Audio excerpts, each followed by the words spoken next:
Hello, everyone. Welcome to Serverless Days Student Edition. My name is Shreya, and I'm going to be your host for today.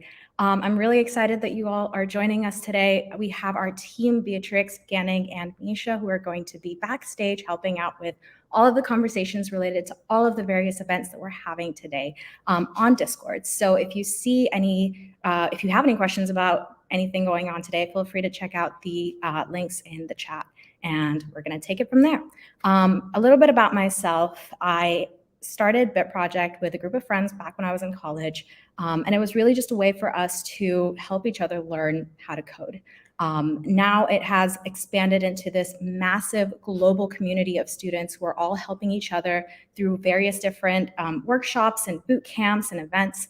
And Serverless Day Student Edition is essentially an event where we all come together and celebrate the work that we do and celebrate the mentors that help us learn and provide us with a lot of the resources that we need to actually succeed during these programs while we learn and as we enter the tech industry. This conference is sponsored by Microsoft and Courier, who have funded all of our initiatives this summer, and without whom we wouldn't be able to provide our students with the resources that they were able to use for the projects that they built. And you'll hear more about that over the course of today and tomorrow. This is a 2-day conference, so if you are joining today, you're going to see quite a few talks and workshops from our mentors, and then tomorrow you're going to get a chance to see all of the talks from our students and additional talks and workshops from our other mentors. So stay tuned, and if you have any questions, feel free to reach out to our team at any point. I want to talk a little bit about Serverless Days and the initiative and the goal behind it. So we really want to empower students to build, learn by building, and then go ahead and teach everything that you've learned, all the skills that you've learned, all the technologies that you've learned to other students. That's how our organization has grown over the years, and that's really how we see the best value. When you teach other students, you're able to improve what you've already learned as well and grow on it. There are 3 different initiatives that encompass serverless at Bit Project, and those 3 initiatives are the Serverless Camp, Serverless Hacks, and this event, which is Serverless Days Student Edition. The purpose of Serverless Camp, it's a mentorship program first and foremost. So we try to find students from around the world who are really passionate about learning how to code, but might not necessarily have the access to resources. And we try to connect them with those resources. So our team has built an incredible Intro to Serverless course, and every year the students that participate in the course, that graduate from it, continue to build on that same course, improve it over and over again. Our mentors contribute to it. So it's really a reflection of all of our graduated students and the work and effort that they've put into it. And then up next, we have Serverless Hacks, which is a new initiative that we started this year, where all of the students within our community who don't have access to that mentorship program are still able to learn. They're still able to make the most out of that Intro to Serverless course, understand what serverless is, build really cool projects out of it, and be challenged to do so in an environment where they're competing with each other, but they're also able to check out each other's work and give each other feedback and just have a really good time and be awarded for the work that you're doing. And last but not least, Serverless Days. So we're really lucky to be able to participate with the Serverless Days parent organization that builds all sorts of conferences all over the world. And we represent the little group of students that are really interested in this concept of serverless architecture. And we really just use this conference as a place to show off the really cool projects that our students have built. So that's pretty much what Bit Project does and has been doing this year.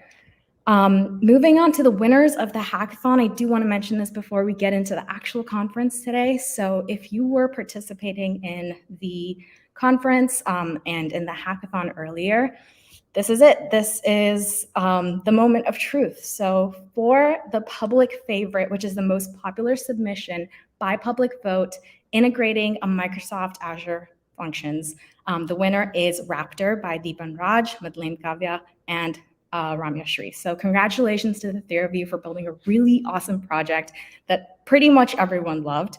Round of applause to y'all. And then up next, we have the Microsoft Azure Sponsor Prize, which is the most creative use of Microsoft Azure functions. And this goes to Commute Tracks by Tian Wayne. So congratulations to you as well. You did a really awesome job. Our entire team was just absolutely impressed with the skills that you used in the project that you built with, you know, the limited time that you had. So great job. And we're really excited to see more work from you.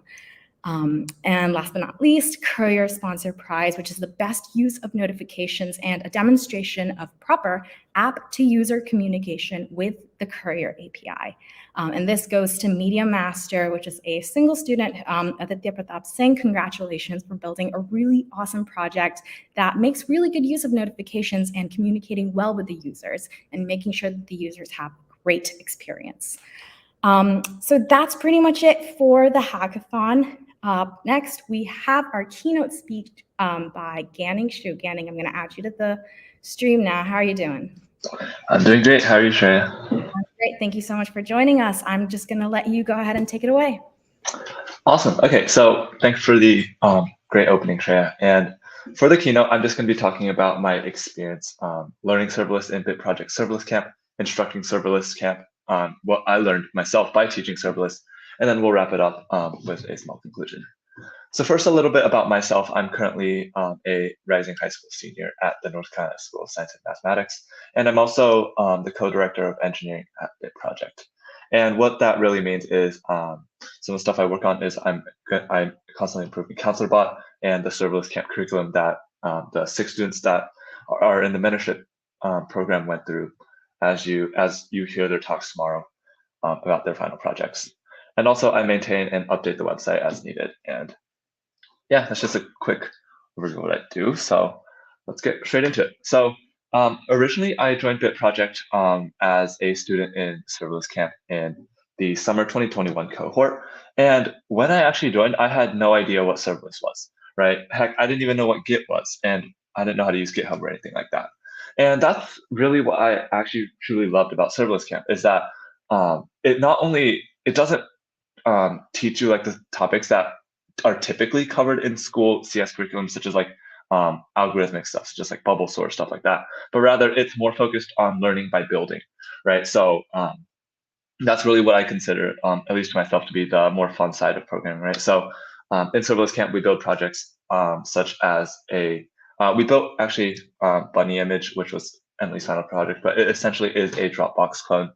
And we also build pretty fun things such as an app where I can send an image to a Twilio phone number, and it'll give me back a song that represents how old how old Azure essentially thinks I am, and we're going to get back a Spotify URL. So through that, I learned Git, serverless, Azure, all that, and it was a really rewarding experience, right? And as I mentioned before, it is a mentorship program. And my mentor was actually Anthony Chu, who will be giving a workshop, I believe, either later today or tomorrow. And Anthony is a senior project program manager at Microsoft. And that sounds kind of intimidating, but I think throughout my weekly meetings with Anthony, he really introduced me to not only like the technical aspect of best practices of coding, right? But he also introduced me to like professional skills per se that you need in software engineering and development. And also beyond just programming and working on serverless assignments, in Serverless Camp, what we also had was really fun social events organized by the Bit Project team that I think really tied a bow on that amazing experience, right? So there was a lot of resume workshops, stuff like that. And there was also a lot of social events with other students. So I could, I think last year we had around 20 students. So I could meet and greet with other camp students, learn more about them because we're all spread out over the entire United States, right? So I thought that was a really good experience as well. And then, so the first 4 weeks of Serverless Camp are essentially focused on actually learning the content, while the last 4 weeks are focused more on creating your final project.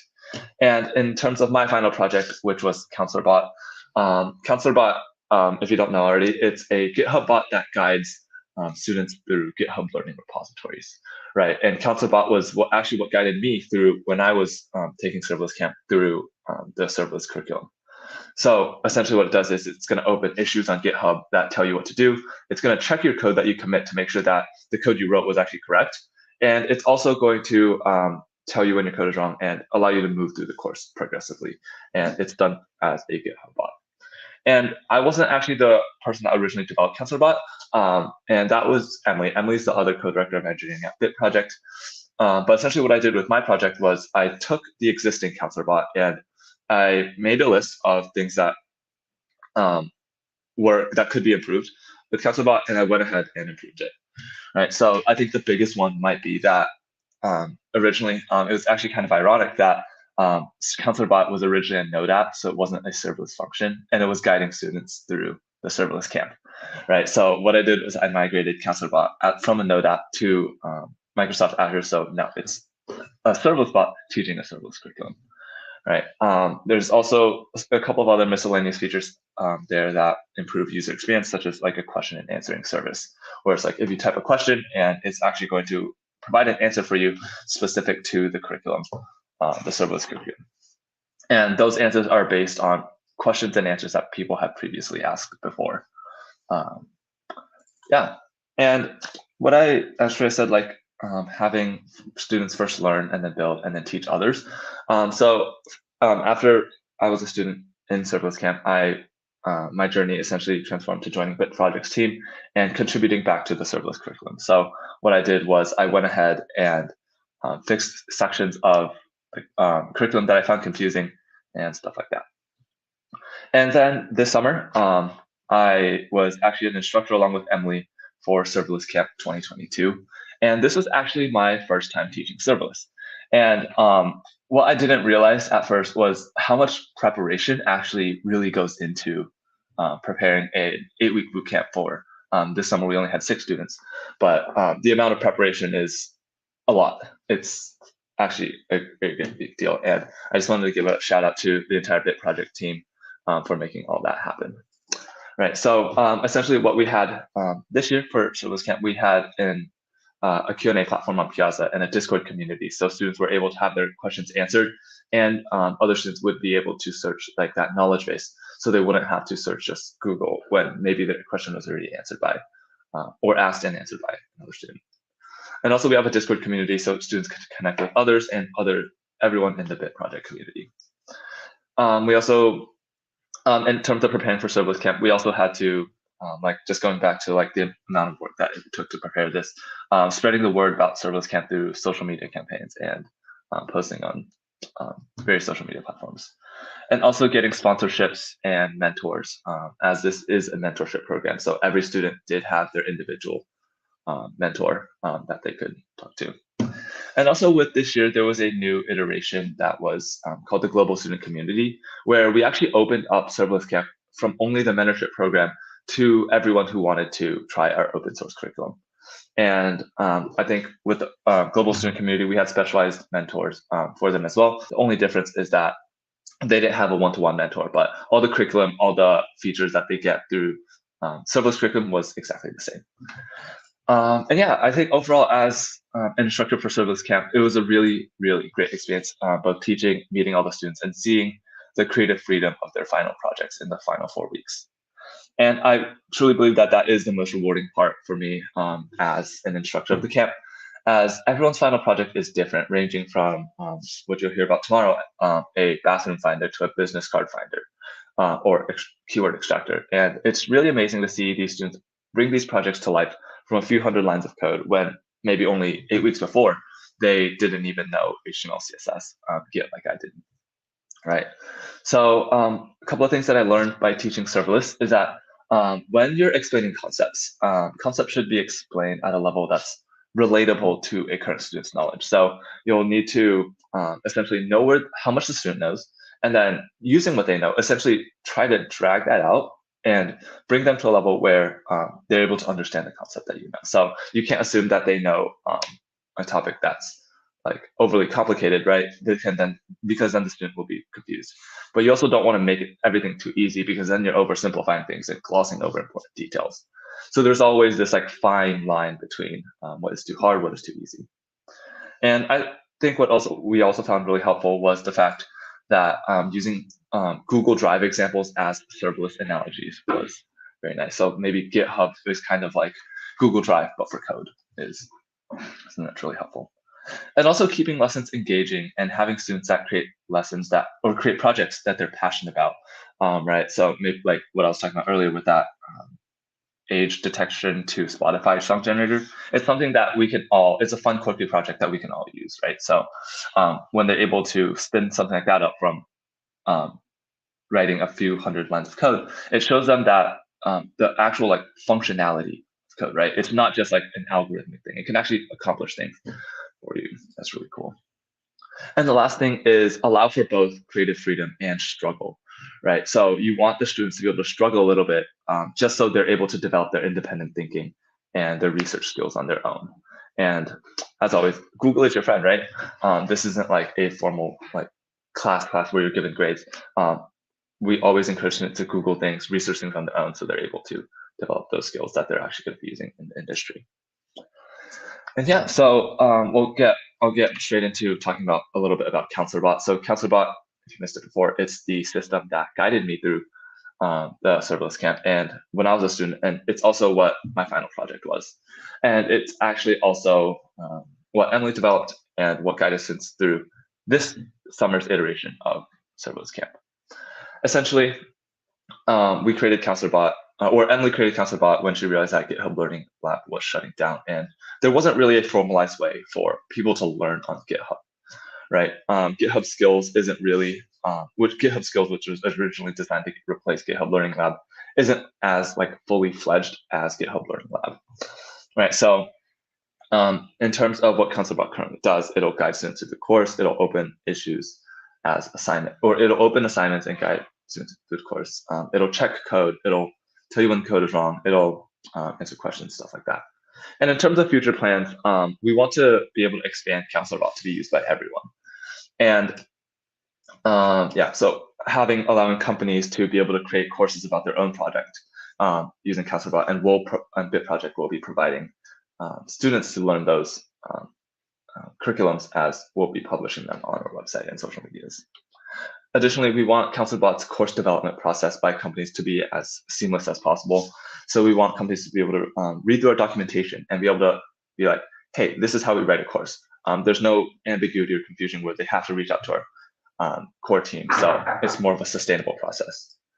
Additionally, adding courses is currently possible. We've actually implemented a intro to JavaScript curriculum using CounselorBot. And all that is it's a curriculum that teaches students the basics of JavaScript before they actually enter serverless camp. And by creating that course, we proved that actually expanding courses is possible. So expanding courses to CounselorBot is possible. So it's not just limited to the serverless curriculum. Yeah, a bit about CounselorBot. If you do have any questions, feel free to put them in Discord and I will be answering them as fast as I can. And yeah, so in conclusion, developing projects like CounselorBot was really what made me fall in love with programming. And more than that, though, it's developing applications that make a positive impact on others is what I really, truly enjoy doing. So I encourage you, wherever you're watching this stream from, to go out and build something you're truly passionate about. Because the worst thing that could happen is a bug in your code. And the best, well, the sky's the limit. And with that said, I just want to say thank you for coming to Serverless Days Student Edition Conference 2022. And yeah, that's awesome. That was beautiful. I think I almost shed a tear towards the end. It was very motivational. Thank you so much for sharing that, Canning. You have been an incredibly, you're a quick learner, but you also are really quick to help other people, which is something that we really appreciate. And just having someone like that on our team, in our community, all those things. And it's really cool to see your progression from going as someone who's insecure about your coding skills, to taking this big leap to do a whole, boot camp, learning those skills, speeding through that course, and then going on to actually become a director of engineering of our team and leading all of these efforts. So that's amazing. How do you feel about this conference? What do you think about it? What do you think about all of the different talks and workshops that we're going to have over the course of this weekend? Yeah, I'm actually really excited about it. I know how much work we put in like behind the scenes on everything, ranging from like marketing it to actually planning and scheduling these workshops. And I would just say like I'm super excited for both the workshops that are hosted by industry professionals. I know you, Shreya, you're hosting one about APIs and introduction to them. And also we're gonna have workshops about essentially everything, right? So we're also gonna have like student talks, I believe, about their final projects, and that'll be happening tomorrow. So the student camp projects, and I'm really excited to see their final project and how they present it. And yeah. Yeah, honestly, me too. I can't wait for tomorrow's talks. But before we get to tomorrow, let's go through today. Up next, we have our talk from John Kilmister, who's actually one of our mentors from last year. He's going to be presenting Build Your Tech Portfolio. John himself is a very experienced software engineer. He's been building and coding for 17 years, more than 17 years, and he has been an incredible mentor to our community, to our Bit Project team. He recently even won the Microsoft Most Valuable Professional Award, like maybe less than a month ago. So congratulations to him for such an achievement. Quote unquote, I copied this from their website, but it says for contributions and commitment to technical communities worldwide. So that is really awesome. It's an achievement. And yeah, this workshop is going to cover tools to break into tech. So without further ado, I'm going to go ahead and let John take over. I'm John Kilmister, and I'm a software engineer and architect. I've been working in Azure for many years, and yeah, did Bit Project last year, and glad to be joining again this year. Yeah, we're very excited to have you. John was a one-on-one mentor last year, and you are not only mentoring students this year, but you're also mentoring our team, and you've been doing a lot of just like helping students out like across the board. I'm really excited about this specific workshop because it's less of a workshop, more of just like a general talk about what personal branding means for an engineer and just in tech in general. I know there's like a lot of different platforms and tools that are available out there, and especially for someone that is going into tech with very few connections or just very little experience, it can be pretty daunting to look at all these tools and like figure out where to start. So I guess my first question before we actually dive into the specifics is, what are all of the tools in general that are available to engineers that you should have on the top of your mind when you're starting your branding journey? Yes, it's a really interesting kind of concept, I guess, personal branding. And it's something that when I started my career, it wasn't something I was aware of. I kind of left university and it was a bit like, okay, I now need to find a job. How do I even, start that process? And branding wasn't really something that I initially thought of. Social media has obviously come on a long way in the last sort of 20 years. So we are in a different landscape now. But it is something that I've thought more about as I've gone on through my career. And really the purpose of it is to show everyone your best side, really. Yes, it used to be the case that you had a resume and a CV and that's where it ended. But now, companies will Google your name, when you get an application in to see what kind of profile you have. But it's also an opportunity to say a lot more about what you can do and what your interests are. There's only so much space on a resume or a CV to get the message across. And if we look at things like GitHub, which we'll look at in a bit, people can actually look at your code and actually get a sample of what you do, which is something that you can't get across in a 1 or a 2 page resume. So as far as tools are concerned for this, there are a number. I mean, there are the social media networks. So LinkedIn being the main one for kind of putting your profile out there of your experience and your kind of skills, and also about building up a network of people through that. And we'll come back and talk about LinkedIn probably more. Then you've got things like Twitter, which might not seem like an obvious place to kind of promote yourself, especially when you might not feel that you've got anything to say, but it is actually a really good resource, and especially in the technology sphere. And then we've got GitHub, and GitHub is a great place to showcase your code. And we can also extend that and start putting in to our GitHub profile richer information. It doesn't just have to be about the code that you've committed. You can link out to other areas and bits and pieces. And then there's other areas that you might already have online, but you don't realize that you can utilize them in other ways, such as your Stack Overflow profile or another public forum. Asking questions might seem like something that you don't necessarily want to shout about, but on the contrary, when you're a new engineer, it shows that you've got that appetite to learn, to better yourself. And especially when those questions are structured in a really strong way, it can show that you know how to go and find information out yourself. So your Stack Overflow profile can actually be a real asset in your sort of branding. And then finally, there is blogs and your own potentially website or portfolio. Now, I didn't have one of those for most of my career, and it's definitely not an issue if you don't. But again, it just adds another string to the bow, so to speak, and gives another place for people to get an idea of what you're all about. That's a lot of really good resources. And honestly, until this conversation, I didn't even realize that all of these different things kind of like combine into your like entire online presence and, you know, personal brand and tech. I feel like when you're applying to jobs, especially when it's your first time doing it, all you think is, oh, they have my LinkedIn, they have my resume, that's all they're going to look at. But there's so much more to it than, you know, your entire online footprint. So where do you start? What is like the right place to start? That is a really good question.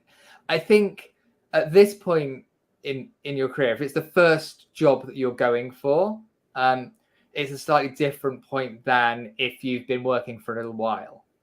If you are in a situation where you've been working for a little while and you're thinking of changing from one job to another, what I would say is don't wait until you need to change job. Kind of get ahead of the curve a little bit and build the branding, your personal branding, over a period of time. And that's something that I kind of fell into, I'd say, the first time I changed jobs. I got very frustrated at the particular company I was at and kind of burnt out, I guess, to a point. And then I didn't have the energy to do to do that promotion. Also, building a network of people isn't something that you can do over a very short period of time. That's something that builds up over a long period. But I guess we're talking here mainly about people who are coming straight out of college, university, and looking to enter the market for the first time. So I would say leverage what you've already got in place. So if you have been contributing to GitHub, then make more of your GitHub profile. If you're starting on a completely blank page, well, it's probably good to spruce up your LinkedIn profile, because you can put into your LinkedIn profile your skills and the skills and your work experience. That doesn't take a lot of extra effort to do that. It's information you've already got. You know where you've previously worked. You know the skills that you're working on. And LinkedIn is much like an extension of your CV, but it does allow you to start also building out a network and also start looking for jobs, as it's one of the many places where you can look for jobs. Definitely. So let's say that we've started with our LinkedIn or whichever platform you choose to use. Is there like a balance or a sweet spot between having multiple different platforms? Should you really have a presence on all of them and focus on one? Like, what is the right way to go about doing that? So it's going to be different for everybody. I think there's a lot with all of what we're talking about today. Everyone's going to have a different approach and work with, different things. I personally use each platform for different purposes. So on Twitter, I do follow a lot of other people in the tech industry, and I often pick up lots of useful advice and tips, conferences that are going on, someone else mentions, and I learn about it and I go to it. However, that's had a side effect of having a networking effect. And that's then when I wanted to start putting my profile on there so that people that saw, okay, I follow these people, then they start looking at my profile and I can start building a little bit of a following on there. LinkedIn is probably the one that when I'm searching for a job that I really focus on. When I've looked over CVs in the past, and I've done that many times for lots of different roles, I've hired many different engineers. You typically either have an open call for CVs that you get in, and you have a lot to work through, or you work with a recruitment agency that's filtering them down, or a HR department that's filtering them down. But I'll always receive at least 10, 15 CVs in one go. So I'm in the UK, so I'm working with CVs rather than resumes, but it's a similar process, I believe. So I've got to get through them pretty quickly. I'm not going to go and check everyone's LinkedIn profile or Twitter account or personal blog. I'm going to look through that CV, shortlist them, and it's at that point that I want to then start looking at the broader picture. And I want it to be as easy for me as possible. If you've got a presence on so many different platforms, then that's not overly useful. That said, you can, as I said, use your LinkedIn profile to submit as a job application rather than a full resume or CV. So it is worth having that one up to date. Also, if people don't have a presence marked out on their CV or resume, LinkedIn is a good place to start looking. If you want to know a bit more about them and see the other skills they've got or recommendations and various other bits and pieces. Blogging and other profiles are a bit more about building your overall brand of I'm an expert in this area, or I've got an interest in that area. I say expert, actually, you don't really, there's always information that you have that someone else doesn't. Even if you're learning, you might be able to write about I've decided I'm going to learn this new language. How did I find the resources to learn that language? And that might be a question that someone else has. And if you write about it, you can start to build a portfolio of blog posts and articles. Now, not everybody's got time to do that, but don't feel that you're not writing down or sharing your content because you don't have the experience, or everybody's got something they can share. If it is something that interests you, definitely go for it. And it can build that bigger picture of what you're looking for. Awesome. I completely agree with that. I do want to start zooming into GitHub specifically, because that's something that you've mentioned, but it is also something that, at least at the student level, can be a little overlooked compared to things like LinkedIn and resumes. So we'll get to those in a bit as well. I do want to remind you, our producer Beatrix has linked a Slido where you can go ahead and ask questions in the audience. And you can also vote on other people's questions to figure out what the priorities are. But if you leave questions in the Discord or in the Slido, we'll try to get to them as quickly as possible.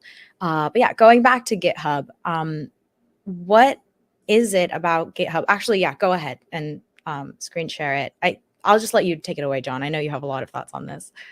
No, it's great. So I think we all know that, or everyone listening into this should know that GitHub is the place that we're storing our code for our projects, or for our bit project. But we can also create our own repos for our own projects. And that's a really good practice just to get into. If you're just practicing with something, making sure you push it up to Git, make sure that it's saved as a backup copy, but it also gets you into that really good practice, because any company you join, any software engineering company, will be using Git. Maybe not GitHub, but Git. And it's just a really good practice to get into. So if we have a look, here is my profile here. Now, we'll come back to this front page, and this is what we want to focus on. But if we just look at, I'm just going to go to another. So I'm just trying to think of, we'll just go to someone else. So actually, we'll just click on this random person here. So I'm just in a random repo. I'm just going to pick on a random person. Oh, right. Sorry, not that person.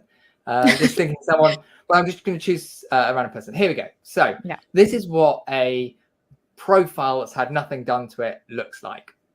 So you have the default picture, you have your name, and you have your kind of history of where you've committed, plus any repos that you've committed on as well. So that's how it looks out of the box if I was to kind of just go to that. But we can do an awful lot to make it more appealing.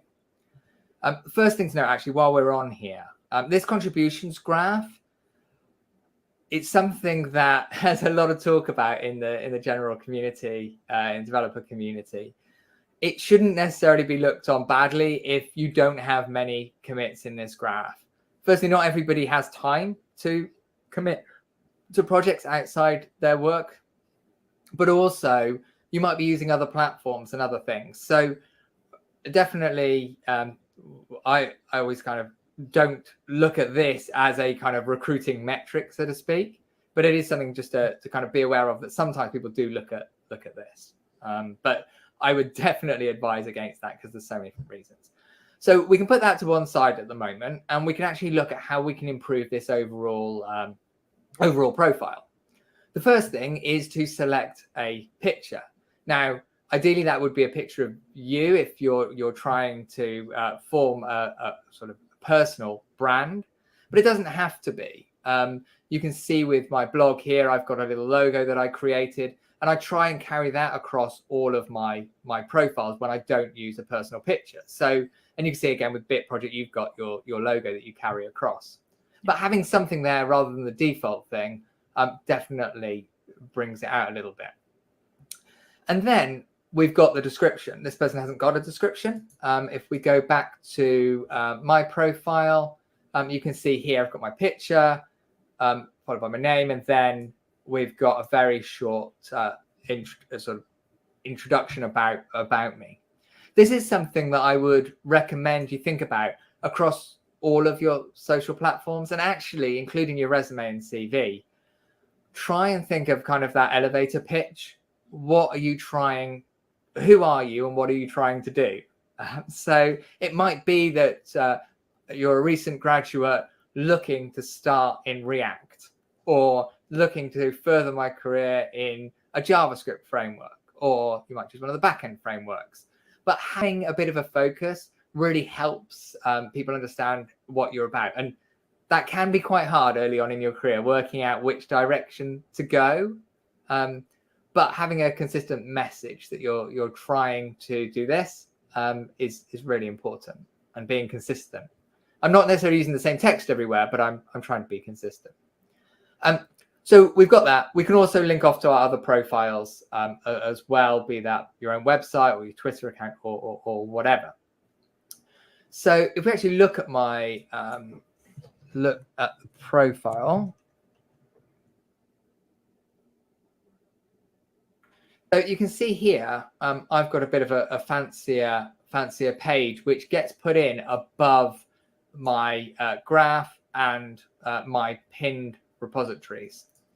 So the pinned repositories, by the way, you can take any of the repositories that you work with, and you can just mark them as pinned, and then they will appear here. So if you've done a lot of little samples that you're not particularly wanting to promote, that's fine. You can make them private, hide them away. But anything public that you do want to promote, you can come in and you can pin them here. So these are quite old now, but these are some a JavaScript game competition I entered a long time ago, and a more recent code sample. So going back to this here, this README. So this is just a text file. What you need to do in order for it to appear here is you need to create a new Git repository with the same name as your GitHub account. So I've got blue boxes here, and you see blue boxes there. And if we go to that Git repo, you can see it just has a README file in there and a single image.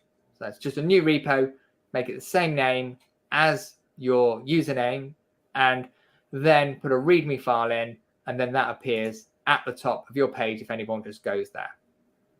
The next step is to make it a bit more fun, interactive, and put some more information on it.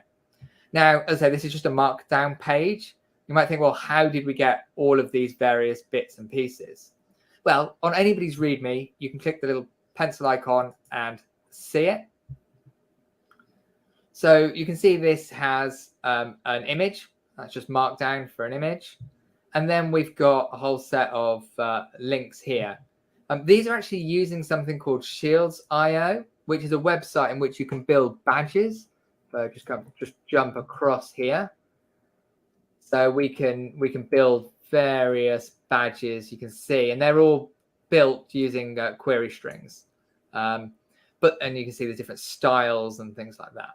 But the best way of actually using this is, if we go back, is you can just copy this from here or another repo and then modify it with your personal details in there. And we can see there's links out to websites and various bits and pieces. We've then just got some basic HTML that is linking off here to something called Git README stats. And again, you can take this and just modify the username and bits and pieces. And the technologies and tools, again, it's just the Shields.io.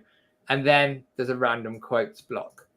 Now, how did I learn about all of this, and how did I work out how to make it look like this? Well, I didn't do this on my own. There's a really good Git repo called Awesome GitHub Profile Pages. It explains the process. It also links to a lot of other repos. So we can go to any of these. We can see how those people's profiles look. We can see here, this person's got some images and some links out, and even a block of code that kind of describes what they do to make it a bit more fun. And then we can click on the README and we can go in and we can see, if we click pencil again, we'll then be able to see what they've actually used. So this, if we go back to the overall list, and we can share the link with this, that is the purpose of this repo, is really to link out to other people's READMEs that you can get inspired from and create an awesome looking README that will appear at the top of your profile. So anyone that visits it gets to see it. Awesome. Would you mind actually sharing the link to that awesome GitHub README page? Yeah. Actually, I think Beatrix just sent it already, so we're good there.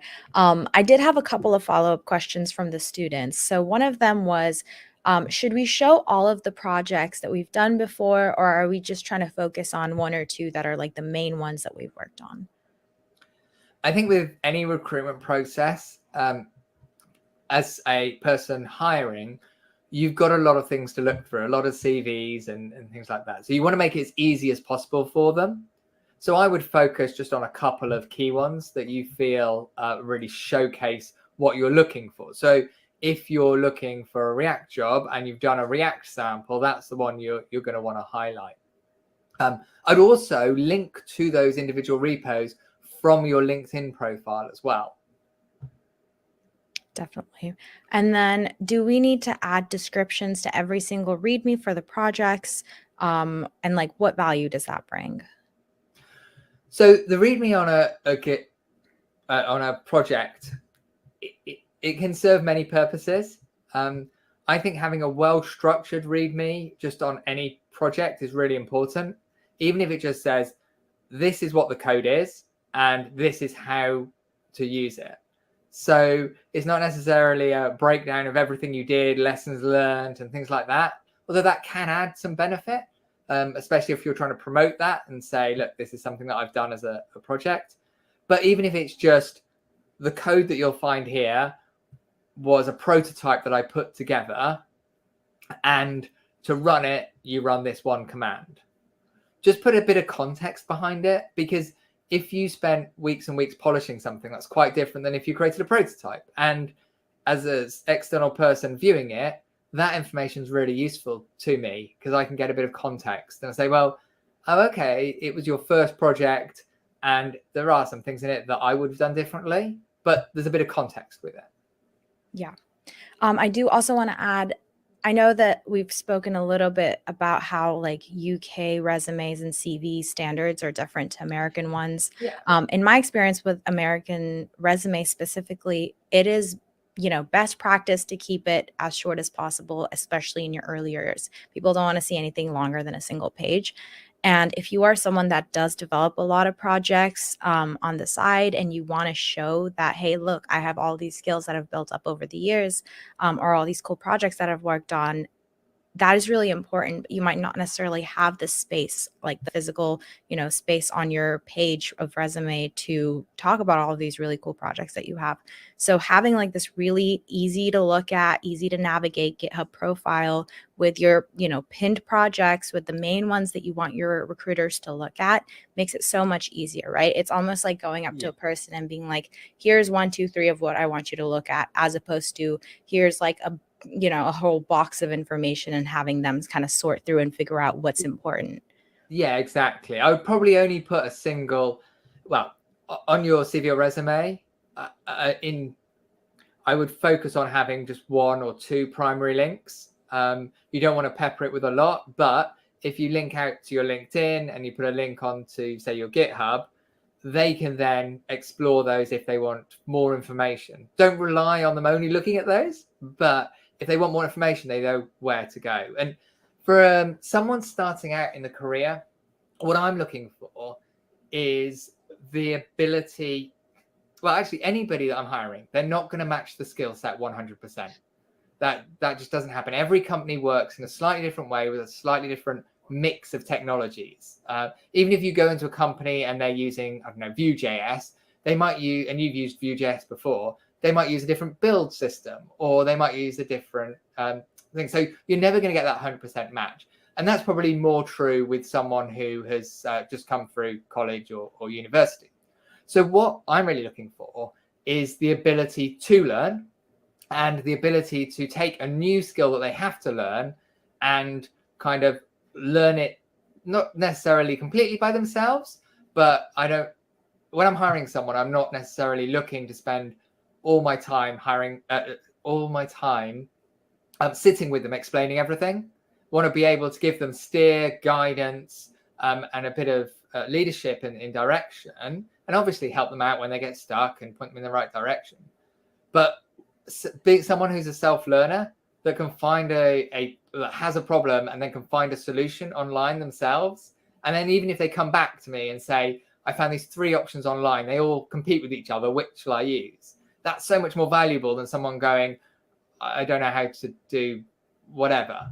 It's like, well, it's like asking a good question on Stack Overflow. You get a lot more out of it when you put the work in beforehand, saying, okay, I've tried this, and and it's the same when I'm hiring people. I'm looking for people who are can demonstrate that they learn, that they have a particular way of doing things, and I've gone around in circles a little bit there, but hopefully I've got across what I'm trying to say. No, yeah, that is a really important point. And for recruiters, even if they're engineers that are recruiting, it's so hard to look at a resume or a CV and really be assured that this person actually has the skills that they're saying that they have, right?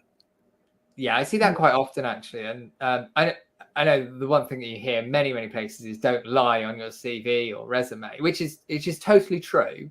But I guess there are different levels of I see some CVs that are just covered in keywords. So every technology that they've ever even just read one article about. And no, it's not a lie. But it's hard to see through the soup of keywords what they can actually do. And when you have the initial phone call with them, you go through and say, oh, you've got that on your CV, and you start talking about it. And then oh yeah, well, we were kind of doing it in the office and someone over in the corner was working on it. It's like, okay, well, you don't actually know about it. So definitely put stuff on there if you've looked at it and you've got an interest in it, but do kind of be clear about that and don't mix it in with all the things that you're really good at and you've been doing for years. So you're right, trying to see through to what their actual skills are can be a challenge. And yeah, linking out to things like GitHub where you can demonstrate it, or if you've got websites that you've launched or various other bits and pieces, can be really helpful from someone trying to hire point of view. Exactly. And looking at John's profile, like you don't need to have something that is so well formatted and like so you know, it has so much knowledge and so many projects and everything. If you are starting out, John has a lot more experience. But it's really just to say, hey, if I put this, you know, project that I did in ECS, whatever class, or in this coding bootcamp on my resume, and then the recruiter can actually see that on your actual GitHub and see that you did actually make those commits. It's a very transparent way of them just being reassured that, yeah, this person did actually build this project and they do know what they're talking about. And they're, like John said, they're not like lying about it or anything like that. But equally, I think it's worth noting that not everyone has time to do that, and it's not essential. If you don't have that, you can focus on something else that you might. Maybe it is that you're on Twitter and you're sharing, you know, relevant articles, and you're sharing things that you found interesting, or things that, oh, I've just learned this, or I've just learned that. So I think everyone has a different way of sharing or their knowledge and kind of demonstrating that they're interested in the industry, interested in different things. So I think one really important point is that what we talk about here might not suit you exactly, or might not suit your timescales, or everything you've done you want to keep private. There are other places you can kind of share your kind of love of technology and get across to the person hiring you what you're interested in. Exactly. On that note, actually, would you mind if we start talking a little bit more about what those other platforms are, like LinkedIn, like Twitter, and how to go about building out those portfolios for yourself? Yeah. Which one do you want to start with? Let's start with LinkedIn. Yeah. So LinkedIn. I assume most people know what LinkedIn is, but if you're not aware of it, it's a social network for business connections. And much like Facebook, it's a mutual connection. So if you follow someone, they follow you back, and you have a feed of all of the things that you post, much like Facebook. Where it starts to deviate from that is that it is designed around a professional relationship with other people. And as such, it gives you the ability to create effectively a CV that you can put up and other people can view. If we have a look at mine, we have a header image that we can place up here. This one is actually quite uninspiring. I should probably update it. Something that I have done on my Twitter account, and we'll come back and look, is make it a bit more branded. But we'll come back to that in a minute. But again, a professional looking photo. Name and job title. You can also then put in profile information about the things that you're interested in and the area that you're looking for work. There are great security features. So if you want to make parts of this only visible to people who you've connected with, then you can do, and then you can make other things public. So as we come down here, we can see I think my profile might be slightly different because I've set it up as a slightly different way. But you get an about section where you can just write. You then get a place that you can put your work experience in, and education, any certificates that you've got or qualifications. And then we've got skills. I'm going to go back through these sections in a bit more detail in a minute. But you can kind of see how what we're doing here is building up effectively a CV. And this can be really helpful because you can find people to connect with, and then you can start conversations with them. Maybe they're in relevant companies, or maybe they just have something that is of interest to you. Recruitment agencies, not sure how it works in the rest of the world, but in the UK, we have recruitment agencies that will help you find a job. And many of those are on LinkedIn and will contact you directly on LinkedIn as well, saying, oh, we've got this vacancy at this company. We think you'll be a really good fit. Are you interested in hearing more? So it's a good starting point for looking for a job.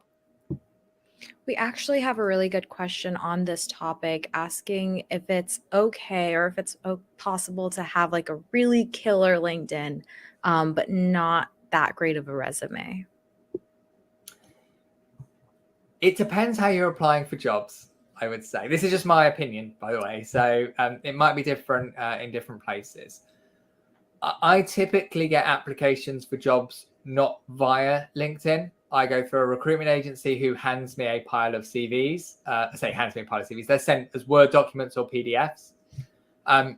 So a recruitment agency, as well as helping the candidate find a job, they will work with the company to filter out CVs so that only relevant ones make it through. So just like a first pass. So that's how I get most of that. So yeah, my first impression is going to be from that CV. Now, that said, you can apply for jobs through LinkedIn. I believe when you do that, you can upload a resume and send your profile across, or you can just send your profile across. It depends how the job has been set up. Jobs, by the way, are found under this little jobs tab here, and then you can do searches and bits and pieces. So if you are applying through LinkedIn and you only have a really good LinkedIn profile, then you might get away without a decent CV or resume. But I would say that at least here in the UK, most companies will have a CV as the starting point of the process, rather than the LinkedIn profile. Yeah, That's and just my because experience. yeah, I agree with that. And because resumes are such a standard like part of the interviewing process, I don't think it would look too good for you to have like a great LinkedIn and then just like a not as great resume. So I would prioritize a resume over LinkedIn, but keep LinkedIn as more of like, hey, stuff that didn't fit on my resume. You can add so many more details there. Yeah, and it's also about starting to build that network of people.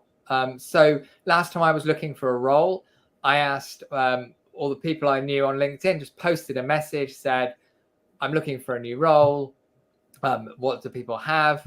And that's how I found my current role, was through a connection. And they said, actually, we have some opportunities coming up soon at our place. And then I interviewed there like any other candidate, but it was through a connection. And I guess that happens more and more as your network grows. But I've so someone in my network shared they were looking for a job. I'd known them for a little while. I reshared that out to my network and said, anyone else able to help this person? So, and each of those will then click on that LinkedIn profile and get back there. So yeah, it definitely has value, but you are right about the resume and the CV. It's a standard format. And when you've got a lot to get through, you kind of want a standard format to a point. Exactly. And just adding to the point of like connecting with people and LinkedIn being a place where people are actually reaching out to you. I wasn't really active on LinkedIn when I was initially doing my job search last year. And so it really wasn't a valuable tool. It was just like a place where I added a bunch of information. But after I started working, I was obviously a lot more active about the work that I was doing currently. And as that network grew, I started seeing like a lot of recruiters contacting me being like, hey, we have an opening for this role, you know? Yeah, I do think that's probably one of the challenges I have with LinkedIn, is that it is primarily recruiters. Now, if you're in the job market, then that's great. If you're not, you can get a lot of random messages from recruiters all the time. But if you are looking for a job, it is a good place. And you can, on your LinkedIn profile here, there's a button that says open to, and then you can say that I'm open to finding a new job. It'll put a little badge on your image here saying looking for work. And then from that, anyone who is, I believe, marked. So the recruiters have a special type of LinkedIn account, I believe. And they get notified that you're looking for work. So it will actively promote them. Do make sure that the area you're looking for work is set correctly, so that the right people get notified, and also that you've tagged up the things that you're interested in. I keep mentioning this about making sure you've got this message about, well, the type of person you are and the type of work you're looking for. And again, here, tagging the kind of things that you're interested in. And I just want to reflect on that a little bit, because back when I started my career, I just come out of university. I didn't really have technologies that I gravitated to. I'd done a whole range of different languages, different jobs before that may not have seemed relevant. And it was like, okay, should I just take the first tech job and build my career around that technology, or should I? And I don't know if that resonates with you as well. Yeah, I think there's so much confusion when it comes to like knowing what the right path is. Do you have any advice for people facing those issues? It's hard. It is a hard question to answer it. And in some ways, there's not a right or a wrong one. Some people will say, oh, pick this technology because it's the thing. And the reality is that any technology you pick will become obsolete within a number of years. If I look at the stuff that I was doing back 10, 15 years ago, I don't do that anymore. I'm moved on to other things. And yes, at the moment, my focus is Azure and the cloud.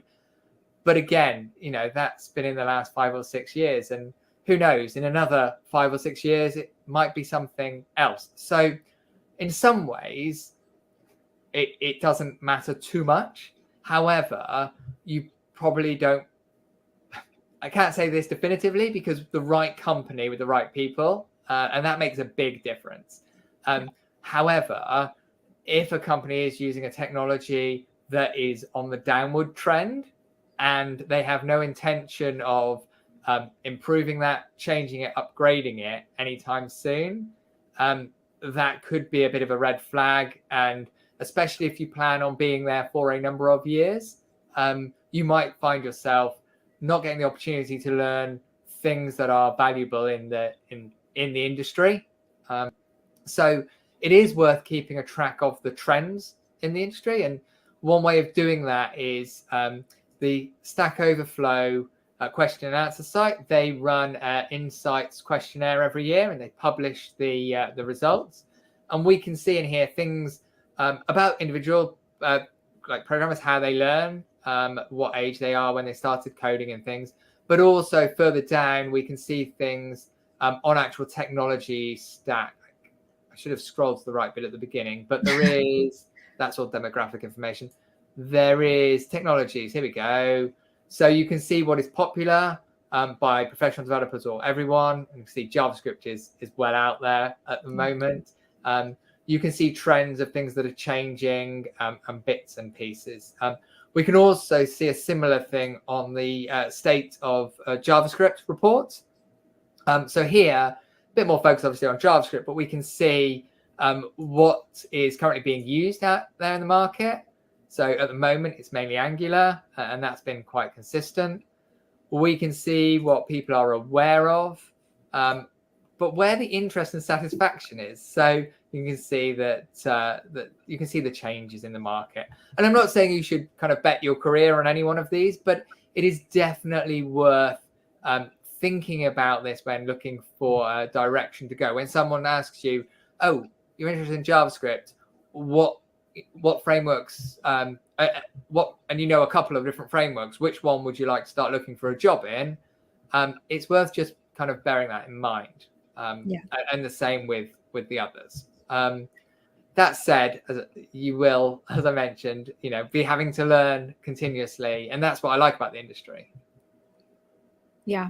And I want to add, there's also a sweet spot there between being flexible enough to kind of change and learn new things based off of the jobs you're applying to, but also still having some idea about what you want to do. When you're asked in these interviews, or even just casually, people ask you hey, what frameworks or languages are you interested in? If you kind of go into it with a mindset of, I'm able to do anything and everything, that can come off as, oh, this person doesn't really have direction, or doesn't really have a passion for anything specific. So again, there's a little bit of a balance there. I do want to make sure that we hit some of these questions that students are also asking. So one of those questions for LinkedIn specifically was, should we add notes every time we want to connect with someone? So you don't have to, it's not mandatory. But if I've never spoken to them before, then definitely. So LinkedIn tries to suggest that you should only connect with people that you've spoken to previously. And you can get introductions through existing contacts. And that's a really good way. However, if there is a recruitment consultant that you've spoken to on the phone and you thought, okay, I'll now connect with them on LinkedIn, then it's probably not worth adding a note. But if it's someone that someone else has recommended to you, you might want to just drop a note in there going, oh, I was listening to this talk and someone recommended that I reach out to you. Yeah, I guess it's just polite. If you got a message in your inbox saying connect with me from a complete stranger, then yeah, it would be a bit unusual, I guess. So personally, I would. There's no harm in it, and it's more likely that you'll connect. Don't just build a giant network of random people, though. Do try and grow your network. So connect with people that you're that you know, and get introduced to further people. Awesome. And then another point was that the student has trouble talking about themselves in their profiles on things like LinkedIn and GitHub. Do you have any suggestions on what to put in descriptions, how to like talk about yourself? I it might not come across, but I also struggle with that sometimes. That kind of self-promotion. It's like, do I want to put that in? Because I don't really know, like, I know a bit about that, but I don't feel like I'm an expert in that area. And if I put it in and people go, am I going to be questioned about it? Or is someone else that I know going to go, you don't know about that? So it can be hard. And especially at the beginning of your career when you don't necessarily have experience. I think I've got 2 tips for that. One is firstly, leverage the experience you do have. So if you've worked in a supermarket and you've worked closely with customers, that is showing communication skills. And those communication skills are actually quite valuable. Now, you might not think it, but a lot of the soft skills are essential for doing your job. And if we can leverage those in kind of the way we write about our profile, we can sort of, I'm trying to say this now in the right way, but if you can work out what those soft skills are that are applicable to the industry that we're going to be working in, and then write about those, you'll feel more confident in them because they are something that you feel strongly about. Maybe you've been on a committee for a club, maybe a basketball club or something like that. And that again shows some skills, some leadership skills or some organizational skills. But maybe you were part of some group work that you took a particular pride in. We can use that and write that in our statement. And it's all true and it's valid. And it can help you be more confident about what you're writing, rather than go, but then also write about things in the way that makes the most sense. So say I'm actively learning this technology, or I have started looking at this, or I'm really interested in this. So even if you don't necessarily possess the skills to the level that you kind of want to kind of go, I know this, there is opportunity to kind of, show a little bit. Exactly. And if you really are struggling with kind of like knowing how to phrase things or how to structure things, something that I do is I'll just go to someone else's LinkedIn and find one like description that I really like and I think that I could replicate on my own. And I follow that example. Sorry, I'm getting a call. I follow that example. I'll change out all of the details, like don't plagiarize, but you can, get a way to make that your own. And then that way you don't have to worry about like whether this is going to look good, because it's more of like something that's already tried and tested for someone else. And another way of doing it is down in the recommendations, you can ask for recommendations from other people you've connected to. So say you have, you have worked somewhere, you can ask someone for a recommendation. And I think you'll be surprised what people are, positive things people are willing to write about you that you might not have realized in yourself. And then you can later on, if you want, use that and say, I'm people think I'm a good communicator, and you've got an example of that. So as you can see, I haven't actually asked for many people, but I do make an effort to write them when asked. So that's a good thing. On the skills, there are, I believe, ways of endorsing. So these skills here, you add them, and then people in your network say, yes, this person does know this topic or does know this. So that really helps as well. And I believe there are some skills assessments that you can do that can also help with that. Yeah. Yeah. Awesome. So if y'all have any other questions about LinkedIn, oh, actually, there's a quick one right now. How many LinkedIn recommendations should we get in order to get hired? I don't think it's necessarily about numbers. And that's the same thing with all of these. It's not about how many Twitter followers you've got or how many LinkedIn connections or anything like that. I don't look at numbers in order to hire people. What I'm looking for is I'm looking for those skills and the fact they've demonstrated the skills. The recommendations are good. As I said, it does show that someone else is willing to vouch for you effectively, which is nice. And it just adds to the overall picture. I think with all of this, it's not about one thing that's going to be the thing that gets you hired. It's about building that overall picture that you are someone who is interested in whatever and is willing to learn more about whatever and has that real drive to learn more, to go further. And when you are hiring, what you're doing, the interview process, it's two ways. As someone who is hiring, I'm looking to see what you can bring to the team.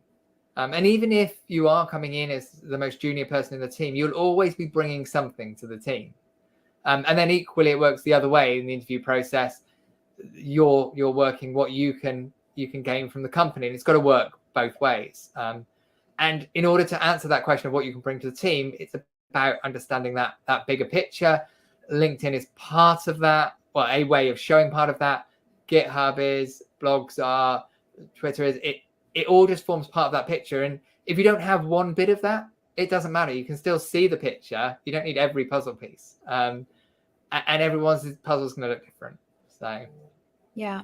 I like to think of LinkedIn more of like a job search tool. So yeah, you don't need to have more than 500 connections, but the more people you do have, the more eyes you have on your LinkedIn, the higher like your chances are basically, right?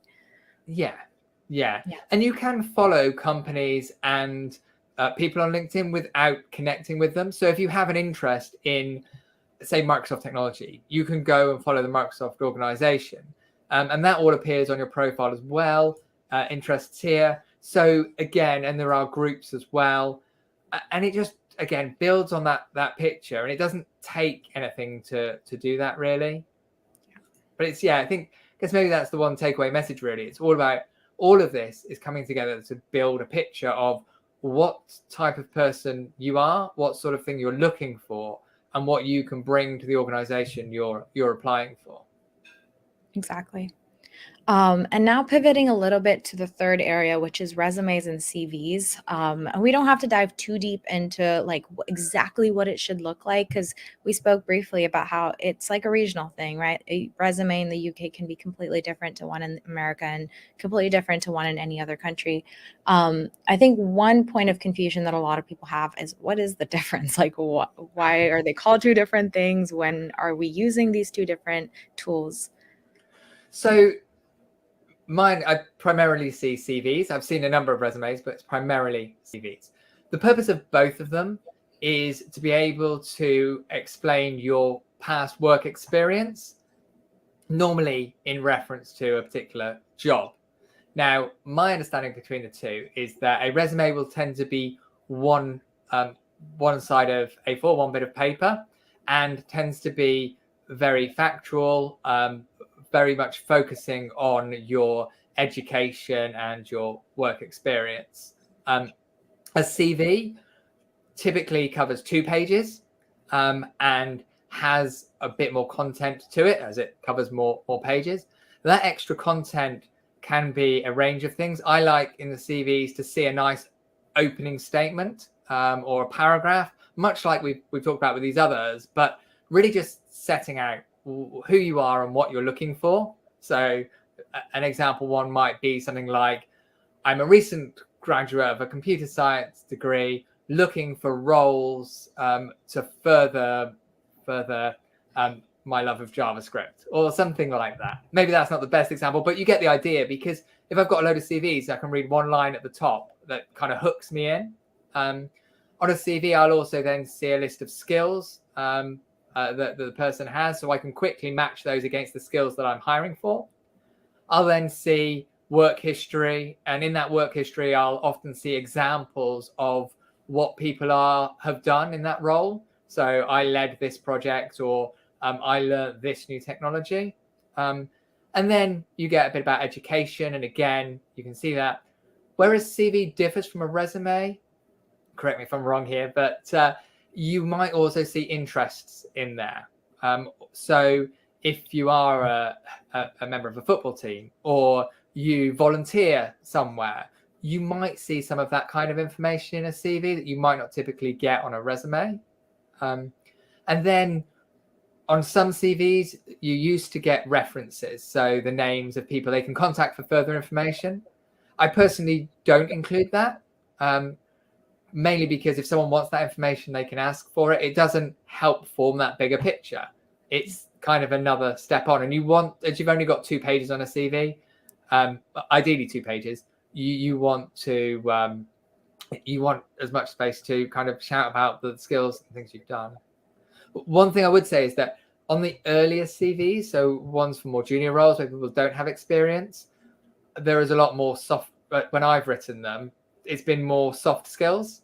So like you might break it up and say, okay, I've got communication skills and these are where I've demonstrated it. I've got, I don't know, leadership skills. These are where I've demonstrated it, referring back to university courses and various bits and pieces, or as I said, shop work and things, or anything that might be relevant. And education obviously takes up a larger section of your CV. As time goes on, you have more roles, they take up more space, and the education shrinks down because it becomes less relevant. So CVs have that flexibility depending what role you're applying for. Yeah, exactly. I'd say for more US-based jobs, from what I've seen, they might not even ask for a CV. They would directly just ask for your resume and optionally ask you to upload a cover letter, which is more of like a full letter version of what a CV might include. But I'd say there's so many different takes on a cover letter that could be a whole entire workshop on its own. Yeah, I do tend, so some people say customize your CV or resume for every job. When you're applying to a lot of jobs, that can be a lot of work. So creating a generic one, as long as they're all in the same kind of tech stack and things, use your covering letter to differentiate them. Research the company, and if it is something like you're really interested in, if you're interested in sport, and then I'm going to apply to a sports company, write that in your covering letter and get the people engaged that way. Exactly. And then I do also want to get a chance to touch on Twitter and blogs and all of these other tools that are available, but people might not necessarily think of at all as a recruitment tool. Yeah, so Twitter, as I said, I mainly use Twitter to learn about things that are going on in the tech industry. So I follow, if you're not aware of Twitter, it's slightly different than things like Facebook in the regards to you follow people and it's a one-way connection. You follow them and they then appear in your feed and you see anything that the people you follow post. As simple as that. If you like it, you can like it, or you can share it with the people that follow you. So it is a really good way of finding more people in your industry, especially if you're looking at a niche. So I can click on this person here, and you can see from this, you can see their profile, and you can see who they're following. I think where's that button? So you can see their tweets and things that they've recently done. You see a little profile of them. And here you go, following. So you can go here and you can see who they follow. So you can start to build up a set of people that you follow. And you might, actually, that person also has a bio that's similar to the things I'm interested in. I'll also follow them. So you can build this list of followers and you can learn about things that are going on in the industry. And as you do that, people may follow you back, and any messages you share will then be shared on theirs. So over time, if you're sharing interesting and relevant content, then that can be a place where you gain a number of followers. And in turn, when you want to start looking for a job, you can say, I'm looking for a job. And then people will see that in their feed and then they can retweet it out to their followers. And you can get a really big network effect in that. It is something that takes time to build, but it is, even if you just use it just to follow people, you can find roles and jobs that way. You can also search in here using hashtags. So you can search dev jobs, for example, in there. Yeah, go ahead. Sorry. Go ahead. Sorry. Yeah. I was going to say the final bit. So to make it all work well for you, I would definitely recommend uploading a graphic at the top, an image, making sure your profile picture is relevant. As I said, it doesn't have to be your face if you don't want to be so public, but make it consistent. And then a small intro. As you can see, I've been on Twitter quite some time, but yeah, it takes time to build it up. It's probably only the last year that I've made more of an effort on Twitter when I started looking for a role. So yeah, and feel free to follow me. And yeah, I think we'll share your Twitter in the comments as well. Important point on things like Twitters and having blogs and things, that they're great places to cross post. So if you're building all these projects on GitHub, you don't know what to tweet about, you should tweet about the projects that you're building, right? Someone will see that and someone might like it and go and star your repo, or, you know, reach out to you and see if they can help you improve on your code. There's so many ways in which you can connect with people there. If you're writing a lot of blogs, you can post about what blog content you're writing about, and you might find some interest over there as well. But also, it's not required. It's more of this idea that recruiters aren't actively looking for your Twitter, but if they happen to find it and it's public and it's like all like really bad stuff, then it might not work in your favor. Yeah, and you can pin posts as well. So if you've got there's a particular blog post that really kind of shows the kind of things that I work on. It's a blog post I wrote on my blog. Then yeah, it really the pinning the post really works. But I'm very conscious about what I tweet and what I retweet. I think it's very easy to get caught up in political debates or things that might not necessarily like with LinkedIn. It's obvious it's professional, and that's a professional forum, and the articles that are shared on there are professional. When it gets to Twitter, it's a little bit more of a Wild West out there, and you know it's up to you what you tweet and what you like and everything else. But for me, I try and keep my Twitter account linked to my work profile, and therefore I'm very conscious about those kind of things. It's just something to think about, and maybe you could even have 2 Twitter accounts if you really wanted to keep your work profile separate from your personal one. But just something to be conscious of, I would, because remember, this is all public. Exactly.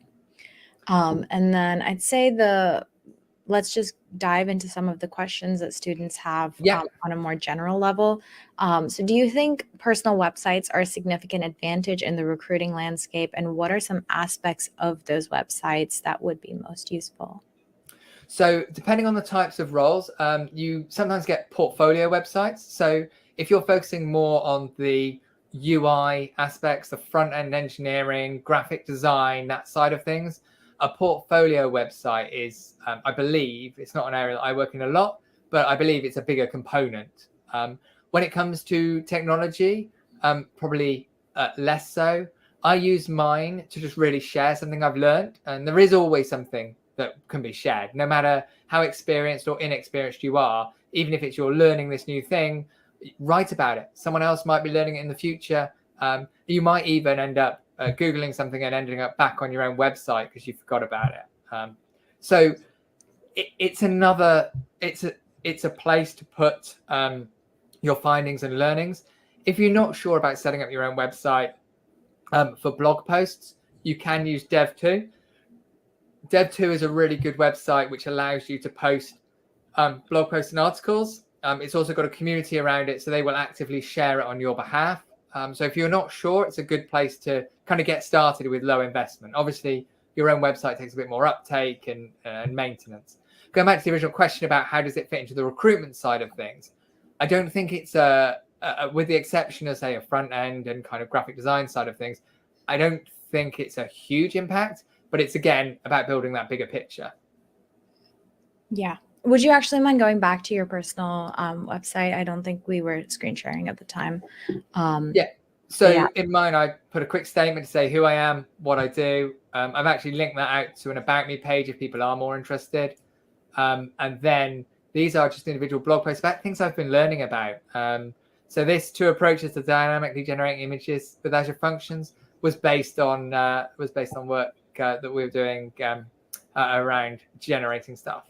So yeah, there's some of them, it's just links out to other bits and pieces. So, but that said, I've only done this in the last 2 years. I mean, I've been a software engineer now for a number of them and never felt the need to do it. So I don't think it's particularly impacted me either way, but yeah, it can add as another thing, but I wouldn't say it's definitely not essential. And again, if you're not posting up code samples on GitHub, but you prefer to write long form, then maybe a blog's for you, but maybe not. Yeah. And I think you mentioned this already, but if you are going into design or front end, definitely something that would really help, improve your portfolio. But if you're going into like artificial intelligence and machine learning, maybe not, it's good to have, but I don't think any recruiter is expecting it. What it helped me with was when I was doing interviews, I could start talking about something. They get really interested. I go, actually, I've already written about this in a blog post, and I shared the link to them. They then went and read away. Oh, he really does know about this because there's a long thing. So it might be similar with people looking for new roles. You've learned something. You've written out what process and how you went about learning it. And you can refer people to that when they say, oh, well, do you know React? And you're like, well, actually, I spent a month building a website and I documented the process. And as I say, you don't have to build your own website for that. Things like Dev2 are a great platform, which you can do that. Or you can just write a blog post in Markdown and put it on GitHub. Exactly. And if you're not sure about where to start or what to write about, I know John gave us a lot of options. You can just pick any project that you've ever worked on in a class, even in college or in a boot camp or however you're learning. If you're self-taught, whatever project you're building to self-teach, and just write about it, right? No one actually cares about the project. They care about the fact that you put the time to learn it, you completed the project, and that you're able to communicate that you did it. Yeah, because they're skills you're going to be using in your job on a day-to-day basis. It's definitely, it's a rare scenario that you're a developer on your own, sat in a room, not talking to anybody. Collaboration is a key part of it. Exactly. Another question is, how do I promote my portfolio to companies? So I think the key thing is to put it onto your resume. So you don't want to pepper your resume or CV with lots and lots of links, but as long as there's 1 or 2 that is a place to go where they can find the other links. So maybe, put your LinkedIn or your GitHub, and then when they go to that, they can then see the other things. If it is your portfolio that you're most proud of, put that on, and inside your portfolio, link off to your LinkedIn. So choose your best landing page and put it on your resume, because that's the first thing they're going to see. Exactly. We also briefly touched on this already, but should I add details about non-tech related jobs? I definitely would, especially early on in your career. Obviously, once you've got a couple of tech jobs under your belt, then they become less relevant. But yeah, it's that you'd be surprised the skills that you've learned in those other jobs that you can carry across. Obviously, don't make them the focus of your CV or resume, but do put them on there. If you feel there's something that you've learned, some skill that you could bring or use. Also, you don't know necessarily what type of companies you're applying to. I've worked for gym companies, for example, and if as a software engineer, but if years before I'd happened to work at a gym company, as a fitness instructor or something like that isn't directly relevant, it is to that company that you're applying to. So you never quite know. Yep. If that makes sense. Yeah. And then the last question is, any advice to intern students that would like to break into the software engineering field? Breaking the first couple of years is the hardest. Getting that first job, because a lot of things look for experience. And even the most junior jobs say, oh, with so many years experience. And that's really hard to get over that first hurdle. All I would say really is that you've demonstrated, it's about that bigger picture and that story that we just keep going back to, making sure that you're showing that best side, that you are that kind of person who is, you know, self-driven, that is able to pick something up and continue to learn it. And because going into any job, you're going to have a lot to learn. So if you can show and demonstrate that, and if you have got portfolio pieces, if you have done, you know, say you're a member of a club and you do them a website, or you do some voluntary work that's related around technology, all of that adds to the picture. Exactly. Well, that's it in terms of the questions that we have. John, is there anything else that you wanted to mention that we haven't touched on today? I guess the only last thing is don't underestimate any of your public profiles. So if you are answering questions on Stack Overflow or asking questions, that's all part of that bigger picture. So I see CVs and that have links to Stack Overflow where people have just asked questions, and that to me is just as important because it's part of that bigger picture. So yeah, that's the only one that we haven't really spoken about. But I think the overarching message is help build that picture to make it easy for the person hiring to understand what you're about, what you can do, what you can't yet do but would like to do, and that's that kind of thing. Yeah. One good place to start is John is in our Discord. He's our mentor. So you should definitely hit him up, tag him in some comments in the Discord channels, ask him any follow-up questions that you have about this workshop or anything else that you want to talk to him about. And then once you have that conversation going, connect with him on LinkedIn. And there you go. You have a new connection. Yeah, exactly. Awesome. Well, thank you so much, John. This was very, very productive. And I think we got a lot of really good advice and things that I didn't even know about. So I really appreciate you kind of joining us today.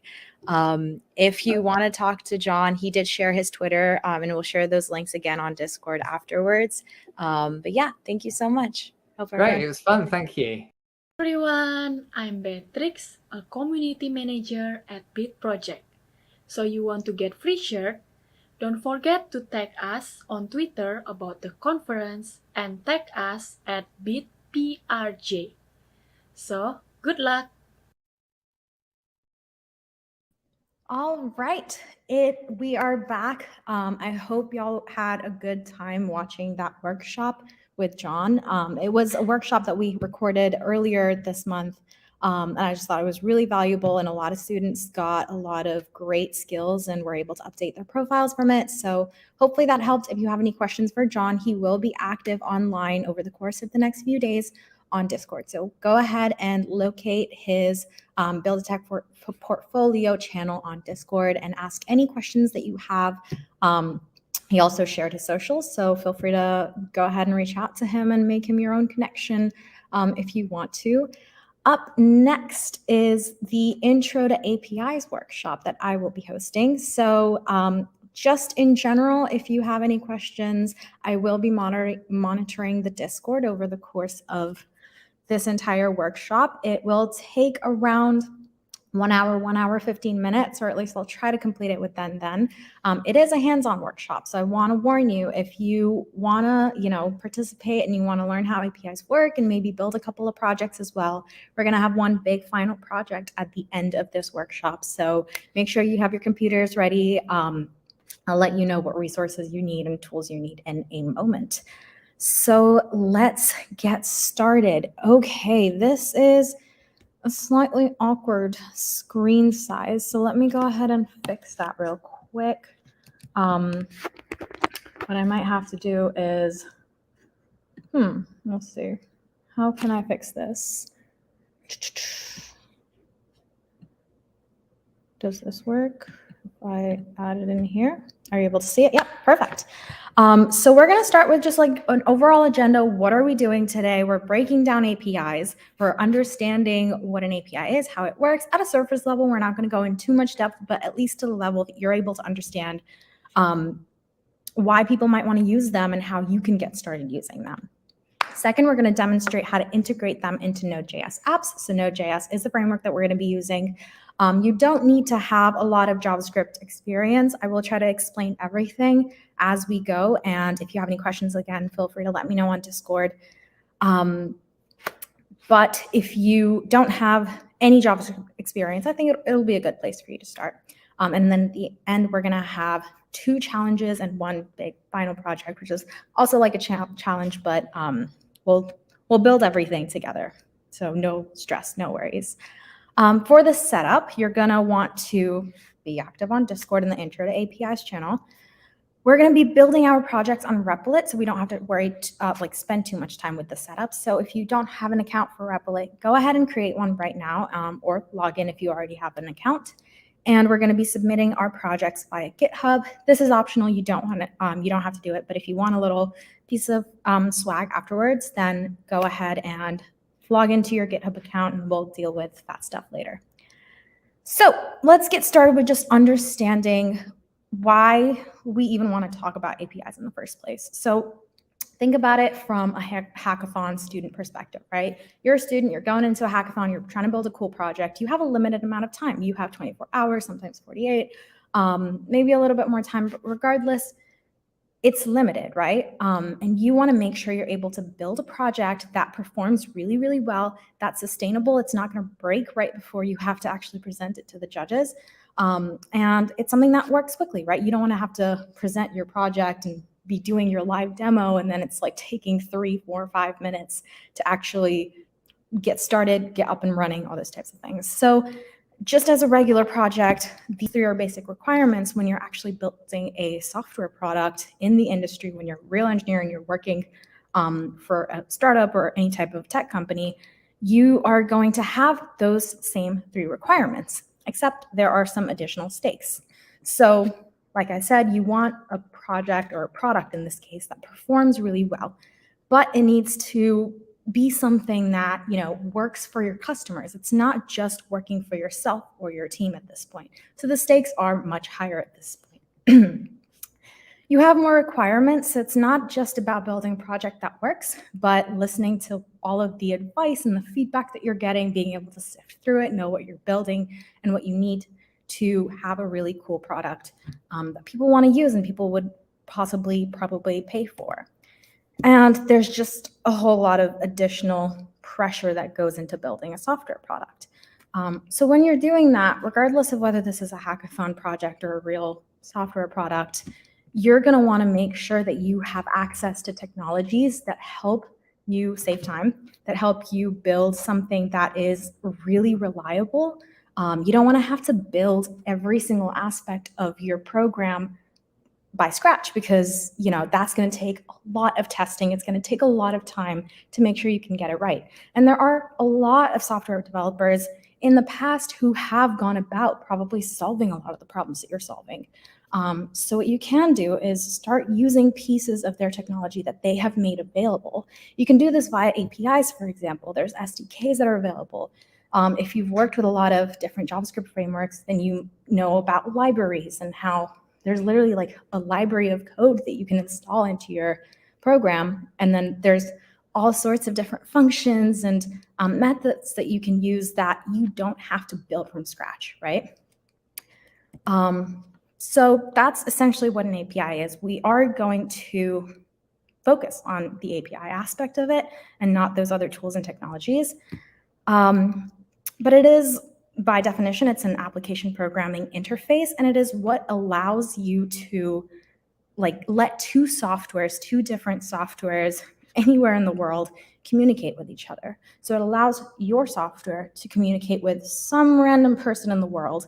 They're something that they've developed, and make sure that you can, pass information and data alongside each other, maybe make some edits to their software. They can make edits to yours, all those types of things. So it's a really valuable tool and it can save you a lot of time. So APIs, they provide reliable and tested solutions. Tested is the keyword here because you can think your software is reliable, but if people haven't gone out of their way to make sure that every single edge case is actually solved, you don't know if it's going to work. they minimize your code by a lot, not just the time that you're putting into it, but the actual number, like lines of code that you're putting into your program, which makes it easier for you to go back and debug and find errors, sifting through thousands and thousands of code that you've written by yourself from scratch versus 10 lines of code from an API that someone else has made and someone else is making sure that it works for you, And then it allows you to deliver code quickly, which is pretty self-explanatory. I'm going to take a little minute to just open Discord on the side and make sure there aren't any questions. Awesome. What is next? So what is an API call specifically? An API call or an API request is a message that's basically like the medium or the way that you're able to make these two different softwares that we're talking about communicate with each other. So you have one software and it's going to make a literal request asking for something to complete some sort of task to that other software. And that's how they're communicating with each other.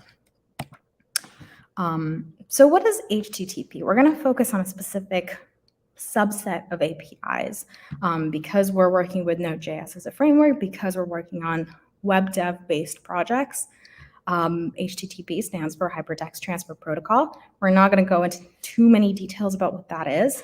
It is a really good topic if you're interested in researching. Feel free to do so. If you have any questions about it, go ahead and ask it, and I'll try to answer those afterwards.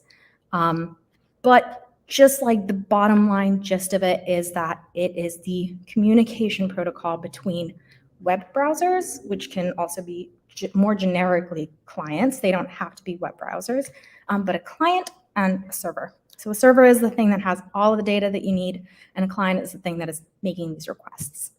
Like it says, it's great for web development. So HTTP requests, we're putting the last two things that we just spoke about together. We're talking about HTTP and we're talking about API requests. So this is essentially actions, verbs. These are things that HTTP, that API is able to do, right? We're going to focus on 4. There are various more different types of requests that you can do, but we'll get started with these 4. Just filter out like the ones that you probably won't see as often. GET request, which is exactly what it sounds like. When you make a GET request, you are literally saying, hey, I'm a client and there's a server out there that exists and I would like to get some information. You're retrieving data. A POST request is when you are doing pretty much the opposite of that. Instead of saying, hey, I want data, now you're saying, hey, I have something that I want you to have access to and do something with. So you're literally going to be sending data to that server and affect some sort of change on it. A PUT request is when it's similar to a POST, but it's not exactly the same. You are making a change to the server as well over here, but you're not necessarily giving them a whole bunch of data. You're just asking them to change a specific resource that they already have. And then a delete request is deleting a resource that they have.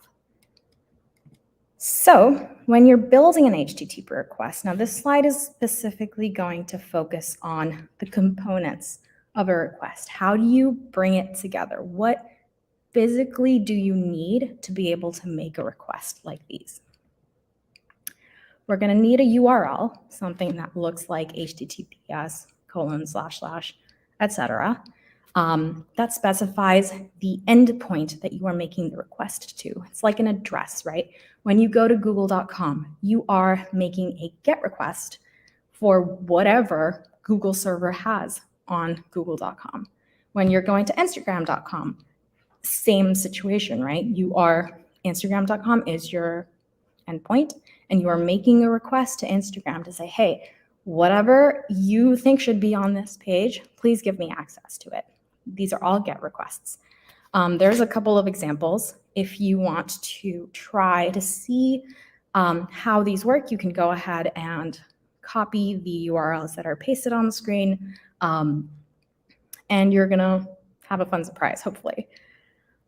Next, we're gonna talk a little bit about parameters. So parameters are a way for you to make those same type of requests. You can use them for GET requests, you can use them for POST requests, but they allow you to alter the endpoint a little bit, which would then alter the response that you're going to get from the server. So let's say that you are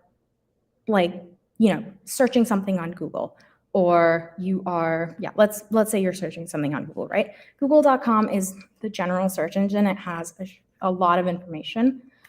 You can use parameters to filter out all of the excess information that you don't need and add like specific details about what you are searching for on Google.com. There's another example over here, which is with the CAT as an API service, where you can use parameters to say, hey, I already have this specific, URL endpoint. Now I want to change the way your response looks slightly. We can actually go ahead and maybe even copy this and see what it looks like. So this is what the general endpoint looks like. Oops, I typed the wrong thing.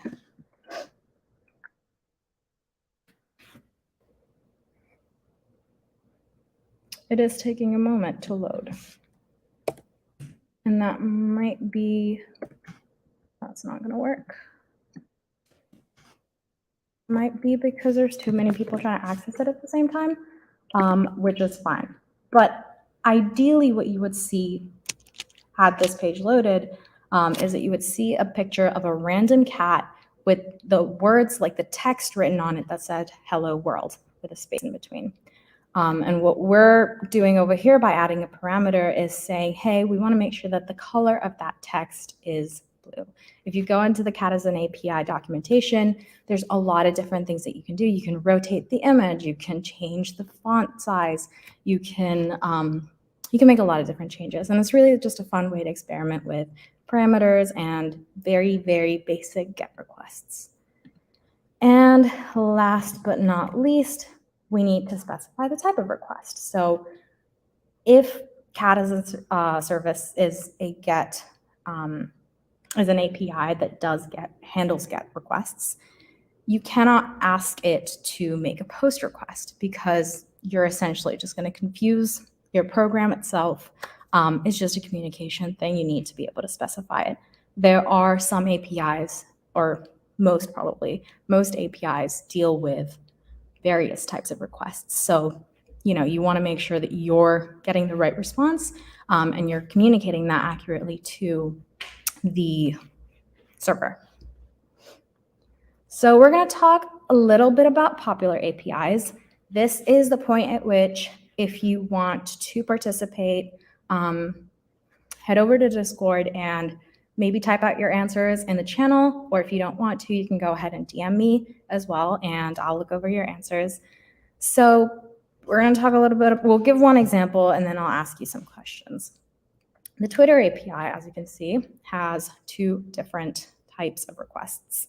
The GET requests literally gets tweets or data about tweets. So you can use the Twitter's GET request to say, hey, I want to know the top 10 tweets from today that have the, X number of likes, so 20 likes, and include the hashtag Serverless Days Student Edition, right? And I'm able to get that. I could use something like this to build a raffle or something, right? I could build a program that allows, randomly picks up a bunch of different tweets that include that hashtag, display them out for me, and possibly even randomly pick one out of that top 10 list and let me know who the winner of the raffle is, just as an example. A POST request for the Twitter API would look like you creating, deleting tweets or retweeting someone else's content, right? In this case, you are telling Twitter, hey, I want to specifically make this change to your server. I want you to go ahead and find this specific tweet, or take this text that I'm giving you and create a brand new tweet out of it and make it publicly available in the same way that you would just doing it on your phone with the mobile app. Cool. So the next one is the question. What do you think the Spotify API does when we talk about GET requests and post requests. What would that look like with the Spotify API?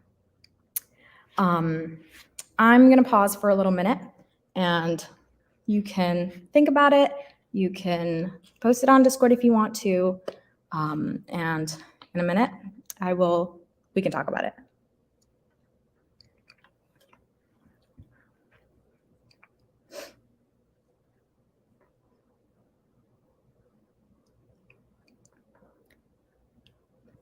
Awesome. I don't know if it's been a minute, but we'll see. The Spotify GET request, just as the Twitter's GET request, literally just gets you information about Spotify's music.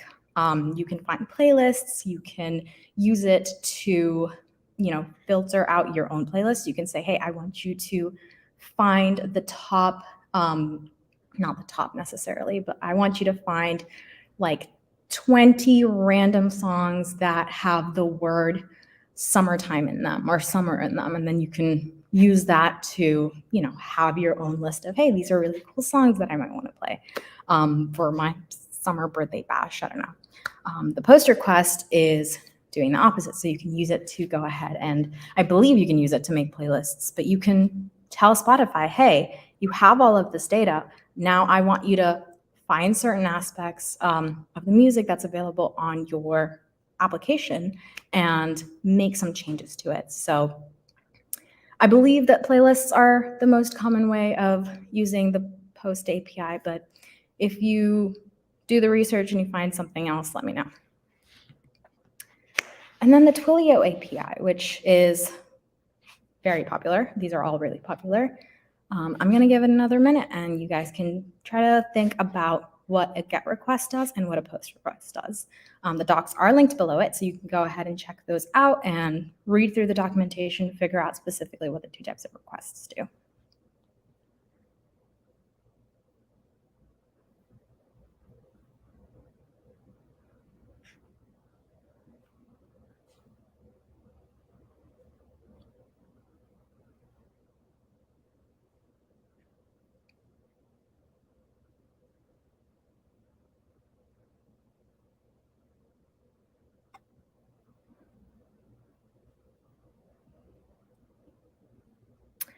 All right, we are going to continue. I'm not going to give the answers to this one. I want you to go into those documentations and explore that a little bit, but Twilio's docs are pretty good, so you'll be able to find it.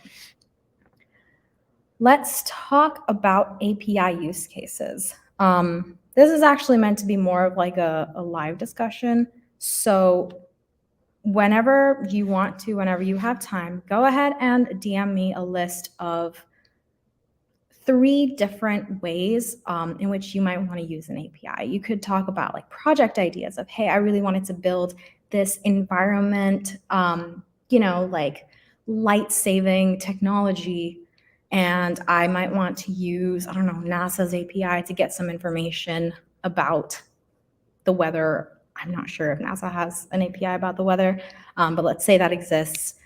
That's an example use case. That API doesn't even have to exist. Just think about where you might want to integrate APIs if you were building a project of your own. And DM them to me, and I'm going to send a Serverless camp t-shirt to whoever ends up sending me some ideas today. Okay, we're going to skip testing APIs and we're going to actually start building. So this is the fun part. This is where you're going to need to make sure that you have a computer available to you and you have logged into GitHub. I'm going to give it another minute right now just so you're able to do that. And you're logged into Replit. That is repl.it, and we're going to continue building there.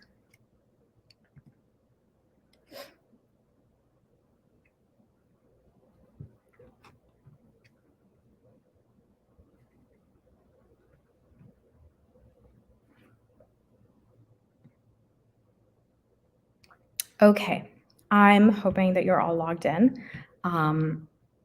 And if you want to stop me, just let me know.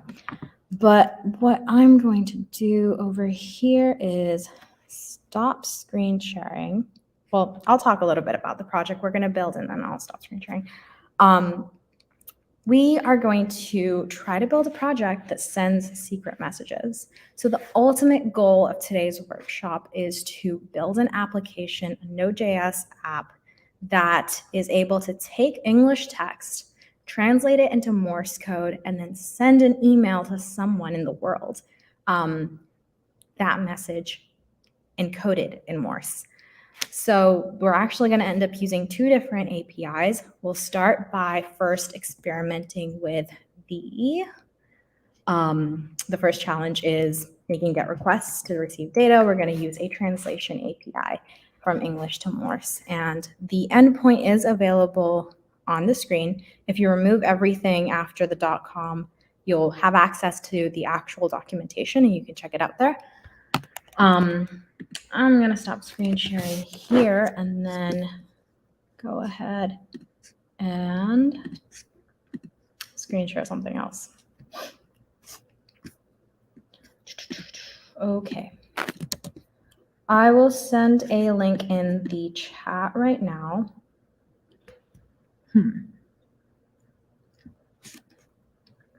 Okay. And Beatrix, if you're able to share the link that I just sent with on Discord as well, that would be really helpful. This is going to be essentially all of the starter code and instructions that you need to build out this project. So let's go ahead and get started. I'm going to start with challenge number 1. So the goal here is we want to build a very small program that uses the API that we just talked about. Let me go ahead and find the documentation for this API. Maybe it's this one. Oh no, I shared the wrong link with y'all. I will find it. This is the fun part about doing workshops live. Okay. I swear this was working a moment ago. One translations API. Is it? Yes, this is it. And I'm gonna search for Morse and Morse translator API.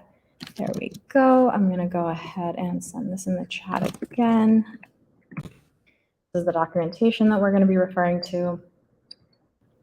Oh, I'm not screen sharing. Okay, there we go. You missed that, but basically the link that I sent in the chat is funtranslations.com/API/Morse.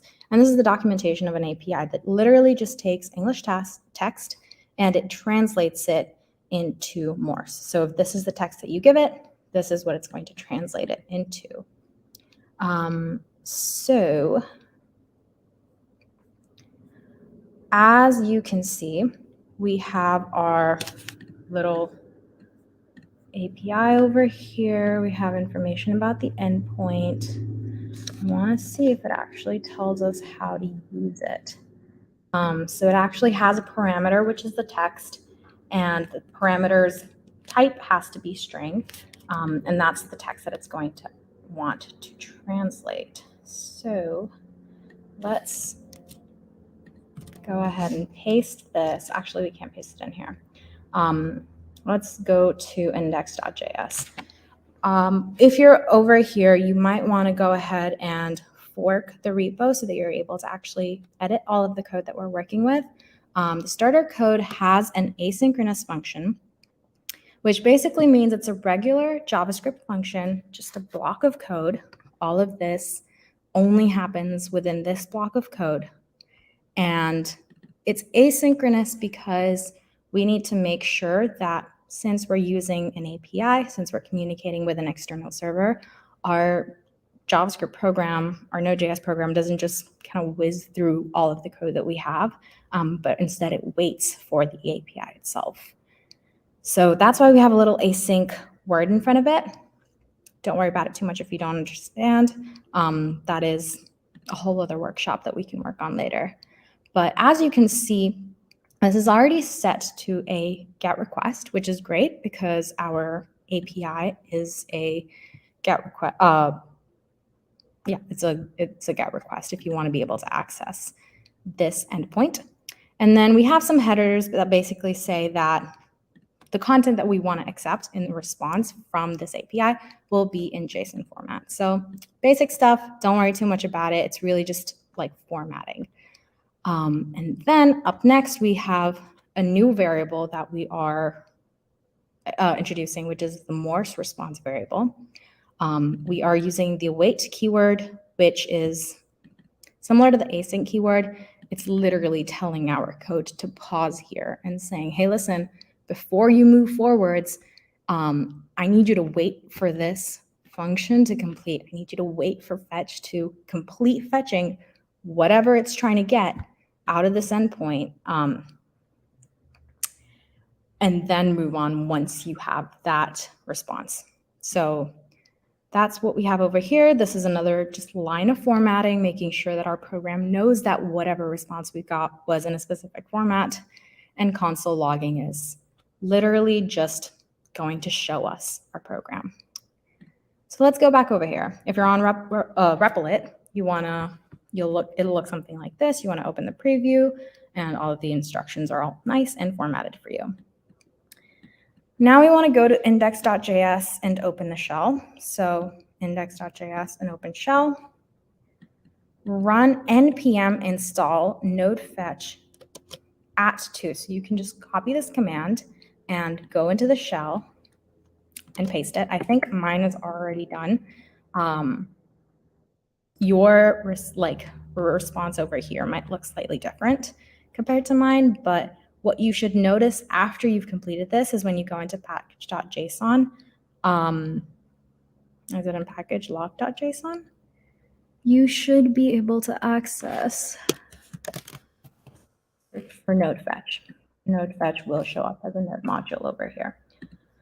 So that basically means that we don't have to implement any of the code that deals with how to contact APIs. We can just, someone has created this function called fetch that allows us to make a request, which is a whole process on its own. And that's what this line of code over here is doing. It's using a function fetch that we have not defined, but someone else has. So when you installed the node fetch package, what you were doing is saying, hey, I want to be able to access this function. In general, this command over here, just want to make sure I'm screen sharing the right thing. Yeah, this command over here that we just ran in our shell is saving all of the information in node fetch within our general Node.js environment, but we only have access to it and are able to use that function when we implement this line of code at the very top. I have it twice over here. We don't need it twice. This now allows us to actually run that function because it is saying, hey, I want access to it. I have it stored somewhere. Now I need to be able to use it in this specific file. Cool. Next up, we're going to go back into our markdown file. We want to replace the endpoint with this endpoint over here. So I'm just going to go ahead and copy that. And I don't need to change over the shell just yet. We have an endpoint over here. I'm going to paste the new endpoint, which is a fun translation endpoint. Plus, it's already added a parameter for us, which says hello there. You can go ahead and change the actual text in here if you would like to say something else.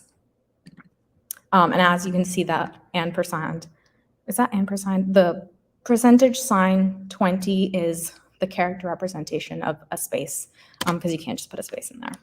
It'll get confused thinking that this is separate from this. So you can say, hello there, students of Serverless Days Conference. You can write whatever you want to. You don't have to change it if you don't want to. So Morse options is just a bunch of data that we want to be able to give to the server so that the server knows what we're asking for with this GET request. And so on line 14 over here, I'm going to zoom in a little bit. We are making sure that when we actually make this request, line 14 is where we actually make the request to fund translations. We are also sharing that information. If we didn't have more options over there, we would have defined it in our program, but we're never actually giving it to the server. It's equivalent to like packaging up a gift for your friend's birthday and then just leaving it at home. You need to be able to actually give it to that person or to that server. And at this point, if everything else goes well, this program should work, but let me just go check. It says run the program, try changing the parameters. We already did that. And we can look at this later. So let's go ahead and run it. Okay, I did get some type of an error over here that says only absolute URLs are supported. What is it referring to? I'm not sure what it's referring to right now. So let me try running it again. I think, yeah, it has to do with line 32 over here. If you don't want to deal with it, you can comment out that code, which was a command question sign. But here we have the entire response from the Fund Translations API. As you can see, the Fund Translations API actually gives us a lot of information. It says, hey, first of all, you succeeded. Good job, right? Second of all, this is what you translated. This is the text that you wanted to translate. Hello there, students of Serverless Days conference. And this is the Morse translation of that text. And it's just letting us know, by the way, that we were doing Morse and we weren't doing something else. It got this information likely from the endpoint directly. So that was pretty easy. I think we have one last step, which is currently we're logging the entire Morse response, which as you can see is a lot of information. We don't necessarily need all of that information, so we're going to go ahead and show you how to cut it down. This is a JSON object. A JSON object, when you are using it in JavaScript, can be represented in a way that's like, hey, let me just write it down so I can explain it better. This is what it's going to look like. This entire object encompassed within the outermost curly braces is translation, right? We are logging translation, which is why all of this is showing up. If we didn't log it, it would still happen. We would still get that response, but we wouldn't be able to view it. Success and contents are two parameters or two other objects within the translation, right? As you can see, they're both at the same level. Everything else is within context. So if we wanted to access success, we would just do .success. Right now, we want to be able to access something within contents. So we're going to change that to contents. And lastly, we want to be able to access translated specifically because that's the actual Morse code. So let's say we do this and we run this again and we just get the translation. Perfect. I'm going to do a quick time check to make sure I'm not going overboard. Okay, I have a little bit of time left. I have just over half an hour. Cool. What were we doing? I lost my train of thought. Okay. We were over here. We got our translations. Next up, we are done with the first challenge. So congratulations. If you got this far, great job. If you didn't, that's okay. This was a lot of new stuff, especially if you don't have experience with JavaScript or if you don't have experience with Node.js or just coding in general. You can feel free to contact me and we can work through this at a deeper level and try to understand more about what's going on, try some easier examples as well. Next, I'm going to go ahead and screen share the second challenge, which is we're going to start making some post requests to send notifications, right? This is the second part about our mission. Our mission was to send a message that had translated Morse code. So we did the Morse code part, and now we need to do the hard part, which is how do we actually send that message to someone? We're going to use Courier, one of our sponsors for the conference and camp and hackathon and everything. We're going to create a post request. Courier deals mostly with post requests. You can use GET requests as well. But when you're trying to send a message, you're no longer just trying to get some information. Now you're saying, hey, I want to be able to, similar to the Twitter API, I want to be able to make a change. I'm going to give you some information, and I want you to take that information and do something that's going to change your data. And it's going to, in this case, actually send, let's say, an email over to someone in the world. And I'm going to let you know within that API call that it is a post request and that I want to send an email specifically to this email over here. And we're going to see how to do that. So, let's not go to final project just yet. Let's go back over here. Excuse me. So we are at challenge number 2. We have access to some documentation from Courier, so we can go ahead and access that. We no longer need access to the translation API. I've linked you directly to the post request that sends messages because that's specifically what we're dealing with. If you're interested in seeing all the other things that Courier does, you can check out the rest of the API reference. But here we just want to focus on this one task, which is how do we send a message in Node.js? The first time you load this page, it might show up in curl, so you can go ahead and change it. It's given us some starter code over here, which is great. It's a place to start. We're using node fetch over here as well because we're making a request and we don't want to have to build out all of the code for how to make an API request on our own. We have options defined the same way we had options defined for the Fun Translations API. There is a little bit more information. As you can see, there's some differences here. There's a lot of differences here. The method is no longer a get method. It is a post method. The header, now the first 2 lines of the header, lines 9 and 10, are the same, but it includes an authorization, which means Courier is not a free-for-all API. Courier is one where you have to make sure that you have an account because you wouldn't want Courier to be able to send emails via your email to some random person, right? So for protection, for privacy, you create an account. That account now has the ability to send emails on your behalf anytime that you ask it to. It's not going to send it on its own to any email that you ask it to. So this is just protection to keep you safe. And then we have a body, which we didn't have before.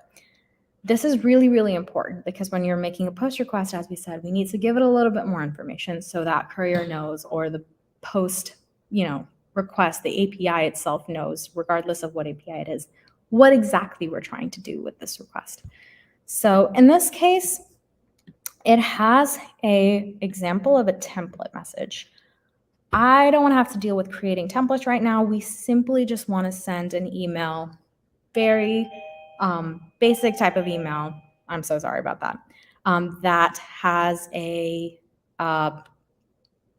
1 line of Morse code. That's all it requires, right? So what we're going to do over here is go along to, we can actually go through this list one by one. We do want to send an email, so we can go ahead and add email. As you saw before, it was blank. Now we're going to add courier.demos@gmail.com, and it's automatically adding that information in here. So this is who we're sending the message to. We don't want to use a template. We want to actually be able to define our own message. So title is the subject of the message, new message, and body is whatever is in it. So I'm just going to write Morse right now. We're going to have to replace that later. And that's pretty much it. We know who we're sending it to. We know what we're sending. And the rest of it is just like a basic making a post request. So you can go ahead and copy this code, or you can follow the instructions that are in the markdown file over here. I'm going to go ahead and copy the code that we had and paste it. So if you were doing it manually, you would just change this to post. Whoopsies. You would add the authorization level, and you would add the body. We have all of that information. So, did I do it right? Yeah. The main change, I just realized I don't want access to all of it. I don't want const fetch. I only want the options and the fetch part of it. So we're going to do it that. I'm going to get rid of these extra lines of code because we don't need all of that. And we have everything that's available. The bearer code is going to change. You're going to need to go into your Courier application. I think I have mine available. When you log into Courier, go ahead and sign up with a new email if you don't already have one. It's going to ask you to create a workspace. We're going to call this conference workshop. You can call it anything you want to. And then I'm going to send an email. Going to give Courier access to my email so that the API itself can send emails on my behalf.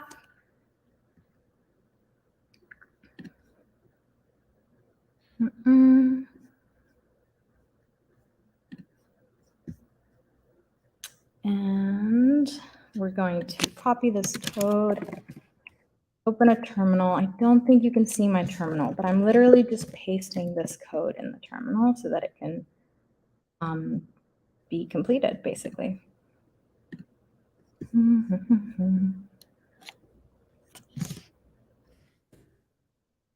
Okay. And once you see that I have completed the request, we get a little dancing pigeon, and we're gonna go over to app.courier.com. Now we're gonna go into settings and API keys, and I think I only have like 15 minutes left, so maybe half an hour. How much time do we have left? Yeah, like half an hour-ish. So yeah, you can copy the very first API key that you have available to you, and then you want to go into your actual replit, open the key, call it API key, paste the value in here. I'm not going to do that. Oh, I kind of have to do that. I'll do it, but I'll delete it afterwards. And then you can go ahead and insert the actual key. So we don't need this entire thing. We just need to know what the API key looks like. And I'm going to paste it like this. Let me explain. Over here, as you can see, your authorization token needs to look like this. It needs to specifically have this format. It needs to say bearer in the beginning. It needs to have a space in between, and it needs to have your API key, which I just typed random stuff in here. So what we're doing over here is we're just putting those two together, and we're saying, hey, I've saved this as a secret code in my program so that no one else has access to it. And I'm making sure that the bearer, when it's within those quotes, still has that space in between. And then appending to it the API key so that at the very end, this looks like this with the correct key. I'm gonna run and I'll be right back. In the meantime, we're gonna add a little video from Ganning.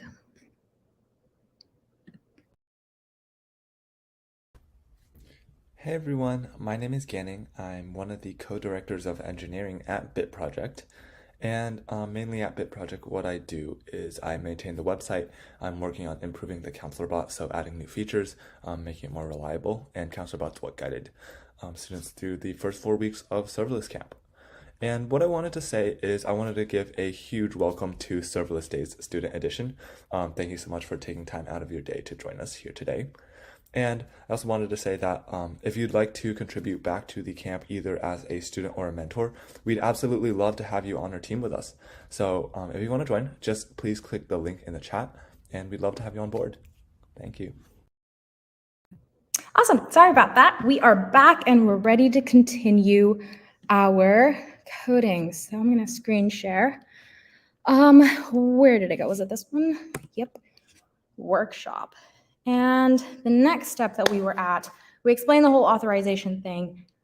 At this point over here, this program has access to using our Courier account, using the Courier API associated with that account to send messages.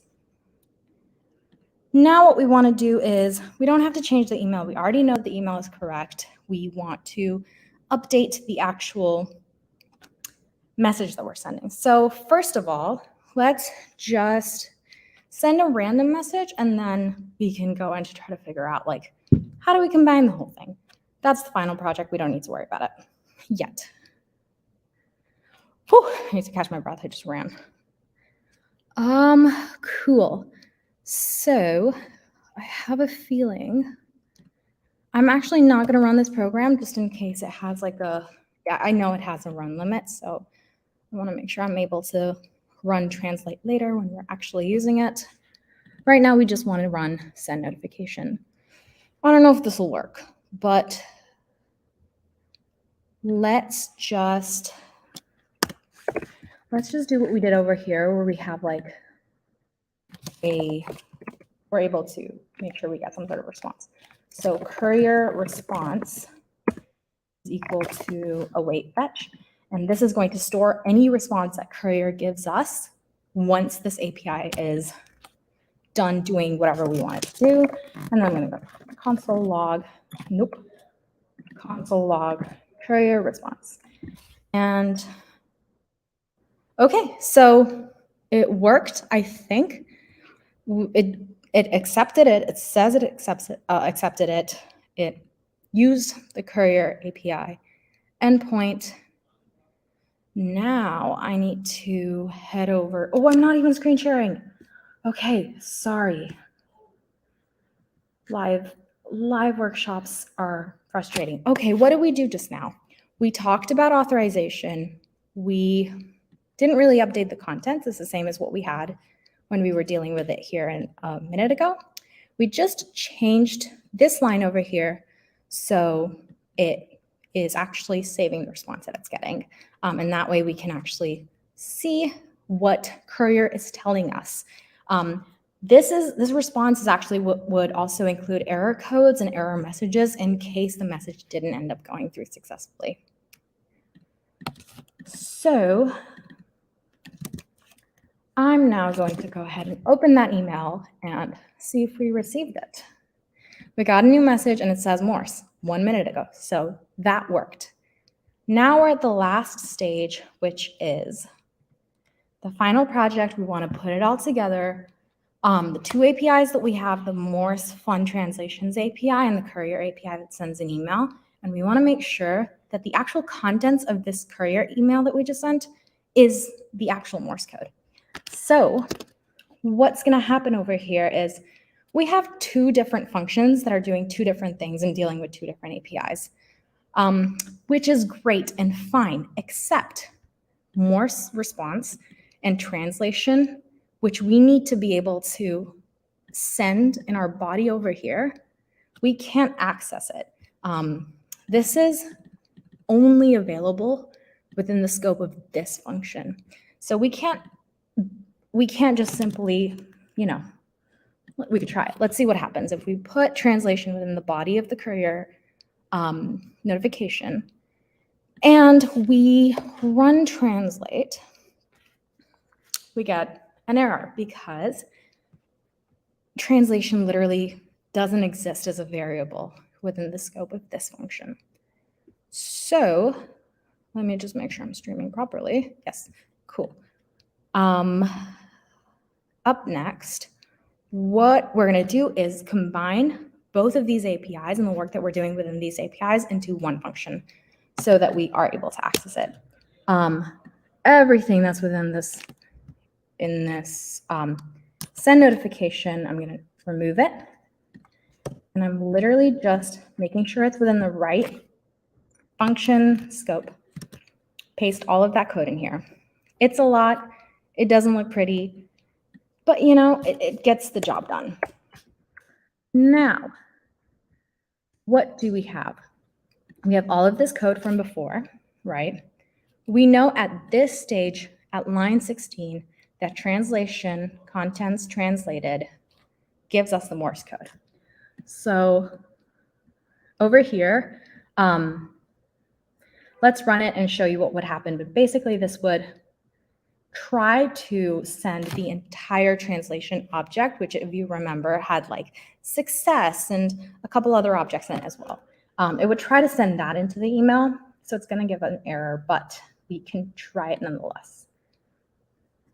So this part over here that you see at the top is what line 16 is doing. And then the email is going successfully, right? Courier is not giving us an error. Courier is saying, yeah, I sent an email that had translation in its body. But when we try to look at it, I see Cole doing this API. Thank you, Cole. Did we get it? Whoops. Did I send it to the wrong email? Did I not call it? No, I did it. It said it went through. No. Should I try it again? Did I miss something? It did say it went through. I might even go into my logs and see if something went through just now, 55 seconds ago. Oh, we are getting an error here. And it says, oh, okay. Oh, backtracking. Courier has really awesome logs. So if something goes wrong and you're like, hey, this code and this response over here makes it seem like everything's fine and working, but clearly I didn't get that email, what's going on? It's best to check the logs. It'll tell you what's wrong. So we an error encountered. We encountered an error that says you must pass a string or handlebars to handlebars compile. You passed object. What that means is over here we tried to pass in literally an object instead of passing in a string or handlebars. In our case, we just want the string. So let's go ahead and convert this into string, just the Morse code line, and hope that this works. So, okay, again, this response is saying that it's working. Let's check our logs. Logs say that it's sent, and this is what it should look like. And if we go into our email, this is what it should look like as well. Ooh, let's see what Cole sent us. Cole sent us the same email. Thanks, Cole. I appreciate you trying to follow along. We did it. This is pretty much it. This is the end of our workshop. We were able to send a secret message. Now you can use Courier to send all of your friends a bunch of Morse code messages, and then they're going to be like, whoa, this person is so cool. A fun thing you could do is automate like messages every day to your friends. And every day they can get a message from you that's in Morse code. And they'll be like, wow, how is this person so consistent with their messaging? And it's because you know how to use APIs. Okay, that's it. It was a bit chaotic. We did mess up a couple times, but we did it. That was the end of our workshop. If you have any questions, please feel free to reach out to me on Discord, reach out to our team on Discord. We are here for you. And Beatrix, are you available right now? Yes. Awesome. Hi, Beatrix. How are you doing? I can't hear you. Why can't I hear you? I think it's my fault. Oh, okay. Hi. Hi. Sorry. How's the day been going so far? Good. It's been busy preparing the conference and all of things. Yeah, all of the messages that you see going on in literally every single platform that we have, that is all Beatrix. She has been working her ass off literally this entire week to make sure that y'all have all of the information that you need. So thank you so much for your hard work, Beatrix. Let's start with, could you tell us a little bit about yourself? Who are you? What are you doing here? Yes, I'm Beatrix, community manager at Bit Project. So I'm responsible to engage the members of the community and help coordinate events in our student community. That is awesome. And what are you outside of Bit Project? What do you do? I'm actually a freelance designer. I'm working on the UX design. So basically working on the website, apps, make sure that everything working out for the user. That is awesome. And the one thing you didn't mention is you are going to be continuing on as the host for the rest of this event. I will join back later, but I'm going to let you go ahead and take it away, Beatrix. Thank you, Shreya. Okay, everyone. So the next talk will be developing and deploying secure code with AWS Lambda with Tal Melamed. So a little bit about Tal. Tal is a senior director, cloud native security research at Contrast Security. With over 15 years experience in security research and engineering, Tal possesses an unprecedented understanding of the application and the serverless security landscape. The talk today is about to gain an overall understanding of serverless applications to overcome the new pain points like handling overly permissive function settings. Let's welcome Tal Melamed. Hi everyone, thanks for joining. My name is Tal Melamed. I'm a senior director at Contrast Security, and I'm here to talk to you about automated serverless security testing. How can we deliver secure apps continuously? So let's start. Why am I talking to you? Well, a couple of years ago, I joined a startup called Pertigo as head of security research. We did serverless security protection, and we've been acquired by Checkpoint in 2019. Then I decided to start my own company with two other colleagues, and we founded Cloud Essence, a cloud security testing solution that was acquired by Contrast Security in 2020. And here I am talking to you about securing serverless applications. You can, of course, find me at social media at the handles on the left side. Shoot me an email if you want to ask anything. Okay, so serverless for DevSecOps. In general, just to make it clear or to make sure we're on the same level, serverless doesn't just mean security architecture or security patterns. Is a whole new thing. The architecture changes from the monolith to an architecture that is an event-based architecture that based on many resources, that the only connection with them is the infrastructure. Cycles are no longer waterfalls, neither agile. We're talking about DevOps, DevSecOps, hyper agile cycles where we ship to production on daily basis. The processes are different, less manual processes. We're talking more about automation. If you want to interact with the cloud, automation is a must. And of course, the decision making, less top down, no more security. The engineering manager is taking the decision when and where to deploy. Developers takes the responsibility and deploy into production on daily basis. Okay, so we said a service is an event-driven architecture. So this is the typical architecture or a typical flow within the architecture where you have an event happening in the cloud, something like an API request, an S3 upload, DynamoDB entry written, which then triggers the Lambda function. The Lambda is where your compute is, and the Lambda then interacts with other services.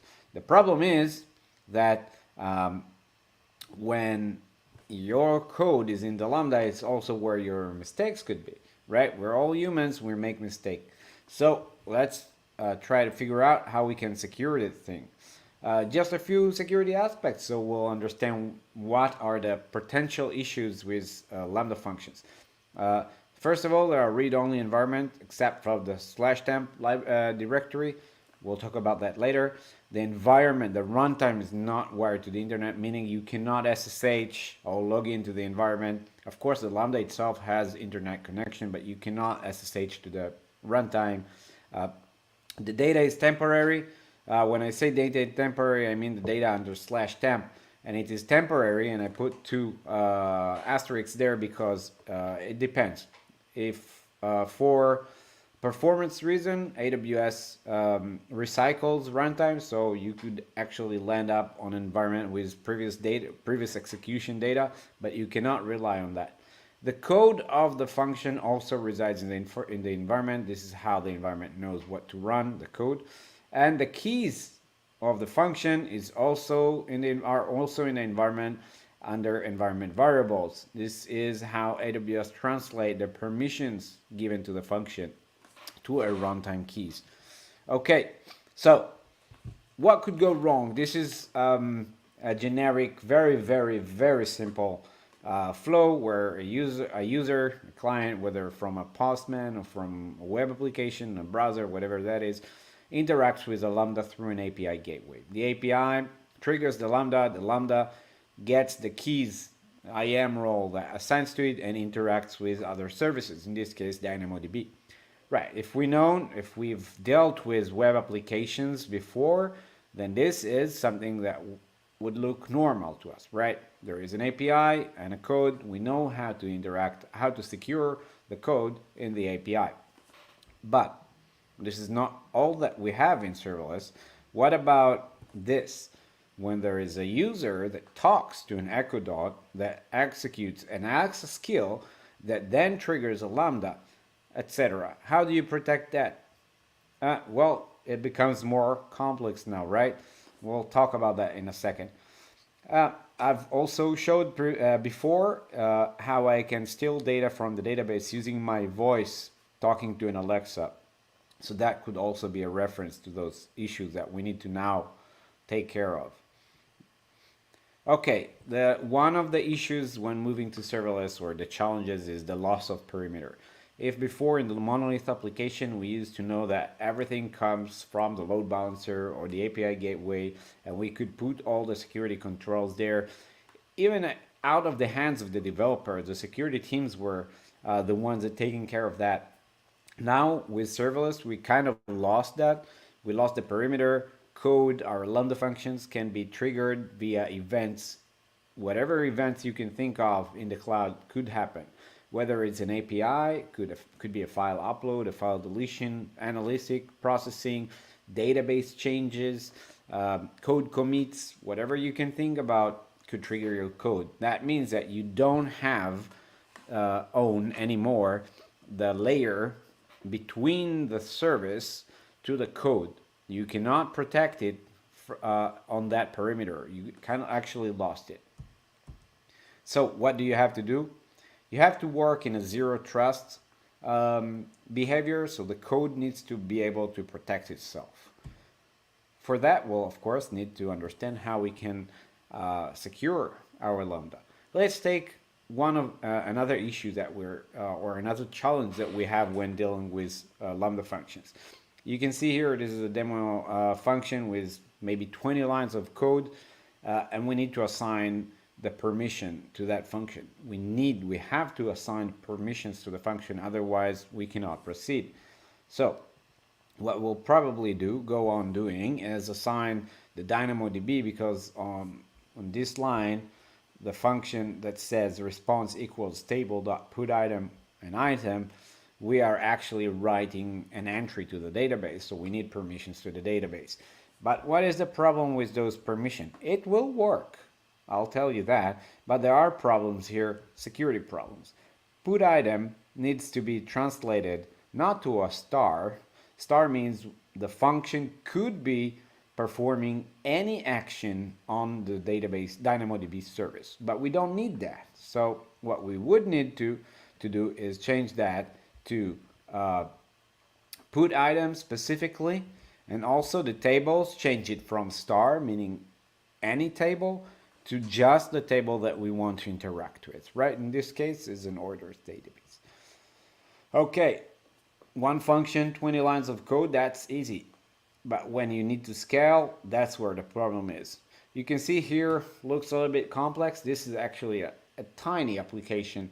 We've seen customers with application with thousands of functions. How do you scale that manually? You can definitely not. So we need to automate, and we talked about it before. So we need to understand what are the security serverless risks or security risks in order to understand what we need to secure. So here is a list. It's taken from many projects that you can find online. Event injection equals to attacks, like injection attacks, like SQL injection or code injection. We have things like overprivileged function, where we talked about vulnerable dependencies. So third, supply chain issue. We know all of that. Insufficient logging and monitoring is actually very important, because we need to understand how to extract the relevant data from the cloud. It's not anymore owned by us. And of course, there are more and more issues. And we'll talk about what should be the process in securing our Lambda functions. So we know all that. This is not new. We need to secure our code. Can we apply traditional application security tools to cover our serverless application? That's the main problem. If we can, then we don't need to do anything new, right? Let's see. I've taken this case, iRobot Roomba, from AWS website. Actually, just now AWS acquired iRobot Roomba. That's a coincidence. But let's take this tiny flow where an API, or an iRobot Roomba device sends an API to a specific Lambda that writes or processes the data, puts it into a queue. Then another function at number 2 picks up the data from the queue, processes it, and then we have a third function that probably triggered by the second function that makes deals with the IoT policies and the thing registries and register the robot, right? Very simple. Let's see if we can secure it with traditional tools. So of course we can cover first, do an SCA scan. SCA is the dependency scan. If you don't know, this is very common and very good practice, but it only covers 10% of the app, right? So what about your code? What about your configuration? They are not covered with SCA and image scanning. So we need something else. What about infrastructure as code security? Right, we have open source tools. They are great, very shift left. We can take them, we can scan our projects on the workstation or in the GitHub, and they'll do the job. But they have zero code coverage, so our code is not covered. They have limited visibility. They don't know what we have in the cloud. They don't know what is the logic. They don't see code. They are dependent in the infrastructure as code. Of course, there are differences between Terraform and serverless framework and CloudFormation and SDK, CDK, etc., etc. So that's another good practice, but we still haven't gotten our code covered. So we can go with AppSec testing tools, right? IAST is a modern AppSec tool, very accurate, very reliable, and it enables a real DevSecOps. So why not going with IAST? Interactive Application Security Testing, one of the best security testing tools out there, because there are no servers to instrument. It doesn't mean that it's not possible at any level, but it's not really adjusted to Lambda functions where the environments are ephemeral, right? The runtime spins up, runs the code, goes down. Instrumenting it first could be a little bit heavy. And the second thing is that might not be even possible. So I wouldn't go with IAST. I think it's a lot of work to make it get some coverage on our Lambda functions with a lot of latency. All right. So what about DAST, Dynamic Application Security Testing? There is a problem, a big problem with DAST. They need endpoints, they need URLs. You need to direct them to a specific URL where they can scan. So first of all, the two functions on the back, they won't get scanned at all, right?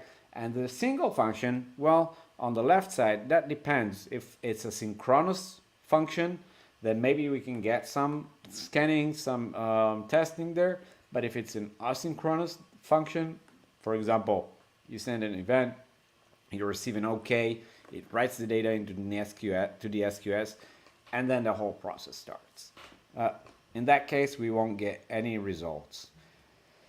So that is not so good. What about SAST, static application security testing, where we scan the code? We can definitely scan the code on the repo or whatever you want. It will scan it, we'll get coverage. But today's SAST, they don't really understand serverless, they don't really understand cloud, so they rely on knowing what is the entry point, it's called a source, and where the data is going to, which is called a sink. Scanning this type of architecture will get them lost because they'll won't understand what the source is an event coming to a Lambda function, an API, maybe somehow they adjusted it, but an S3 bucket or anything else, they'll get lost.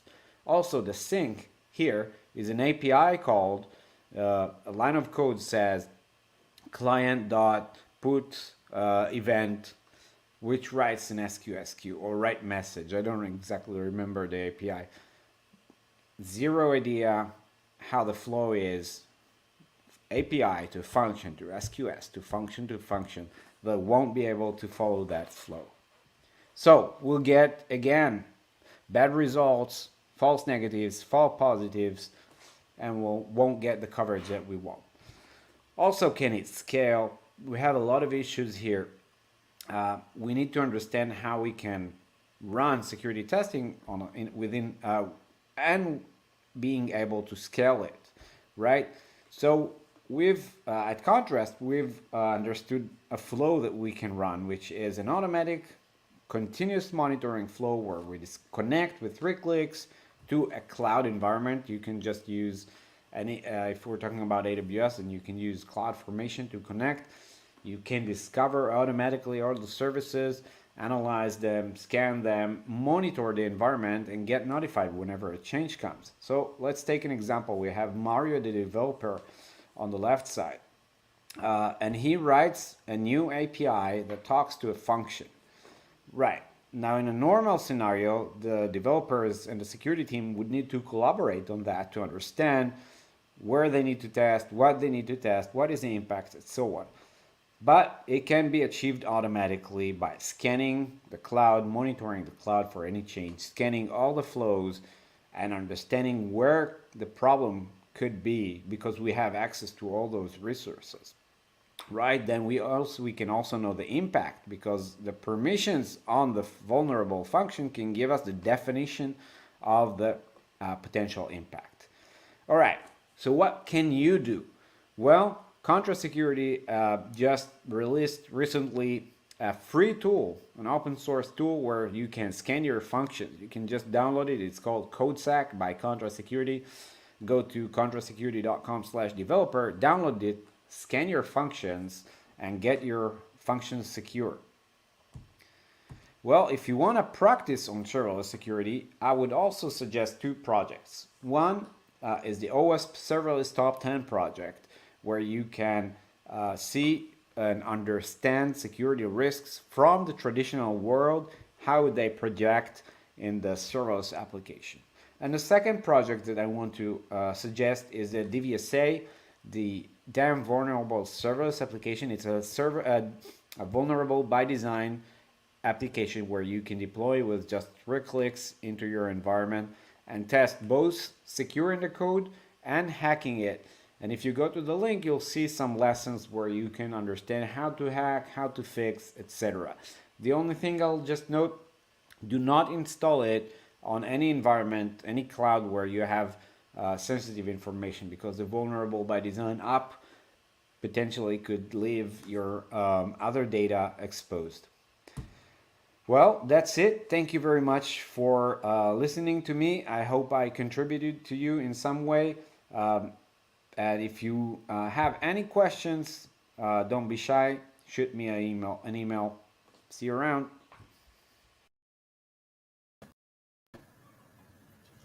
All right, I hope you enjoyed the talks presented by Tal Malamet.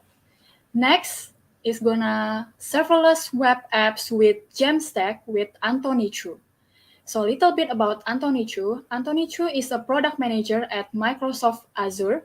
In this talk, Anthony will introduce the Jamstack architecture, which is a serverless approach to build web apps that are fast, scalable, and efficient. Join us in this session to learn how to use serverless technologies to power your entire web stack.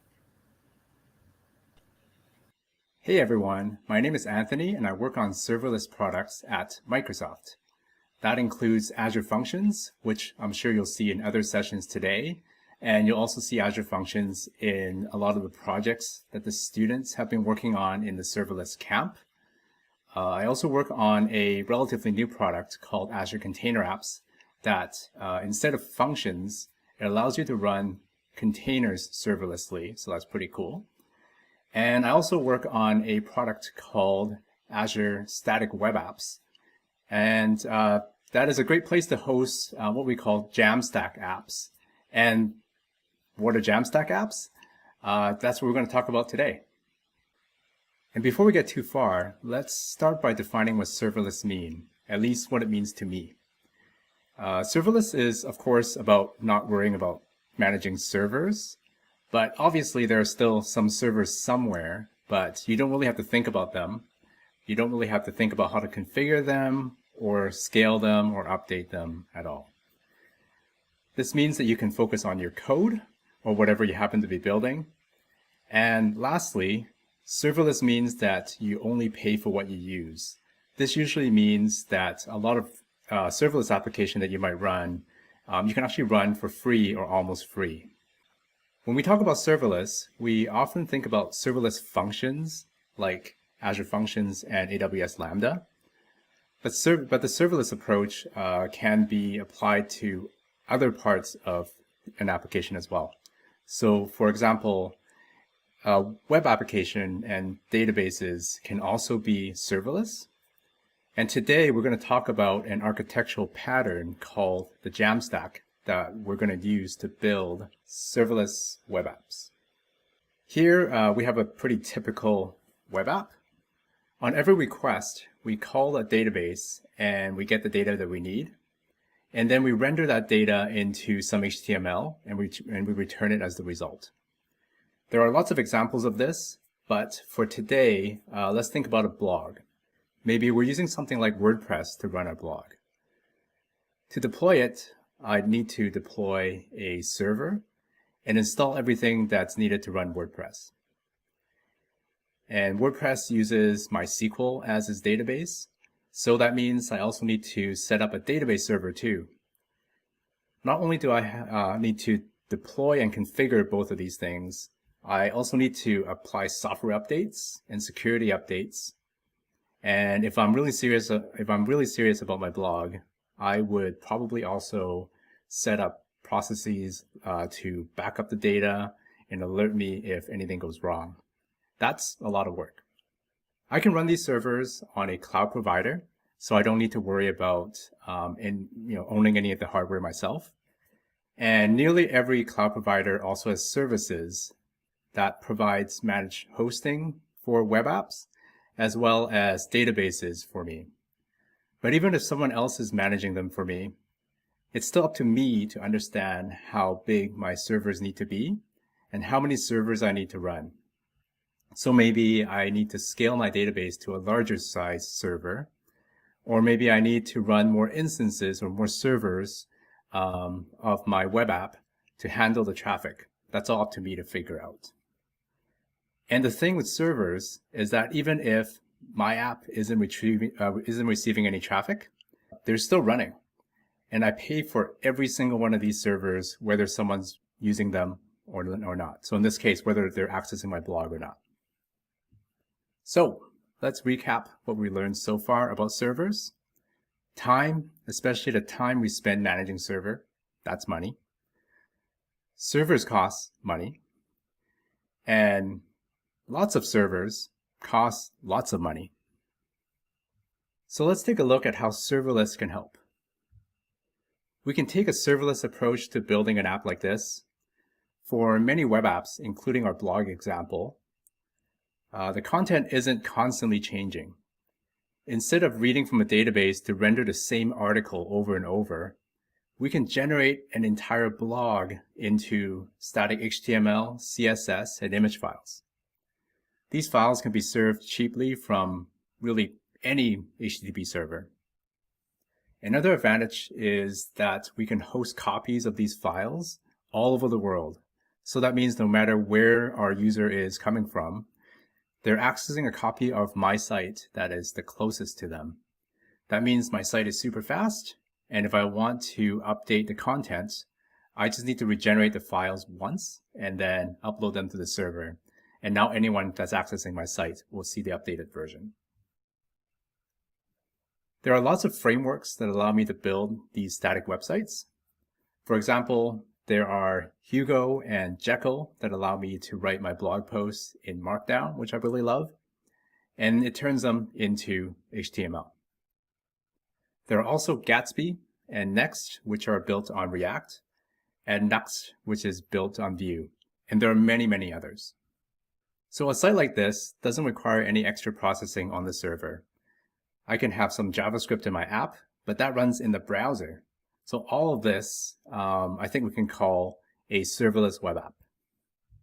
And if I do have data that changes frequently, my static front-end app can include some JavaScript that calls an API to get the latest data that I need. I could build my API using a framework like Express or Flask, but these frameworks require a server to run. A serverless option is to use serverless functions to build these APIs. And if my app needs to store any data, there are traditional database options like MySQL and Postgres. But there are also newer serverless options like Cosmos DB and Azure. And what does it mean for a database to be serverless? It usually means that you never worry about how big or small your database needs to be. And that includes the amount of data that you store, as well as how many transactions that needs to process. So you don't have to worry about scaling the server up or down to handle that demand. You just put your data in it and then read it out. And you don't have to pay for the servers that are always running. Instead, you pay for how many requests you send to the database. So that's truly serverless. So you could build a pretty powerful app using a static front end, a serverless API, and a serverless database. This is often called the Jamstack architecture, where you have some markup, which is a really fancy term of saying HTML and CSS. And you can have some JavaScript as well, and both of those or all of those are running in the browser. And they can access an API built with serverless functions, and maybe that accesses a serverless database as well. In our blog example, this is what it looks like. We can build a blog with a static site generator like Hugo that we mentioned earlier. All the pages in my blog are static and can be served super fast. But a lot of blogs support comments, and implementing comments usually requires us to have some dynamic capabilities, which we obviously don't have in just a static site. And we can add comments with the capability to handle comments using a serverless API. And then we can store these comments in a serverless database. So now I'm going to show you how to build your very own blog with the Jamstack architecture. I'll deploy it to Azure Static Web Apps. Azure Static Web Apps is a service in Azure that makes it really easy to build and deploy Jamstack apps. It hosts our site's static assets in locations all over the world so that it's super fast to access no matter where our users are. And it also supports integrated serverless functions for APIs and also other features that are super useful like authentication. We're actually going to use this authentication feature to allow users to log in before they can post any comments. And Static Web Apps takes the source code that lives in a repository like GitHub, and then it actually automatically generates a GitHub action that will build our application or our front-end app as well as the API every time we push a commit to our repository. And then it takes the build output and then deploys it to the cloud. both the front-end app and the serverless API are deployed together, so you don't have to worry about deploying your front end somewhere and then your API somewhere else. And it even globally distributes my static content so that it can be served super fast no matter where you are in the world. Okay, so let's build a blog. So I've chosen to use Hugo for my blog, and I've searched for the quick start for Hugo. And I've actually gone ahead and went through all these steps already to install Hugo, create a new site using the Hugo CLI, and I also added a theme, and I added some content. In my case, it was a couple of blog posts. And this is what I ended up with. So most of this was created for me by Hugo, and I added a couple of files here for my blog posts. And it's using Markdown as a way to author these blog posts. And then Hugo is going to build my site and turn these Markdown files into HTML. And in order to deploy my site to Azure Static Web Apps, what I've done is I've pushed my application to GitHub. So here it is here. And then once it's in GitHub, I can go over to the Azure portal and create a new static web app. And you can see here I can choose a free tier. And I can go and log into my GitHub and choose my repository. And then I can choose Hugo as the preset. And that just kind of tells static web apps what type of app this is. And then I went ahead and created it. And in a couple of minutes, what I ended up with was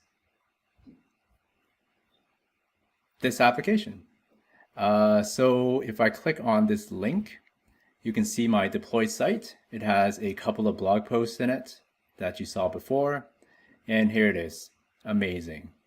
So I'm now going to add a couple more things so that we can add comments to our site. So to store our comments, I want to store it in a database called Cosmos DB. And I went through the same creation process as I did just now for static web apps. And instead I created a Cosmos DB. You can see here it is in the Azure portal. And I've created it with the serverless tier. You can also choose a free tier, which is entirely free as well. So, and then back in Visual Studio Code, I have the static web apps extension installed in it. So what that allows me to do is I can use it to create an HTTP function, and I'll choose JavaScript, and then I'll call it list comments.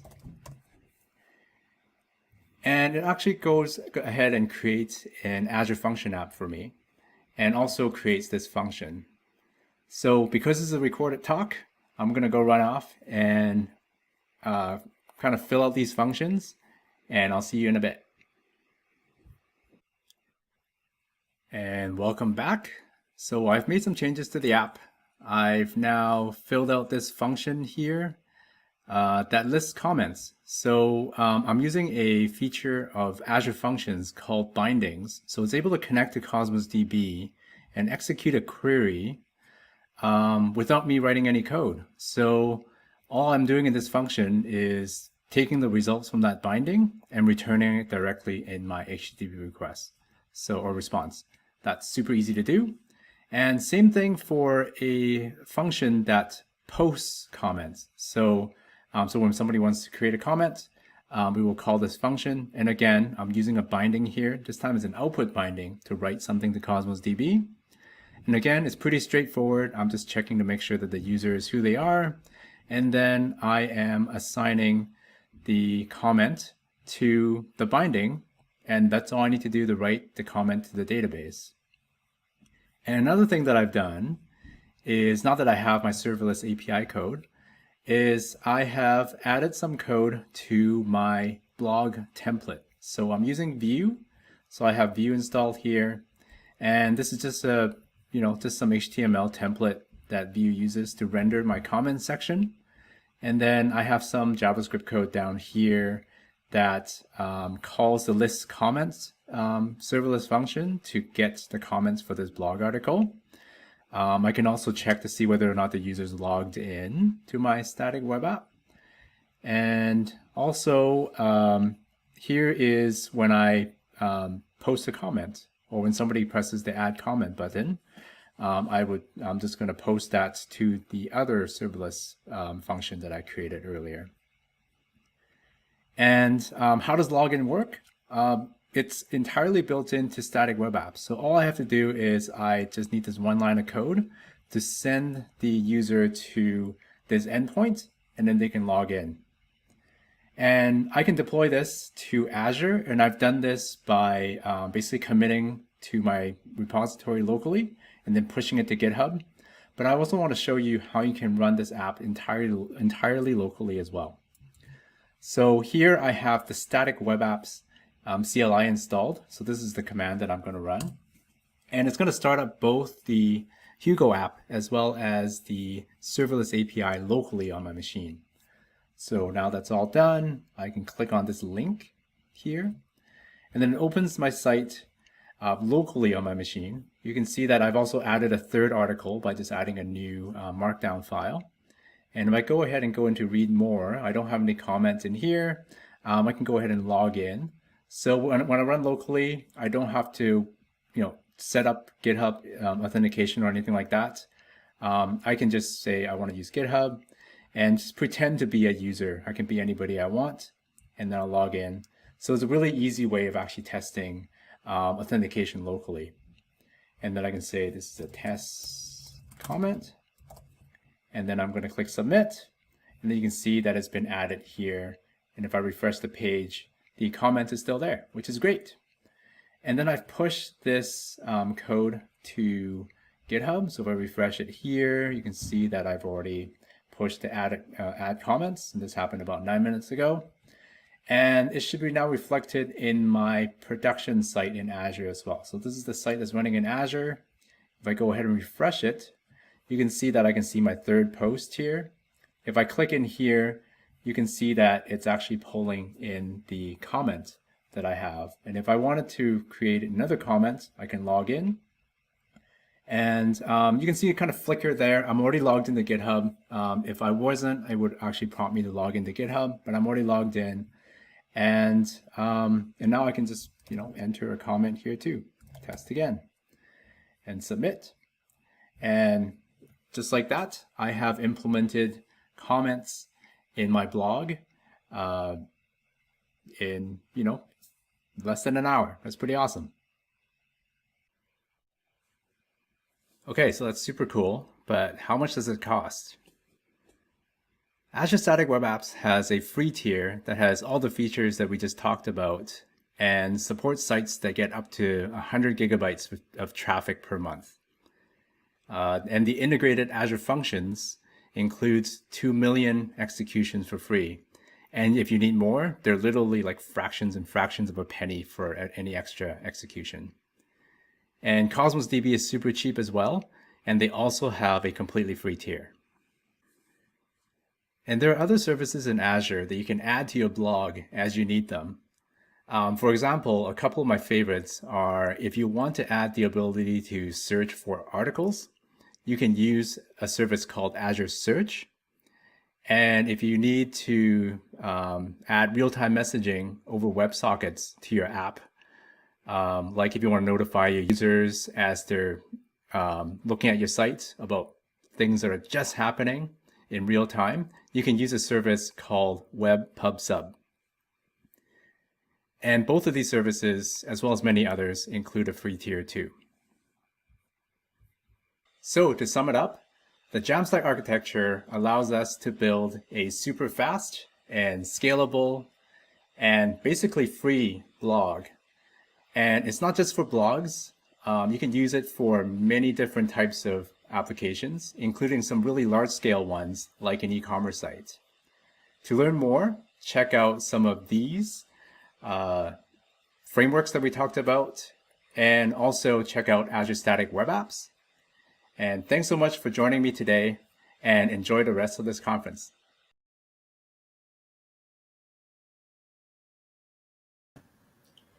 All right, thank you, Anthony. I hope you enjoyed the talks presented by Anthony Chu. So the next talk will be how to write Node.js Lambda functions with Luke Hedger. So a little bit about Luke. Luke is a seasoned software engineer who has worked at all layers of the stack. He is currently leading an engineering team at the Lego Group, building the serverless payments platform that powers Lego.com. In this talk, Luke will walk through how to write the most awesome Node.js Lambda functions, from project initialization through deployment and operation. Hello and welcome to the talk. Thanks so much to the organizers for putting on this event and having me along to talk. It's great to be here at Serverless Days. My name is Luke. I'm a lead engineer at the Lego Group, and I'm also an AWS community builder. I'm here today to talk to you about how to write Node.js Lambda functions. So let's get started. First, let's have a little recap about AWS Lambda. I won't go into the details of what Lambda is, but we're going to start with a little bit of context and some of the best practices that we will look at later on in the talk. We'll link back to some of the features that we see with AWS Lambda. Firstly, serverless compute. It may seem like a big deal when you look at it first, but what we really need to do is break this down. It does require a novel approach and a slightly different mindset to more traditional serverful apps. But the fact is, if you master the basics of AWS Lambda, you'll still be able to gain a lot of the benefits, like more cost efficient compute, compute at high scale, high availability.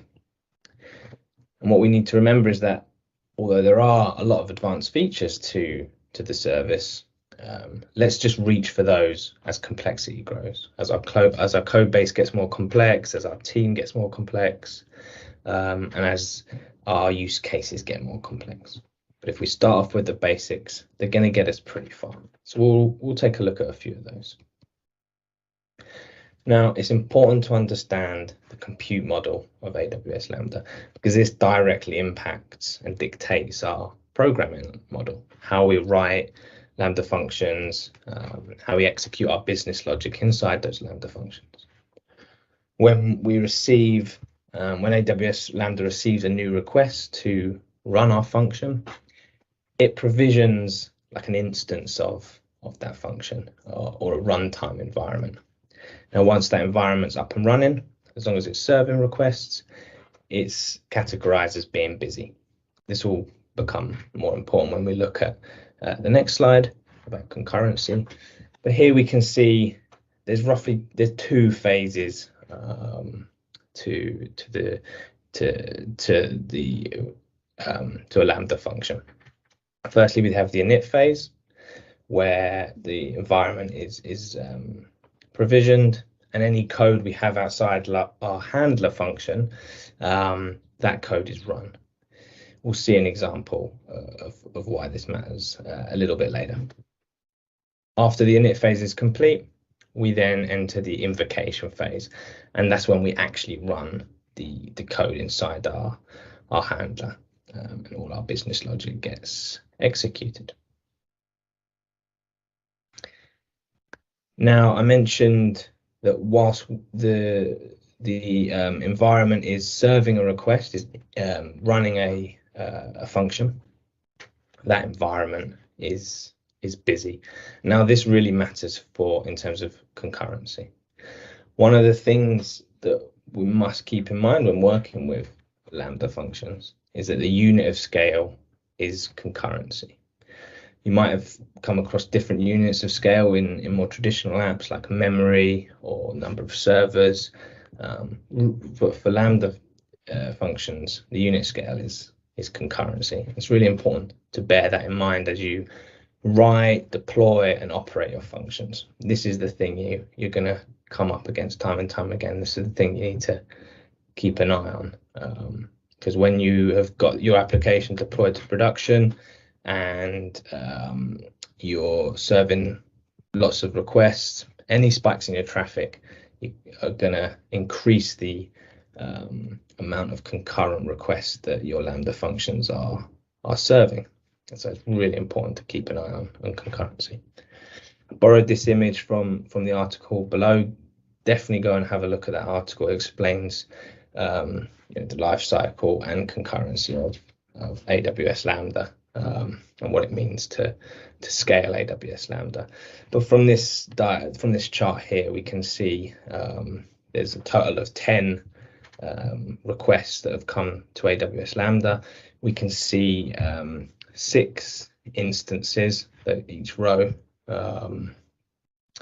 have been spun up, and you can see here in the first request we enter that init phase and the invocation phase. Then it's busy. Once that's finished, you'll see on the right hand side of that request number 6 come in, and that just hits the invocation phase. So that's a subsequent request for that same environment, but the init phase is only called initially to initialize the environment. So it's important to bear that concurrency model in mind, and it's also important to understand the limits within AWS Lambda.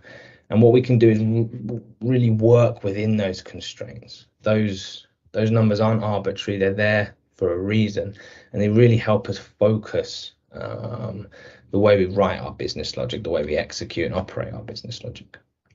So what you see if you start a brand new AWS account, your maximum concurrent executions will be 1,000. So you cannot have more than 1,000 concurrent executions of all of your functions in an account at one time. Functions cannot run for longer than 15 minutes. So any function running over that 15 minutes will time out automatically and won't complete. And this one's really important because it helps us understand that we need to keep our Lambda functions efficient and speedy. Generally, functions are designed to be single responsibility. So they do one job, they do it well, and they do it pretty quickly. And in terms of memory allocation, probably not one that you'll need to worry about too much unless you're processing high amounts of data, but there is an upper limit to that as well. And in terms of performance, what we can do is tweak duration or timeout and memory allocation to kind of find the sweet spot for an individual function, because this will vary based on the sort of network operations that you're doing and any operations on data, that sort of thing. They're going to impact how long your function runs, and you can tweak maximum timeout and memory allocation. Now, to get an idea of that, we can use something like Lambda Insights. It's the dashboard we see here, and that's going to give us some indicators in terms of how we could optimize the functions. So you can see here there's 2 functions on display. You can take a look at the max memory column there. We're right at the top end of our maximum memory. So if we were to tip over that, if there was to be an operation that took longer or had a higher amount of throughput, that might exceed our maximum memory allocation for either of these 2 functions, which would result in the function not executing to the end.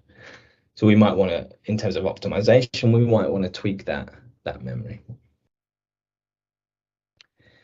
So now that we've had a little bit of a look at the context and the service itself, let's dive into some of the best practice that we see used on the team I work in at Lega.com, a very early adopter of serverless. So we've had a lot of time to figure out some of these best practices. So hopefully I can share those with you, and they'll help you along the way too.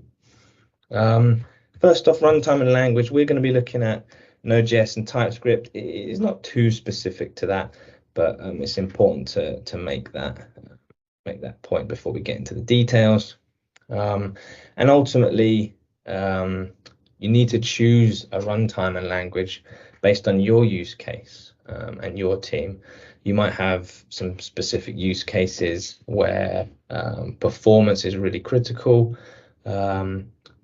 And in terms of team, what you're looking at there is, what expertise, what knowledge do we have on the team at the moment? How quickly could they learn a new language or runtime? In terms of Node.js, we want to be using the latest version when possible for security, but also for in terms of features.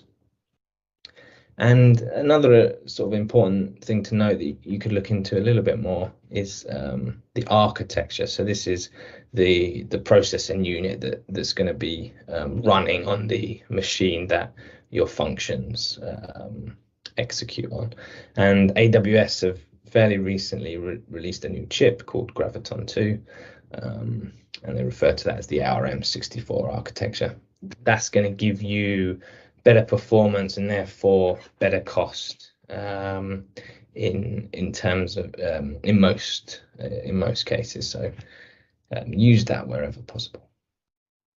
Files and folders are really always a really healthy debate around how to structure your application. What I always say to the teams I work within is just start with a directory structure that seems to make sense, works for you, and change it if needed.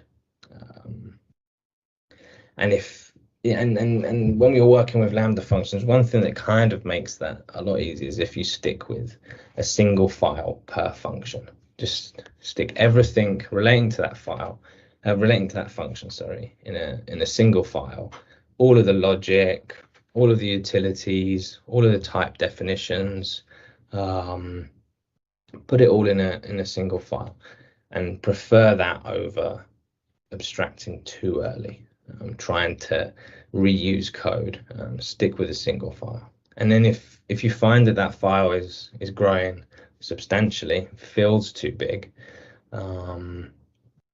then rather than splitting up the function, consider your architecture.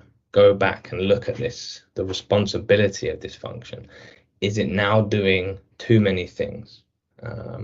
Could you split it into two functions rather than two files?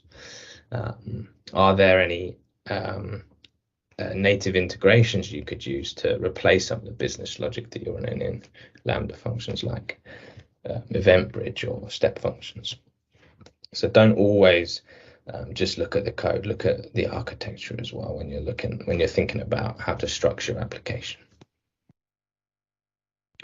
Code standards, won't spend too long on this, but a couple of tools that can really help you maintain a high standard for your code. Probably familiar with those if you've worked with Node.js. This isn't really a serverless specific thing, but a few pointers that always work well in my experience is just use Pretty's default rules. No need for arguments or opinions there. Saves you a config file as well. And in terms of ESLint, keep rules to a minimum. When you find that you need a rule, apply them as you go, not upfront. And when you're adopting other people's rules, like if you want to extend a well-known company's ESLint configs, do that with caution, because they might not suit you and you might end up just ignoring rules or overriding them. So start off with a minimum rule set that looks sensible, and go from there. See how the team feels about that after working with it for a few months. Another thing that is worth noting is keep all this config in the root of your project. If you're working with a kind of mono repo setup and you've got lots and lots of functions or services, make sure the config's global rather than tying it to specific functions or services. That's going to help you scale and keep things standard across the entire code base. So we noted that we're going to use Node.js, but we're also going to use TypeScript. This is kind of becoming, if not has already become, the de facto standard. Of course, you can still write your functions in JavaScript, but TypeScript is seeing improved support from from AWS. There's lots more documentation on that. The type definitions are pretty solid. So yeah, go with TypeScript. The important thing to note is if you are adopting TypeScript, if you're new to TypeScript, you don't need to go ahead and trawl through the docs and learn everything about the TypeScript syntax or language. You don't need to do that up front. Just start with the basics and build from there. That's super important to keep in mind. Just use the parts of TypeScript that you feel are necessary. And if you need to introduce more advanced or complex features of TypeScript, do that over time, and when the team feels comfortable with that as a whole. So here we see a very typical signature for a Lambda function. We see the handler, the definition of handler function there. That's what we talked about when we talked about the init and invocation phase. That's the handler function there. We can type the event payload that's coming in. In this case, we're expecting an API gateway request routed into our Lambda function, and we're responding here. It's an async function, so we're wrapping our response in a promise, and we've got a custom type for that response. And we see here that the custom type there sits alongside the function. That means that we don't have to go hunting in other files for those type definitions when we're walking through the code.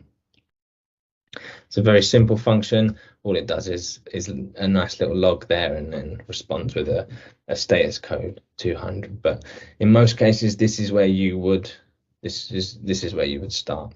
And we can see at the top we've got the type coming in from the AWS Lambda type definitions. And if you're using other third-party libraries, you would use their type definitions as well. Let's take a little look at the AWS SDK. Now, if in your Lambda functions, if you're working with any other AWS service, you're going to use the AWS SDK. It's on version 3 at the moment, and I would recommend using that latest version. It's much improved from version 2. Now, with version 3 of the SDK, you install client libraries individually. So here we see an example of the EventBridge client library being used. And generally, the things that you're going to come into contact with when using the SDK, or version 3 of the SDK, are clients, commands, and inputs. So whenever you're working with another AWS service, you're going to start by connecting to that service via a client. And you'll notice here we do that outside of the handler function. So here where we initialize a new EventBridge client, that would happen in that init phase that we saw. So that connection to the EventBridge client, that will be persisted across the lifetime of this environment. So subsequent, the initial and subsequent invocations of the handler function would use that same client. And that can keep things nice and efficient. So any operations that you only need to do once and can persist, do those in the init function, and that will keep the execution time of your function as low as possible. So that's our client.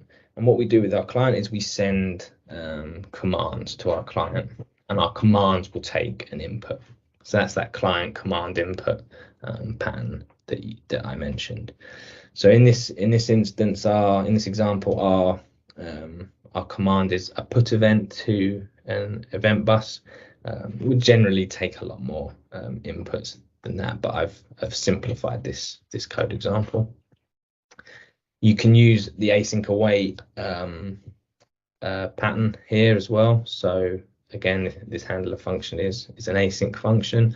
We await sending the command to the client, and once that's once we receive a response there, we can proceed with the execution of our code. In this very simple example, we then just respond with a 200. That await is wrapped in a try catch. Obviously, that's definitely a recommended pattern there to catch any async errors, and then we're just going to respond with a 500. So that's a very simple example of using the AWS SDK. In terms of testing, we're just going to look at unit testing quickly here. We'll look at this example of how you might test that function we just looked at. Now, unit testing should form, along with other types of testing, should form a cohesive and holistic test strategy for your serverless applications. It's an entirely different subject, something that I've worked a lot on with my team at Lego recently. So I'll link to my Twitter at the end of the talk, but follow me on there if you're interested in serverless test strategies, and look out for some more content coming up about that. But we'll look at a unit test now. That's probably the simplest test we're going to do for our Lambda functions, and you can get pretty good coverage and pretty good confidence from those unit tests without deploying anything to the cloud.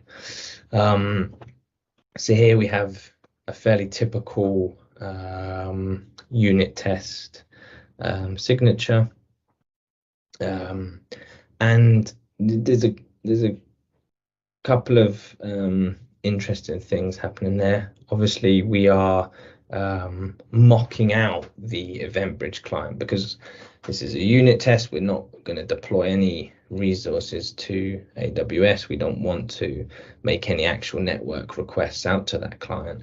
So we just create a little mock and a little spy for that test and expect it to return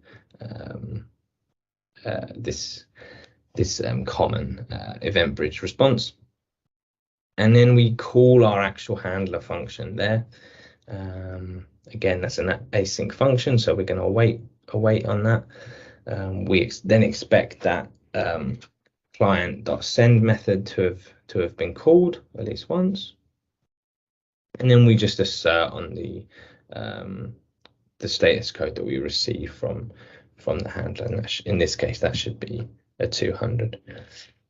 Now, obviously one of the challenges of testing is writing the unit test itself, but it's also making sure that your function code is testable.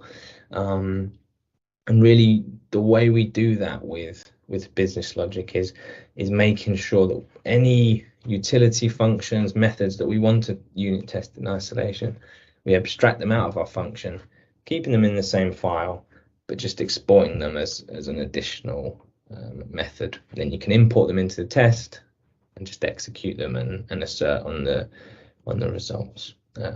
We see that here with the handler, but that pattern would be the same for any sort of internal utility functions. Security, super important in terms of serverless. Obviously, AWS will take care of a lot of the runtime and environment and security of the cloud, but we still have a lot of responsibility in terms of securing our serverless applications. Again, this is a very big topic, but I just wanted to share a few things with you that if you keep these in mind, you'll go a long way to making sure your code is written in a secure way and your applications are secure in production. Keeping dependency updated is a really important one, especially any dependency upgrades that include patches for vulnerabilities. You can use something like Dependabot, which is integrated with GitHub to do that automatically, and get those dependency upgrades deployed as soon as possible to your functions. You might have heard the principle of least privilege. If not, take a look at it. Really important part securing our applications. And really, it just means giving your Lambda function the least amount of permissions it needs to serve its purpose. So if your function, like we saw in our example, if the function needs to put an event to EventBridge, don't give it all permissions to EventBridge into that event bus. Just give it the permissions to put an event on the exact bus that it needs to put. And in general, principle of least privilege on AWS with IAM policies just means don't use wildcards. Anytime you see an asterisk in an IAM policy, take a look at it, see if you really need it there, and always question it, and try and make that as turn those asterisks into very specific actions and resources. Another really good resource here is the OWASP Serverless Top 10. That's essentially what that is the 10 most common security vulnerabilities that can be found in serverless applications, and these are vulnerabilities that come from the code that we write and execute. So definitely go ahead and take a look at those, because that will get you very far in terms of securing your application if you mitigate those. Observability is obviously a super critical one, and we go back to the life cycle and the concurrency model, and that unit of scale being concurrent executions. When you are monitoring your application, especially during peaks in traffic, the metric that is emitted by AWS Lambda that you really want to watch is concurrent executions. So that's gonna tell you how many concurrent executions you have right now. If you exceed your maximum concurrent executions, your functions are going to be throttled, and that essentially means that requests that are coming into AWS Lambda are not going to be responded to immediately. They're going to be throttled. And a third metric you'd most likely be interested in is errors with the actual runtime of AWS Lambda rather than business logic errors. So as long as you're monitoring those three metrics, that's going to get you pretty far in terms of making sure your application's performing as expected. And I would suggest adding alarms for those metrics with some sensible thresholds, maybe throttles and errors, probably a very low threshold, and concurrent executions, you could probably set a threshold of, say, 80% of your maximum, an alarm on that so you're aware if you're coming near to that limit. Dashboards, they're super useful in terms of monitoring critical health. We see an example here. So you put all your key metrics for AWS Lambda. If you use an AWS API gateway as well, put those in there, and that's going to give you that single pane of glass just to see what's the health of my application right now. Is there any anomalies that look like they need investigating? But rely on alarms to tell you if things are going wrong with your application. Don't rely on dashboards for that. Last thing I'll mention is Power Tools, Lambda Power Tools for TypeScript. It's a library that comes from AWS themselves, and this helps you implement a really solid observability strategy. So out of the box, it gives you a logger, which comes with some nice kind of contextual information. It gives you some helper methods to create kind of custom metrics within your code. So those would be in addition to the sort of default metrics emitted by AWS Lambda.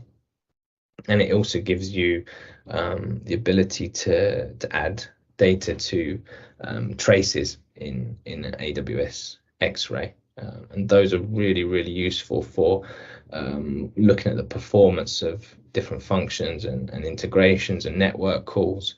and kind of spotting bottlenecks in your application. So that's all I had. Thanks so much for listening. It was great to get to talk to you about this topic. If you're looking at something to go on to from this talk, I can't recommend the CDK workshop enough. It's how I started to make sense of AWS. It will give you a nice tutorial to get set up with like an API and a function behind that API, and it will get you deploying resources to AWS, which is the best way to learn. If you want to hear more from me, that is my Twitter handle, and you can scan that QR code to get a copy of these slides. But thank you so much for listening, and any questions, please, reach out to me. Everyone, I'm Beatrix, a community manager at Bit Project. So you want to get free shirt? Don't forget to tag us on Twitter about the conference and tag us at bitprj. So, good luck!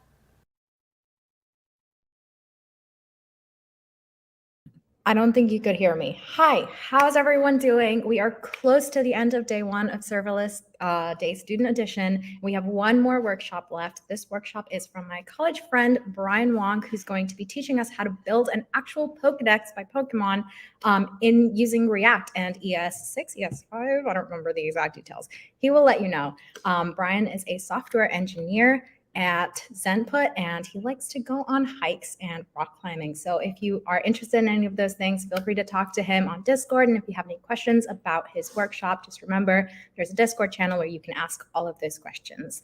I'm going to go ahead and try to find my mouse on the screen. And Brian, how are you doing today? Oh shit, that's me. Hi, I'm doing all right. Wait, Trey, how do I share only my laptop screen? There's a little share button. Do you see it? Well, yeah, but I think it's sharing this. Hey guys, I'm here as well. Let's get this set up. Okay. Do you see the share button over there? Perfect. Yeah. Screen share. It's showing Share again. screen. I want to show this one. Oh yeah. How do I do that? The live sessions are always an adventure. Oh wait.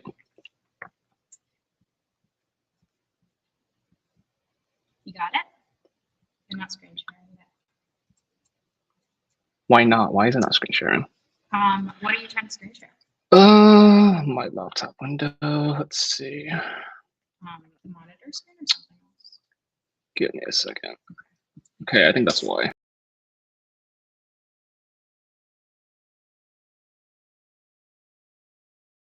That's all right. We're having some technical difficulties, but in the meantime, just remember we have a bunch of raffles and free prizes and things you can win. There's a link to tweet out about the conference as it's happening today and tomorrow. And if you do that, you may and possibly will end up getting one of these shirts. If you already have one of these shirts, you're going to get one of the many other shirts from our sponsors. And there's also a raffle to get an Apple AirPods Pro. So if you're interested in that, all of those details are in the comments of this YouTube video, as well as on Discord. So feel free to check those out if you want some free stuff. Brian, how's it going on your end? Okay. We're still, is working? I think it is. He thinks it's working. We're close to getting there. Okay, while we're still figuring out the technical difficulties, we have a little message from Emily Chen, who is our other co-director of engineering. Hi everyone, my name is Emily and I'm the co-director of engineering at Bit Project. Welcome to Serverless Days Student Edition. We're so glad you're here. Want to join us for the next camp? Register with the link in the chat. Thank you. Okay, can everyone see my screen? Does it work? Not yet. Excuse me, what? Oh, I'm inside your screen. Sorry, my bad. That's my fault. Okay. Oh, wow. Ooh, fancy. Okay, so basically what we're going to do today is I am going to go through a intro to React by building a Pokedex. And is there anywhere I can share the link to the repo? Wait, where? Do you see private chat on the right? Oh, wow. Fantastic. That's great. So that's going to be linked to our GitHub repo. And the end product is basically what we'll be building here. And if you want to follow along, all we have to do is make sure you go to step 0. Everything's basically written down. But basically, I am going to go over the fundamentals of like React and some intro things that I think everyone should know about, as well as some basic ES6 features that has been basically around for like a while now. Oh, never mind. That's been around for a while now, so we'll probably go over that. But before that, let's just make sure we clone the repo. And you can basically just clone it whatever you want. I'm just going to clone it where I want to right now. All right, once you get into the project, or once you cloned it, go into the project. Then we're going to need to run npmi to wait for it to install. And while we wait for it to install, let's go over step 0, which basically entails just basic or like fundamental like ES6 concepts that everyone should know.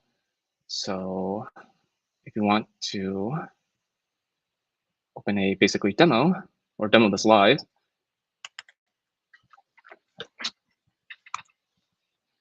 why is it doing that? Okay.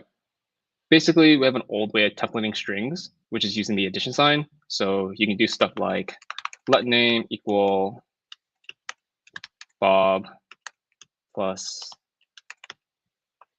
Jill, or something like that, and your name will be Bob Jill. But the new way of doing it instead is just to use these like little dash marks, which you can find like right next to like the one keyboard. So if you have a variable, well, let's create a variable first called, let's do name, and we'll do my name. And if we create another variable called person, you can do, with the backticks, you can do hi, my name is dollar brackets and then the name of the variable. So if you want to use like I guess variables within other like strings, you can use the dollar and then brackets to indicate that's a variable you want to put in. Do that. And you get a whole, I guess like you interpolate the strings like that now. Now, ternary if statements, this is just a fancy word to make if statements more concise. You can find more information through the link here. And through the old way, you can usually do like an if statement with, let's see, your if variable, let's see, true condition, false condition. Now, I guess like the new way, or like a more concise way of doing it, is to just do it all in like one line. But I guess like the only thing that the drawback with this is like it only works with like simple if statements. So that's another thing.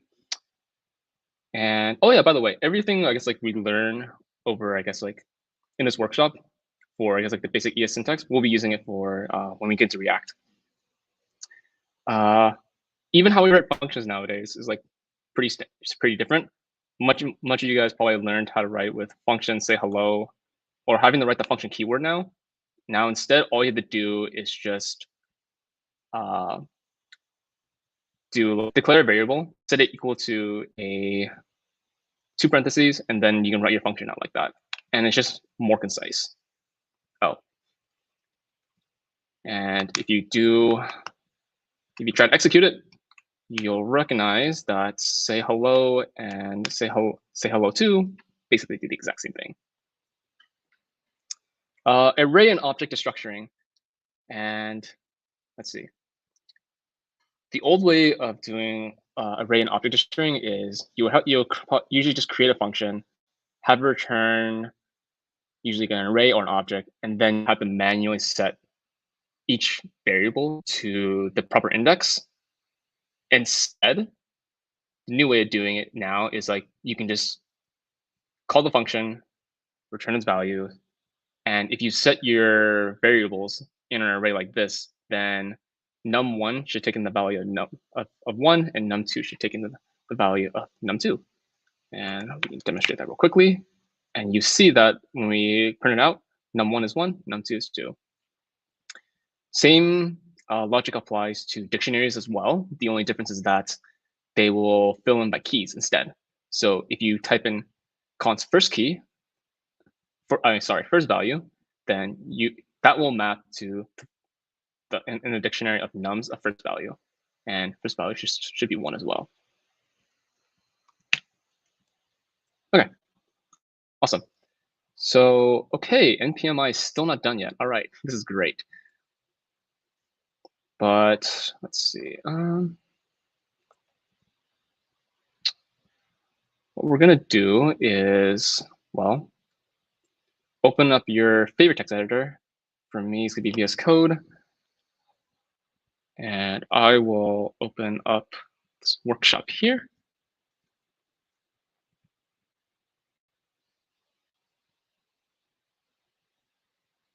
Yeah, sorry if everything's lagging. My laptop's kind of a potato at this point, but that's all right.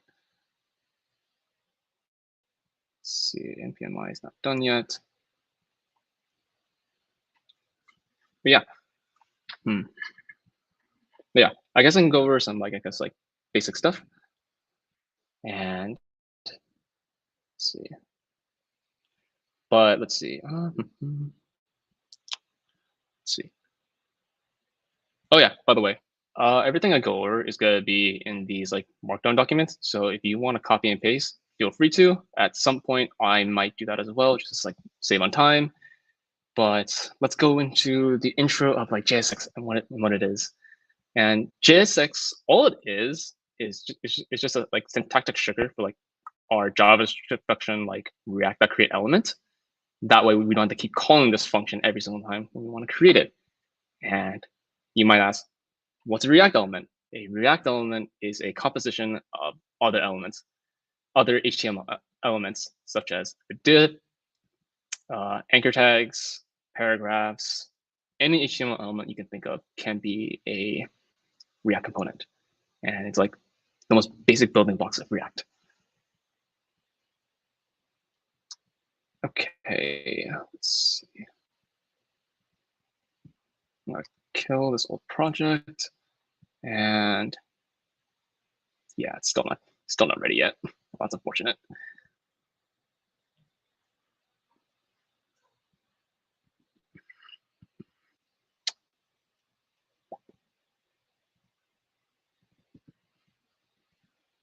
Oh yeah, if we open the apps.js file right now, you'll notice that we have like a lot of like styles right here. I kind of just added them in just so like we don't want to like keep typing forever. And yeah. Okay, it's ready. So if you want to run your app, all you have to do is type in npm start. And that should open up your localhost 3000 and whatever browser you're using. And yeah, your app should eventually load up. Although the first load up does take the longest, usually, unfortunately.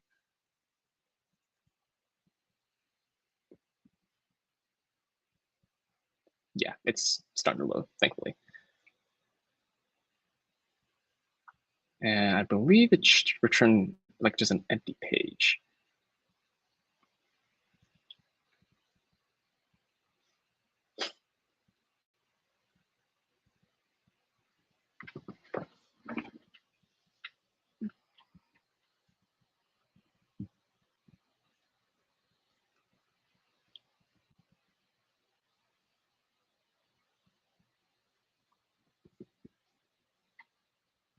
Okay, yeah, while this is loading, let's just start like building the application, and hopefully it will be ready by then.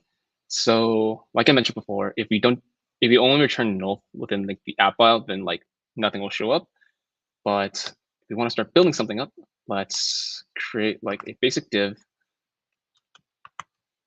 and let's just say hi there, and pray that it loads on my laptop. Alrighty, not yet.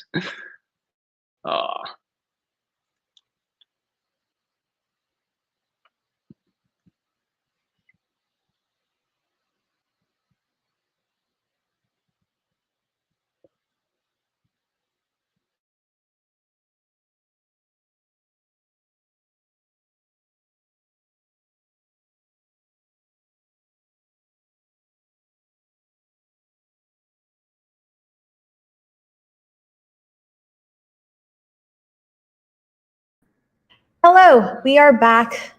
Still having some technical difficulties, no worries.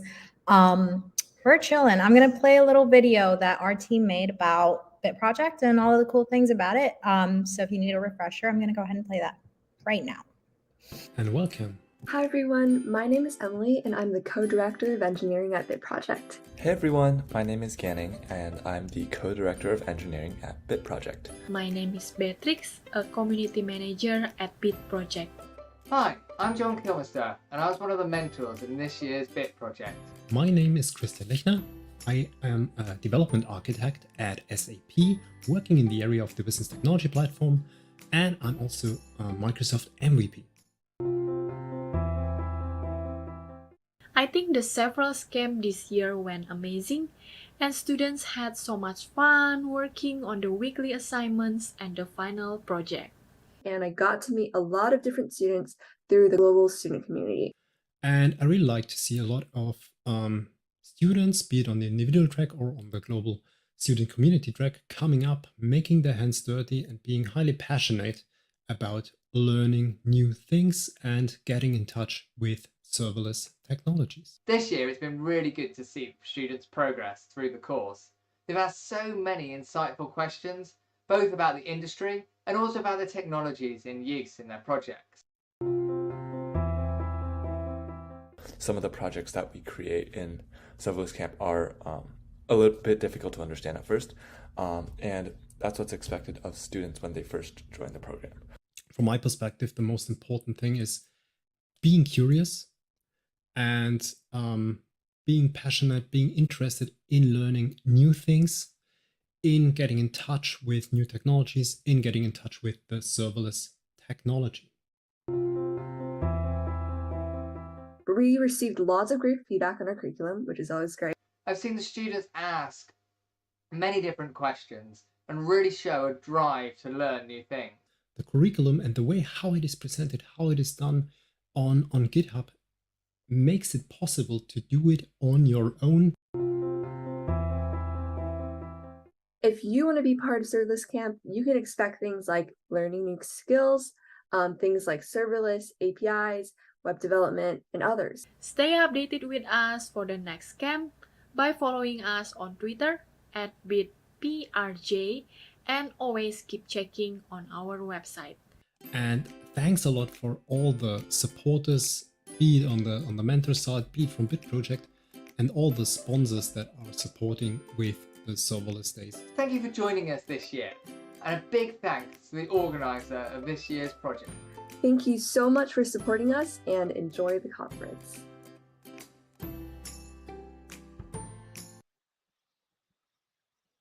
Wait, am I back? Let's go, finally. And hopefully everybody's project also loaded up like mine.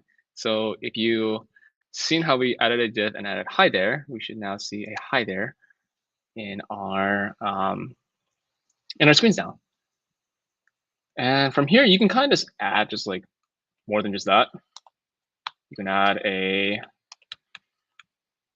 paragraph saying hi there again. Or you can even add a title, also known as an H1. Let's do hello world. Yeah, sure, we'll have two headings. It's okay. And if you go back to your app, it should reload by itself. And we should see two titles and our paragraph. Okay, so obviously, this will give you a workshop. I am going to be using a library called AntDesign just to make our styling needs a lot easier. So what we're going to do, we already imported the card from AntDesign. Well, actually, wait, no, I'm skipping ahead of myself. My bad. So if we all remember how to like add in like, I guess like dynamic variables into our strings, we can actually do that in React as well. So we can add my name, just call it name. And then we can do, let's see, add brackets and then put on a variable name. A little bit different with strings, since usually you have to use these tick marks, but since we're in a component, we don't need to do that. And yeah, there we go. You see my name right there.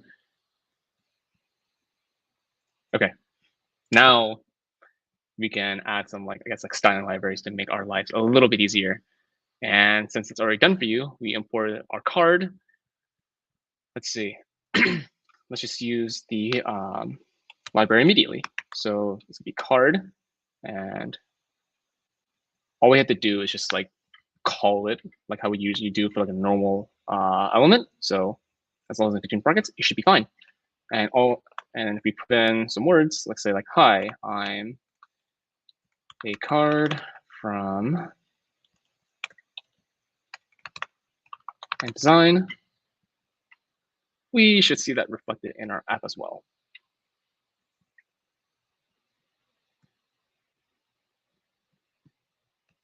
Yeah, and if you see this light gray line or light gray box, that shows that we were able to implement the card as expected.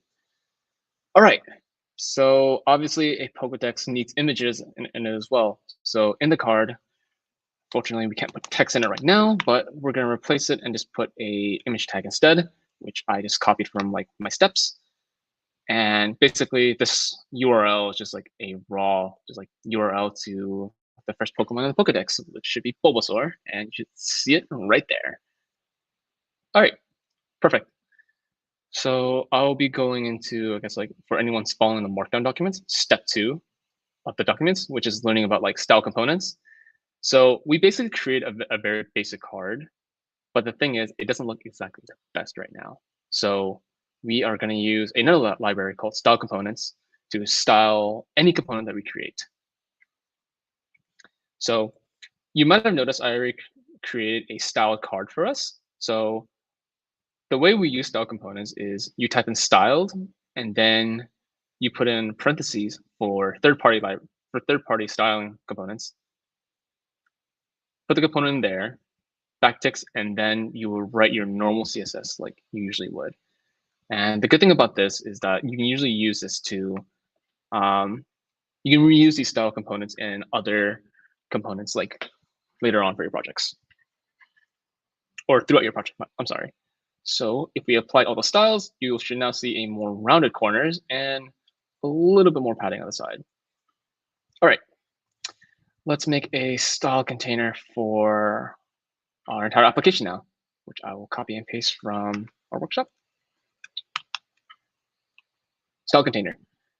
And let's remove these as well. And for our current div, let's just replace it with a styled container.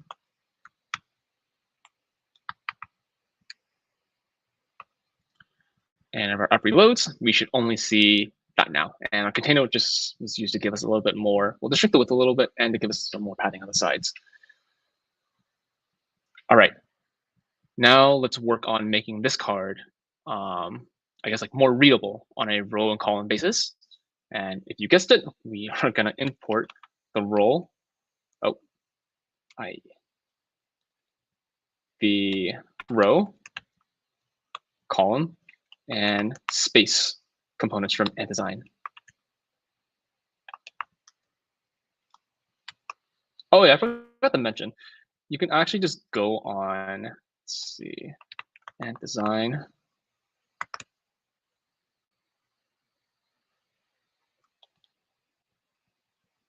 Design.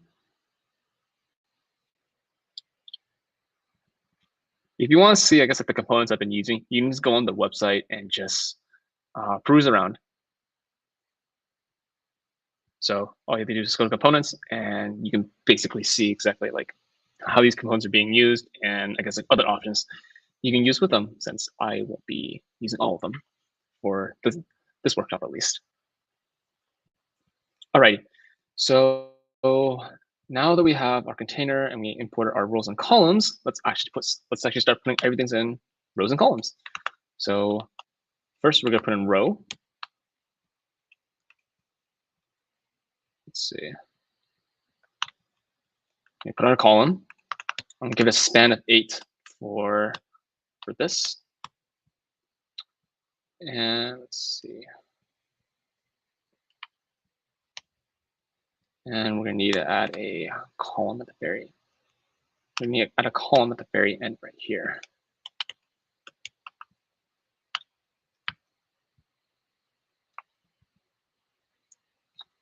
And let's just format everything so it looks a little bit better. We go back. A little bit better, a little bit more shrunken in size, but we don't know the name of this Pokemon now, do we? So let's do that. Or let's add it in within our card. So now we are going to use AntDesign's space component, which just helps us divide, well, I guess as the name implies, spaces within other components. So we're going to add space. And in that, we are going to add a parameter called align. It's going to be called start. And the first thing we're going to put in there is our image. And let's put a, let's put in our, let's put in our style title in here as well. Which, let's see, let me check if I defined it anywhere here. Ah, I did. So you create our style title, set it equal to style dot h2 to know that we want to style h2 components, our brackets, or our little tick marks. And for now, let's just make it white. Style title, and let's add in, I can spell his name correctly, hopefully.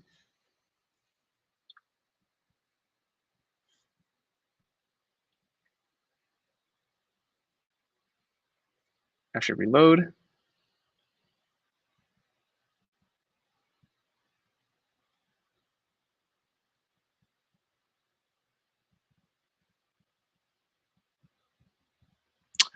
Ah, that's right. Because I made the name white, we can't exactly see it right now, can we, huh?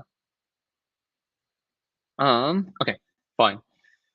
For now, let's just import some helper functions that I made for all of us to make our life easier to get the color backgrounds for each Pokemon. So basically, there's just these background colors where if you just put in a string, you'll get back a color coding depending on the type, as well as for the background type as well. And these are other external functions that we'll be using as well. So let's import them. So let's see, we're going to import the get background type as well as the get type functions from our helpers file. And we are going to change our style card color, or we're going to give it a type name equal to get background color or get background type. And we're going to type in grass type because Bulbasaur is a grass type. And if you're wondering where this type name parameter came from, it is from here. So much like, I guess, like React components, in style components, you can actually pass in props as well, which is just variables that you just want to give to other components to display. And since we want our backgrounds to be dynamic at some point, it is best to give it a prop, so it will know to like update the color based on each Pokemon's type. Now, if you go back, we can actually see the name and the image now, which is perfect. Now, how about the types or the typing of each Pokemon? So right under the title, we are going to add a style button component, which is something I made for all of us already, which takes in a width size and a background color, much like style card. And the great thing about it is, since it's just props, we can just pass them the same way. Let's see that. And for type name, oopsie, we're gonna get, we want its primary type to be grass. Let's see, width of 100 seems good. Shape is round, and we want to make the button size small. And oh yeah, I should have mentioned this before, but the button that we're using is also from Design as well. So that saves us a little bit of work. And now we're going to do the exact same thing for secondary typing, which is poison. And I'm just going to copy and paste it. Same parameters as before, except the only difference is now we just type in poison for the second typing. Now, if we, that's right, I did not type in its full name. Oopsie. Let's see, grass. Static content for now, but we'll go over that at a later date or later in this workshop.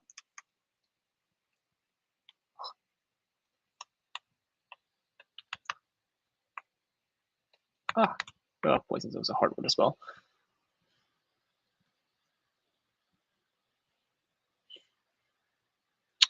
Oops, I think I might have messed up the styling a little bit. Yeah, that's right. We want to separate the name types as well as the image. So what we're going to do is we are going to encompass the titles and our button onto one side and make sure our image is on another side.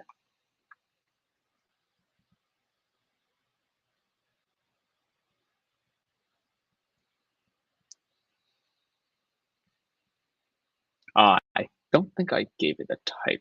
Let's see, type name. Oh, I spelled poison wrong. Okay.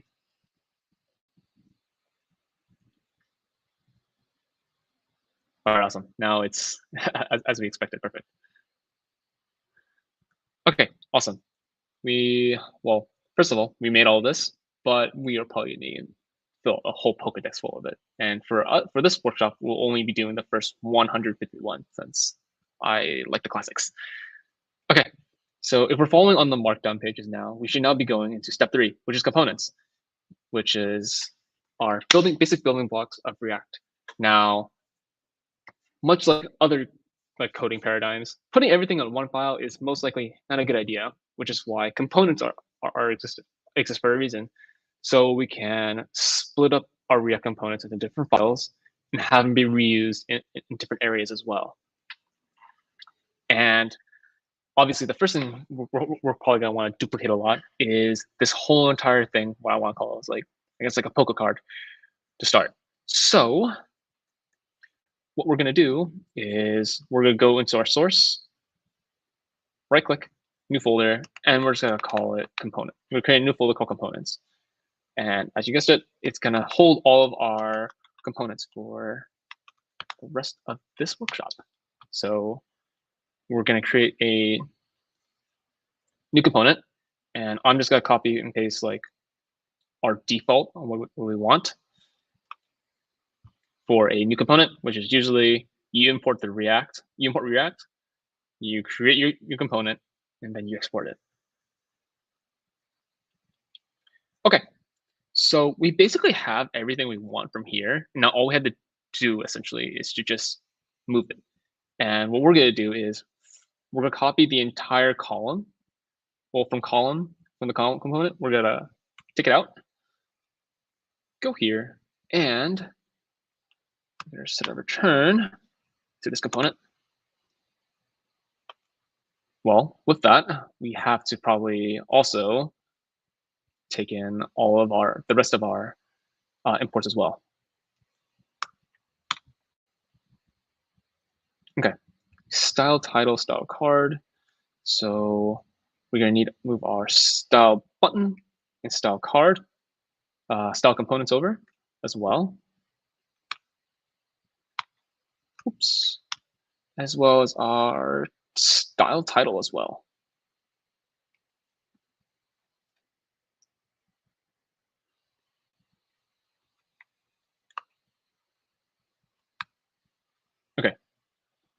Awesome. Oh, and we should probably do a little bit of cleanup too, since we probably didn't import everything. So let's see. We probably don't need a row anymore. Column space is still needed. And for app.js, we can remove this.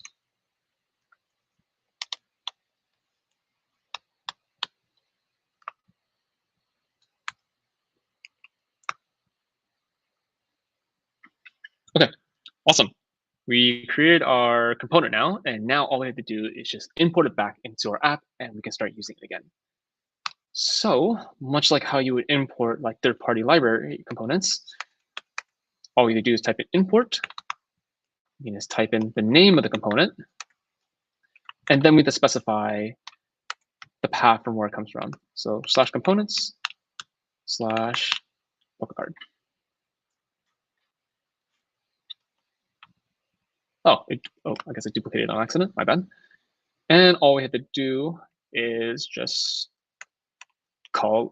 use it like how we use other components. Just call it, or just place it there like that. And now if we go back to our app, we should see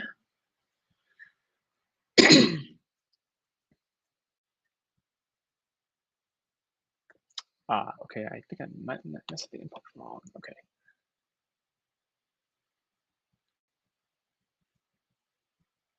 Pokecard is not exported from. Did I name it incorrectly? Let's see, no, that's fine. All right, I love like debugging. Okay,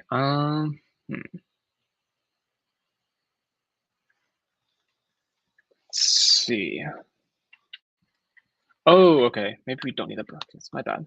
Since it's only a single component, we don't need to do that. Is that the problem? Yeah, okay, that was a problem. My bad. Okay.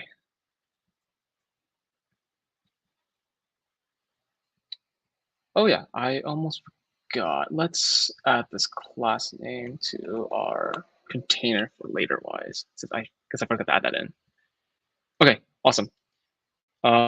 We split up our component into its own component, but we can actually do more. We can actually split these individual types into its own components as well. So let's do that. We go into components, create a new file, .js, and like before, we should have our default blanket, I guess like types, or our default empty React component. Now, all we have to do is essentially just, well, as you guessed it, probably copy over some imports that we probably need. We're going to need our style button.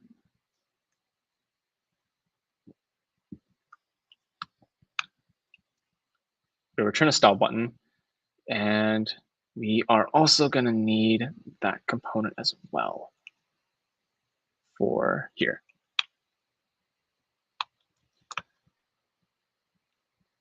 Let's see. And some things we're going to change now is, let's see, I'll probably leave it as it is for now. Let's see. Do that. Go back to our Pokecard component, remove these as well. And we can essentially import it again.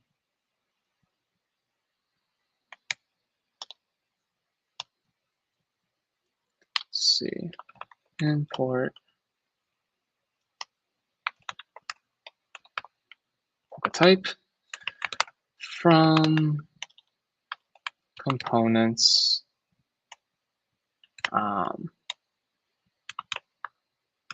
component / type. There we go.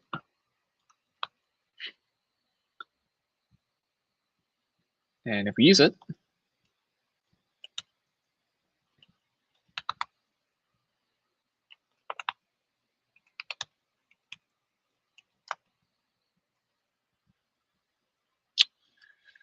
we should now see our types being rendered back.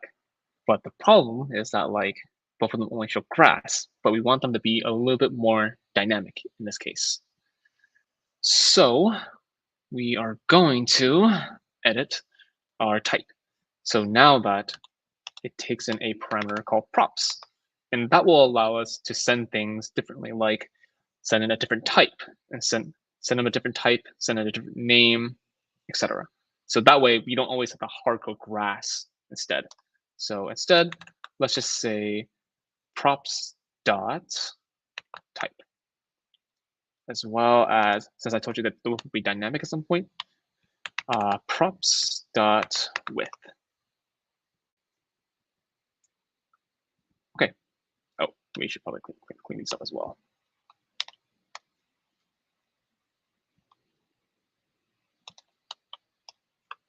Awesome. Okay. If we go back to our card now, we now have to pass in, well, some extra props to this. And like I mentioned before, we need a type,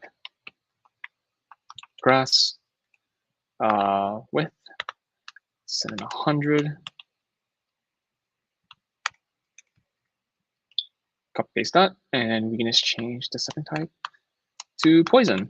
And hopefully this time I spelled it correctly.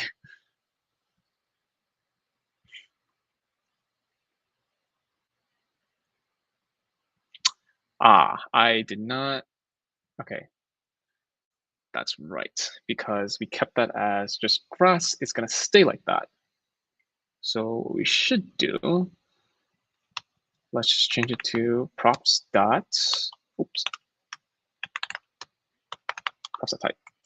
And since we had to like pass in, since props dot type is a variable, we do have to put it in these curly braces, just so that it does get rendered out correctly. Or else, if you don't put it in there, the types are just going to show up as props.type, which is not what we want, I believe. Okay, awesome. So we're gonna be on step 4 now. So as lovely as the first starter of the game, of this game ever, is great, we probably want more than just one Pokemon for our Pokedex, since it's supposed to be an encyclopedia of all the different types of species, and not good if we only have one type of species. So let's see. We are now going to be interacting with our API. And through this, we are going to be using, it's in our helpers file, which is a function called load Pokemon, which is basically just an async function that calls the Pokemon API. It gets all of them, and then we will basically get all the data we need to like display.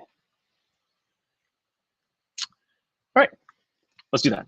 So we're going to be making this call inside of our app.js function. And from here, we're going to need to import 2 more special like functions, or like in this case, hooks from React, called useState and useEffect. And the difference is that useState will keep track of like variables within a component so that it changes or doesn't change whenever you want them to.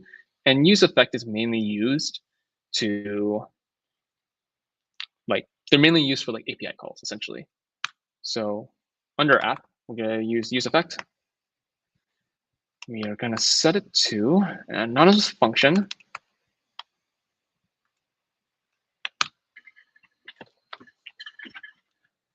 And we're basically in here, we can call an API call. So let's just call it const hash Pokemon, since that's the job of it's going to do. And we're going to do await load Pokemon. Oh yeah, I probably should have mentioned this before, but we should also import the individual function as well from helpers. Oh, we should probably put, let's see.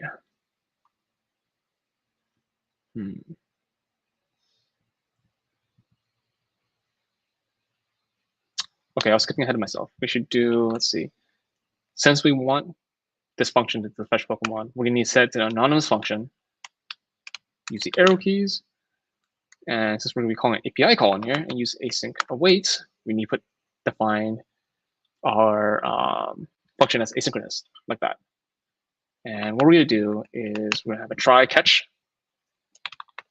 So we're going to have our const on results equal await our loading function. We can even like log this out to see if our API call is actually successful or not, which is always important. And then we want to catch our error as well in case it ever happens. And for this case, I'm just going to do a simple console.log error, just to like make sure that like everything is running as possible, running as expected. And then let's just run it.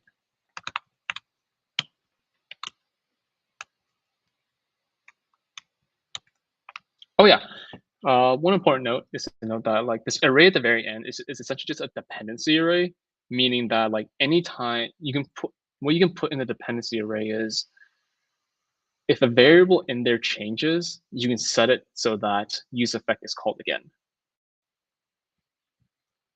All right, let's inspect our page and let's make sure that all of our data is getting called correctly.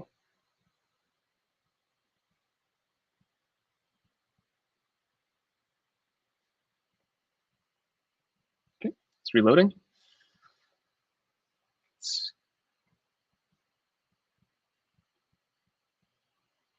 Awesome. All right, everything seems to be going smoothly.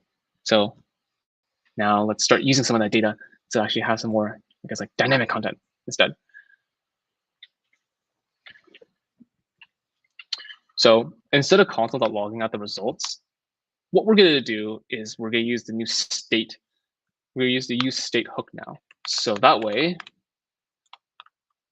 we can have a constant state flowing in our application, or have it be able to keep track of it.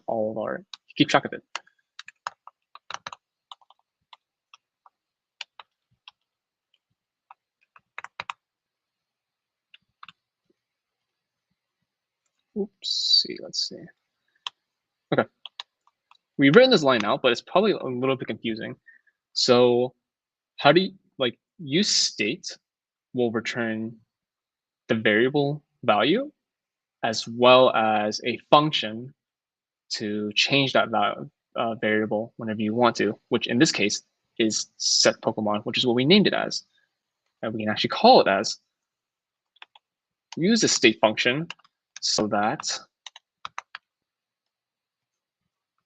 all the results and Pokemon results get stored in our variable Pokemon. Again, we see this array destructuring here. So use state returns the value that it currently contains, as well as a function to change the value whenever you need to. Okay, awesome.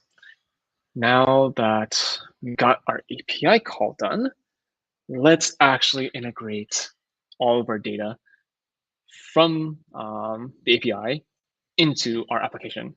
And in this case, if anyone's following, this is step 5 of our workshop. So we have our results. Now we need to render each result. So how do we do that? So within our app file, what we can do is we can actually map through each result in Pokemon and display a different card. So if we were to do something like, let's see, Pokemon, since it's an array, we have access to one of its many useful functions like map. We can do selected. I'm gonna name each, let's see, the iterated value selected, if I can capitalize correctly.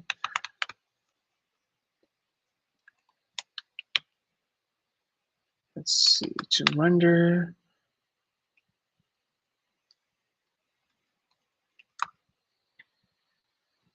Just to render the Poke card like initially at first. Let's see. Let's see.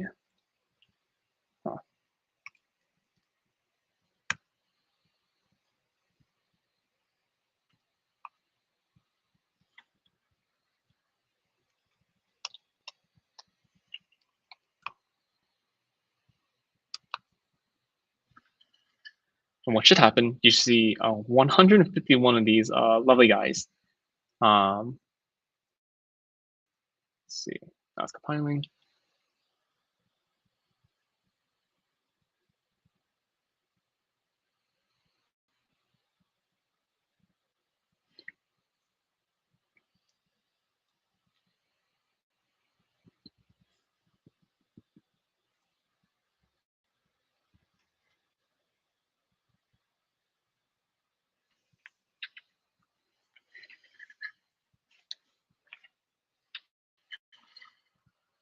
All right, it's taking a little bit longer than I expected, but that's fine.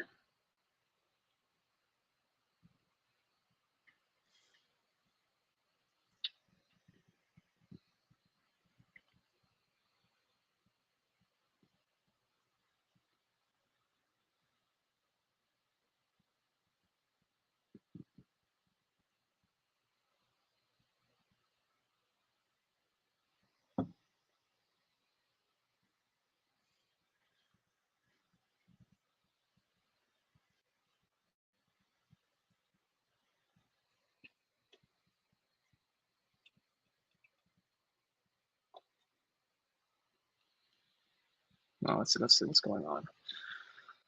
Should be rendering it.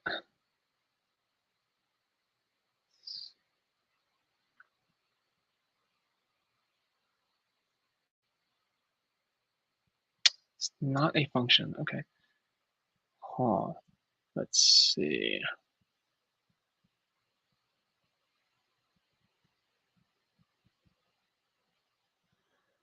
Huh. Oh, that's right. Set the results instead. Am I done?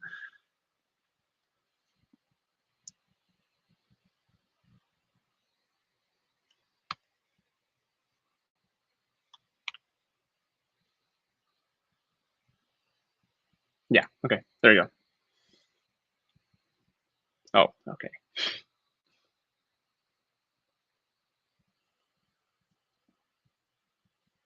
Yeah, 151 of these guys. Now, let's make this a little bit more dynamic. And from here, let's pass in, you probably guessed it, some props. So map will complain unless you give it a unique prop, but since each Pokemon has a different name, we can just use the key as its name. And another thing we're going to pass in is a parameter called name, as well as URL. So what this API actually does is that it will return a Pokemon limit from like one. It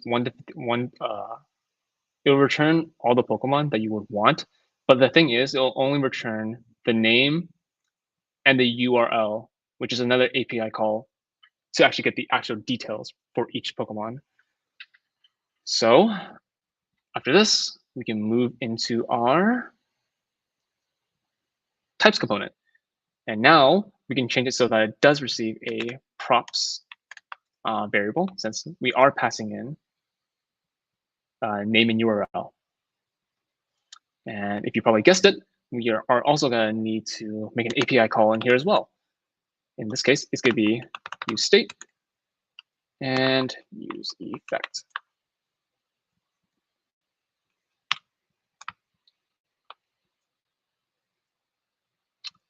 Now, we are going to do something very similar to what we have here. So I am just going to be a little bit lazy and just copy that. And we are going to plop it down here as well. Now, we should definitely change the names since the naming is important here. So let's just change it to, since it's going to be an individual card for each Pokemon, we're going to just change it to title from now on. And we're going to do load selected Pokemon, and it's going to be props.url.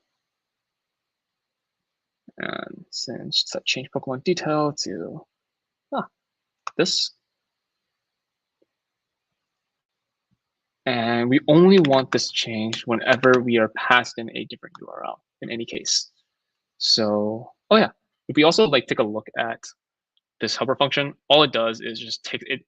It takes in a URL, it makes a fetch call, it waits for the fetch call, and then it just returns that data back to us, if anyone was wondering what that does. So now that we have some of its data back, let's actually just start replacing these like piece by piece. So we obviously have a title for, I guess, like each mon. So let's use mon detail. Or actually, wait, we can use props.name.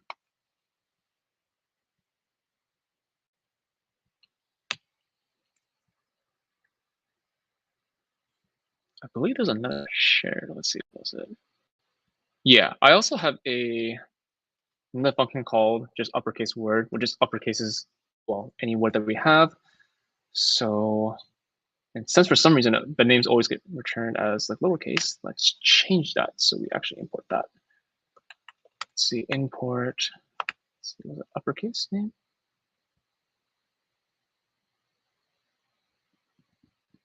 Yeah, uppercase word.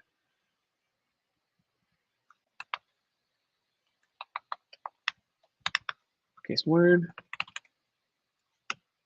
from helper dash shared.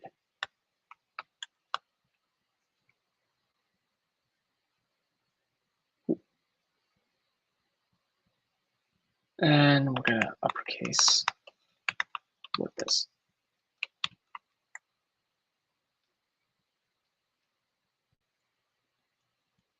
Wait, did I? Okay, no, I just spelled wrong.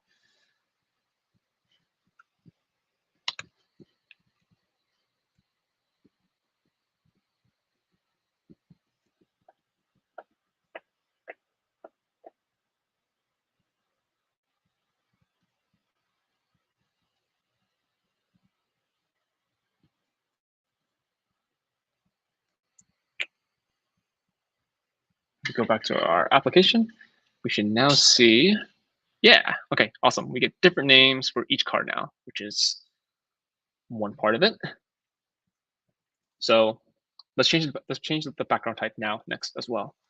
So instead of just passing it in as grass, we are going to grab the detail and we're gonna go to its types. And we're gonna grab the first type, dot type, and then dot name. So now the background color should reflect each creature's like primary typing, which should be, oh, and let's change the image as well. Oh, okay, I deleted too much, my bad. Okay, let's make the source more dynamic. So we can now change it to actually use each image from Pokemon details. So like before,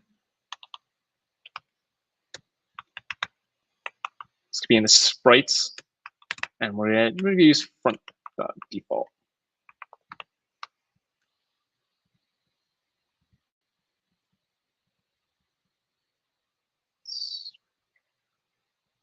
Let me go back. Now let's see.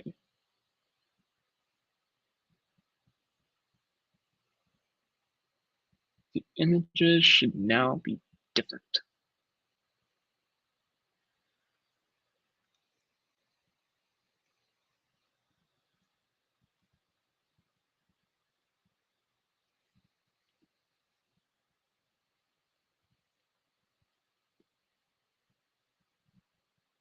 If the page will load.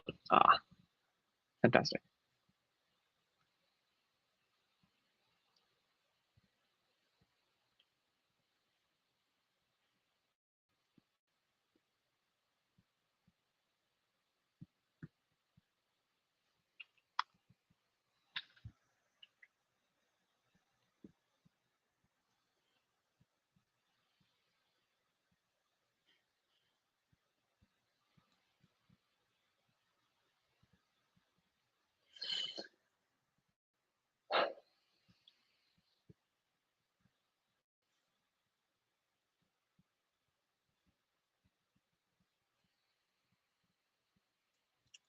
I think I might have made another mistake. Okay, let's see what's going on.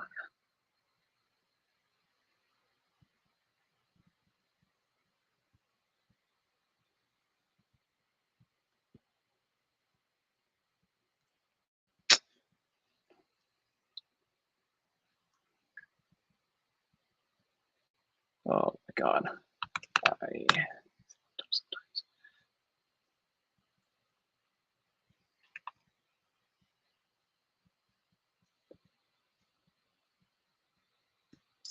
Ooh, okay, let's see. What did I do wrong here?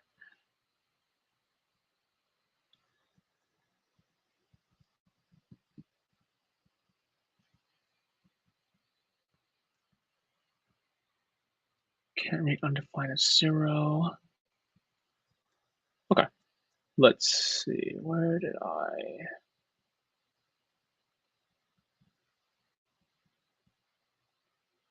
Case word, props.name, default, case word,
Okay, I guess that just took a little bit longer to load than I expected. Okay, now we have dynamic images, a dynamic type background, a dynamic name. The only thing that's missing is not every single Pokemon's a grass and poison type. So let's change that in our types file as well. Now, instead of just like receiving one type, we are gonna always, I guess, like render out the maximum amount of types. So whatever we get back from the typings, data that we get from the API, we are just gonna render that many types. So it's gonna look a little bit like, we're gonna div, and in here, we're gonna do props types, and we're gonna map it so that the typing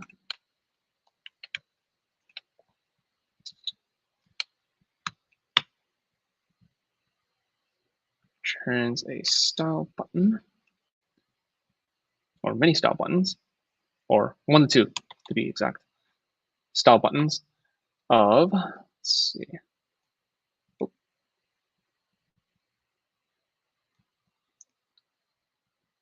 We're gonna do get typing of typing dot type dot name, as well as change that here as well. And while we are here, let's also grab our uppercase function as well. Pop it there. And uppercase R typing.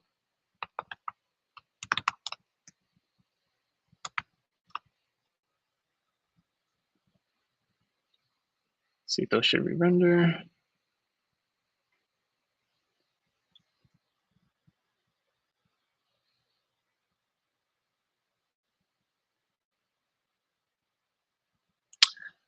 we didn't change it. That's right. So if we go back to our card, we no longer need one of them. We only need, or we no longer need two of them. We just need one of them. So we are going to change it so that we pass in the types array instead.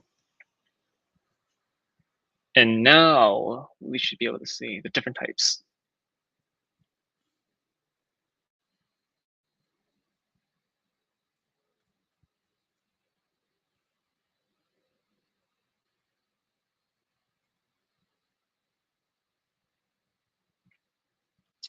Okay, let's see.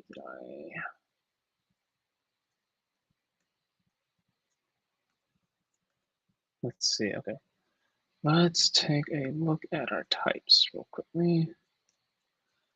Props.typings.map. Name. Let's see.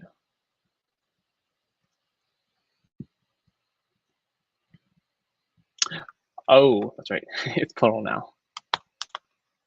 Names. Okay, that should reload again, and this time the typing should all show up.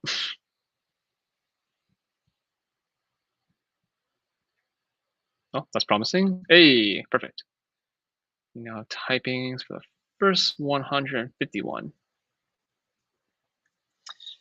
Now, like every single Pokedex, we should be able to see some, I guess you can say, like more like details if we click on one of these guys.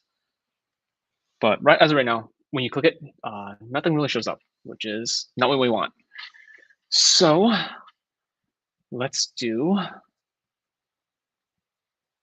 that. Let's start to add a modal conditionally within our application.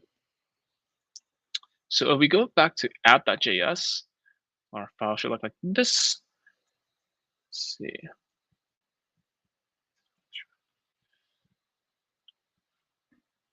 Okay, since we are back in our app, we are going to need some way of telling of when we need some way to tell React like, hey, I want to click on this card.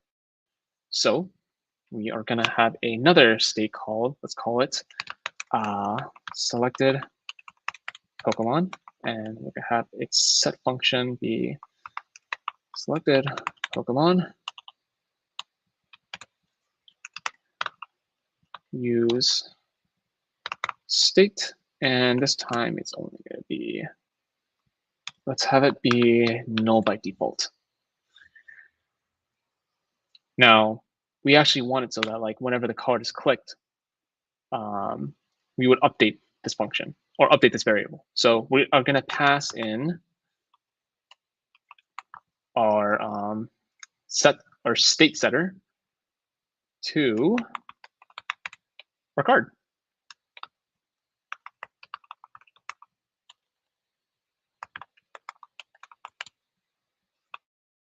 Great. Go back to our card. Now let's see. If we go into our card now, we can add a nice on-click function so that props.change, let's see, chain selected, and we just want to hold the current details of it. Why is it capitalizing?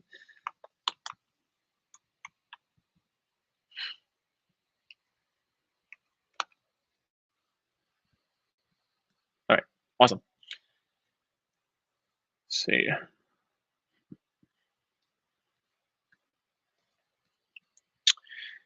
All right, we passed down our selected state. Now let's conditionally render this. So as I guess it was mentioned before in step 0 of this, we can actually use a ternary statement for our components. And in this case, we want to dynamically show a modal depending if selected Pokemon is null or not. So for now, let's just make a, I guess like a dummy I guess like a placeholder for now, let's say.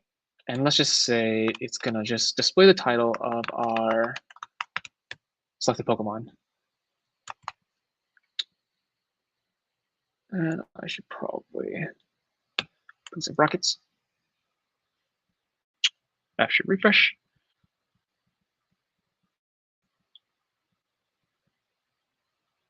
Oops, okay, that's a problem. Wait.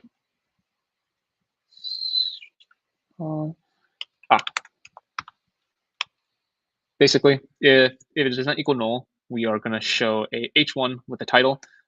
If it is null, then we'll just display nothing at all.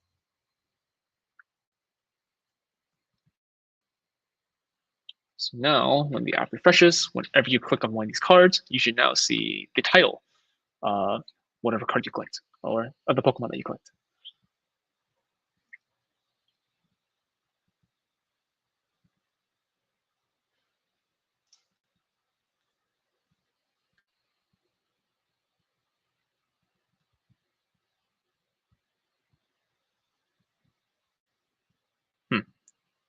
Wait, let's see. Select the Pokemon by name. Okay.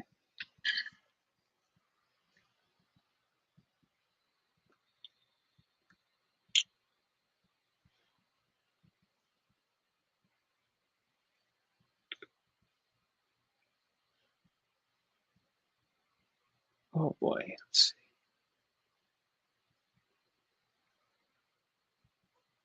Uncaught. Okay.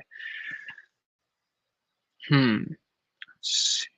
Change.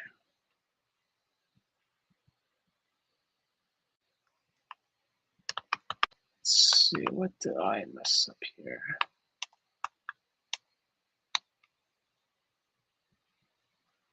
Let's see. Selected.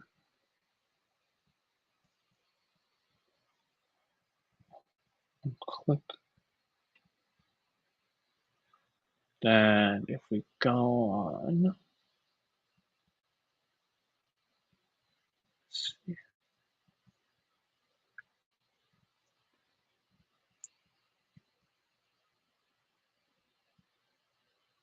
Why is it doing uncaught error? Okay.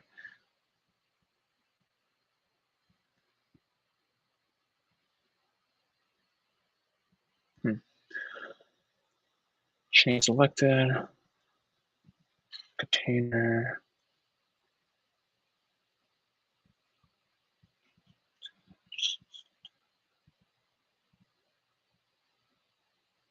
It's not equal null. Then we run the title out. And it is null. We'll just run nothing out. Oh.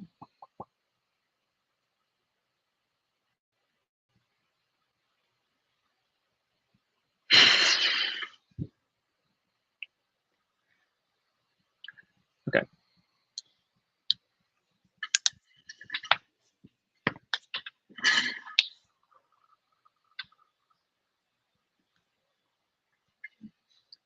God, this computer sucks. Okay.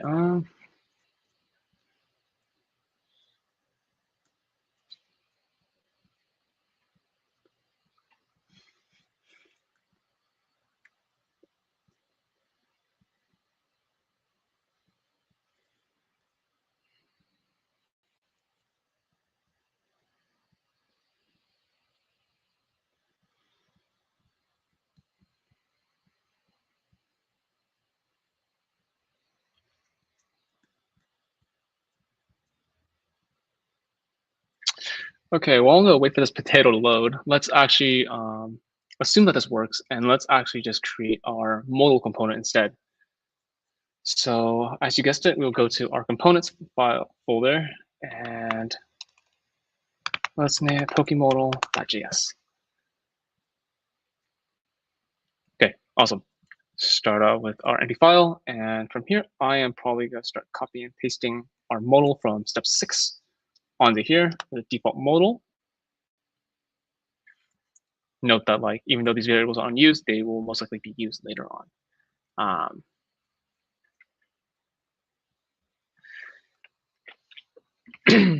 So now that we have that, let's set it so that instead of rendering out a random component, we are going to display our Pokemon instead. And did it auto import it? It did not. Okay. Okay.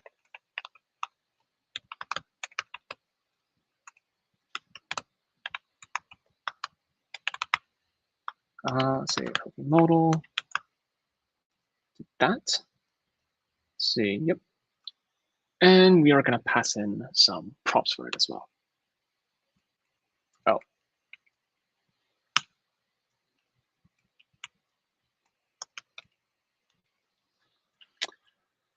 Let's see. Yeah. We're going to pass in its details. Into, let's see, selected Pokemon, and it's change selected as well, just in case we need to change it as well.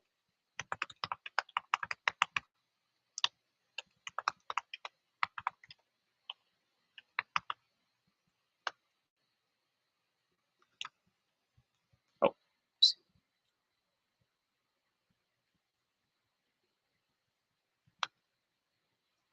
All right, is it responding back yet? Okay, thank God.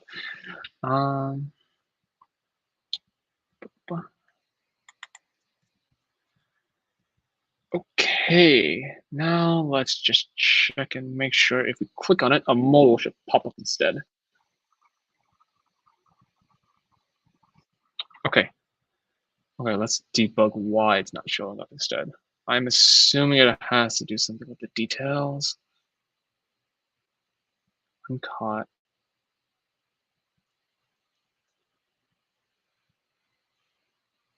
Name key.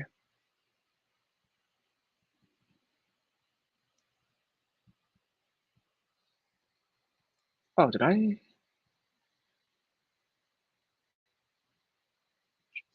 Ah, okay. I messed up the naming.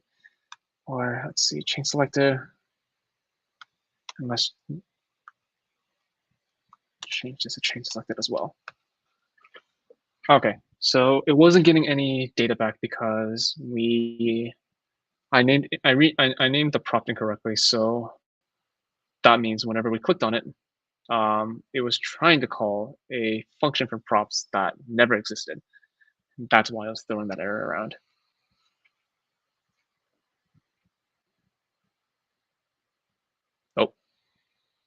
Oh, okay, awesome. We get a really crappy modal at first.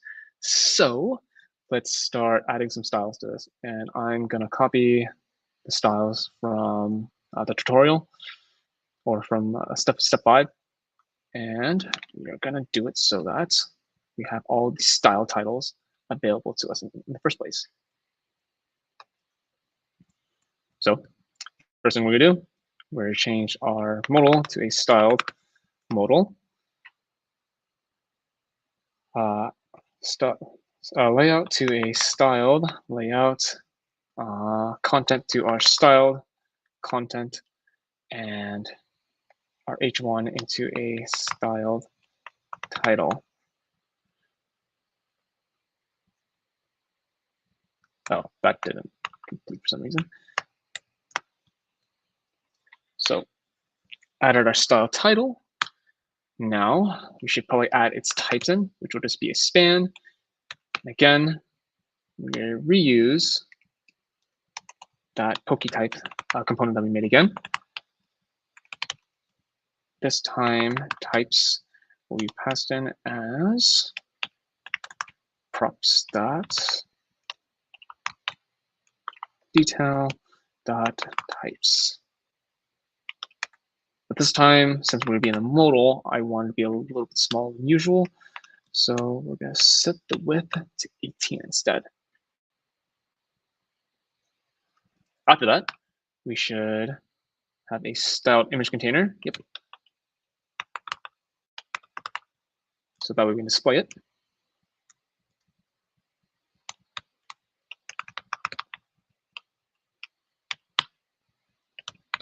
image.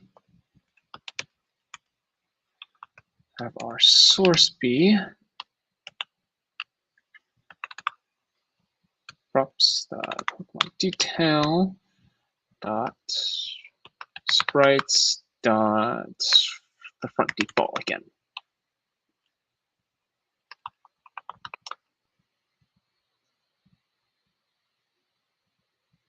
Oh, that's right. We just make the all an empty string. Okay.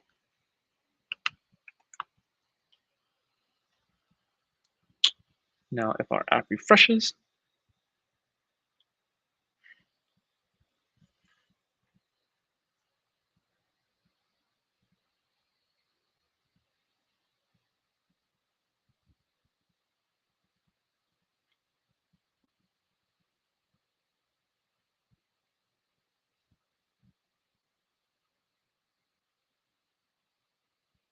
all right, awesome. We should probably fix that background container. Yeah, we should probably. Yeah, we need to fix that, the background color. Okay, so let's see. We can fix that in a bit though. Or actually, let's do it right now. So in our style layout, I believe we added a background colors props. Okay, or a type name. Okay, awesome. So if we add a type name, details, go to the types, the first typing of it, and then get the name of it. That should change.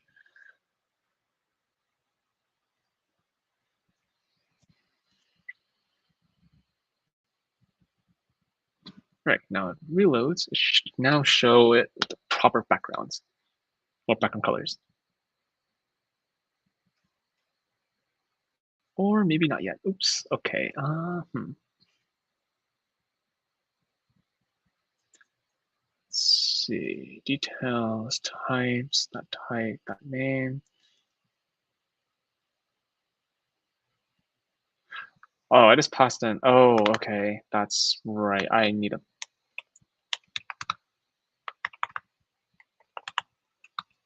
I didn't pass in the function that usually grabs the background color, hex color.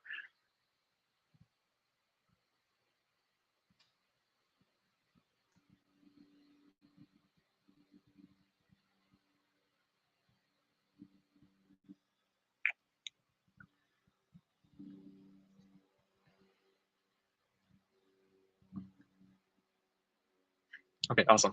Color. We have color now. Okay, so the last thing I probably want to add is just each Pokemon's base stats. So I'm gonna copy my that's like pre-made styles under everything else here.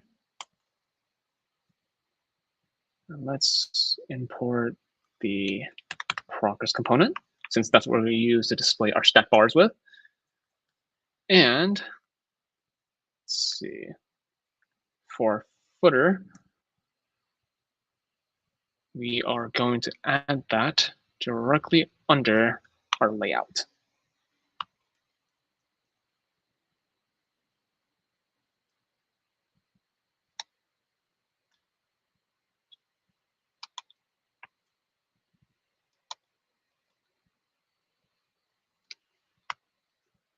Directly under our layout.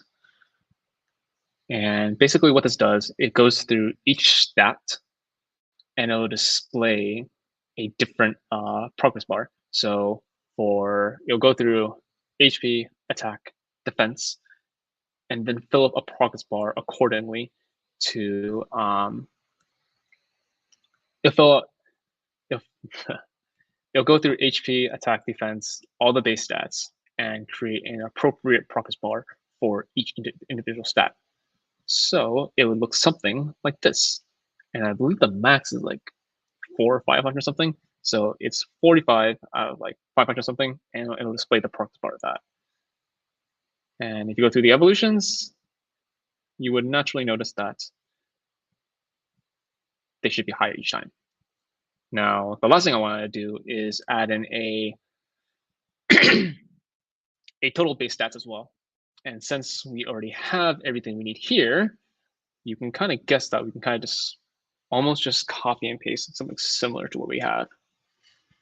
So let's do that. Let's copy that here.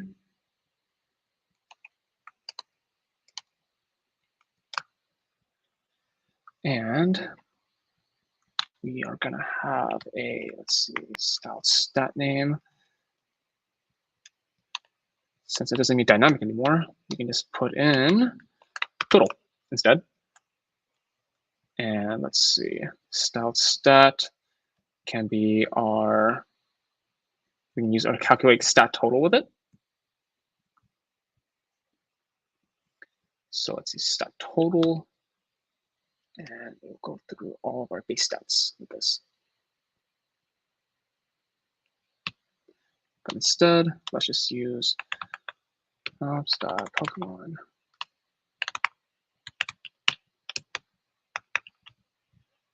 Stats. And we are going to reuse this again. So this time, that total base stat maximum is 800. And, oh yeah. So what calculate stat total does, if I remember correctly, it should just basically go through all the base stats for each stat type and add them all up. So and that's how we get our total base stats. And if we click on it, oh, reloaded. Okay. We should now see a total base stat. And that is about it, except for my potato ass computer. You should now have a full Pokedex. That's it for me.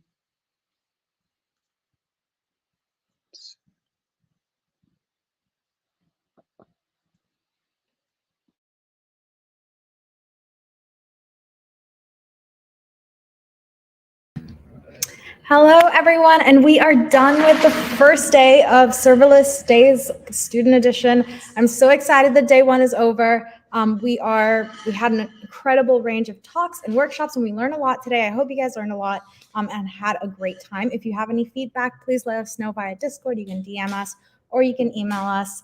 Anyone on our team, our first name @bitproject.org.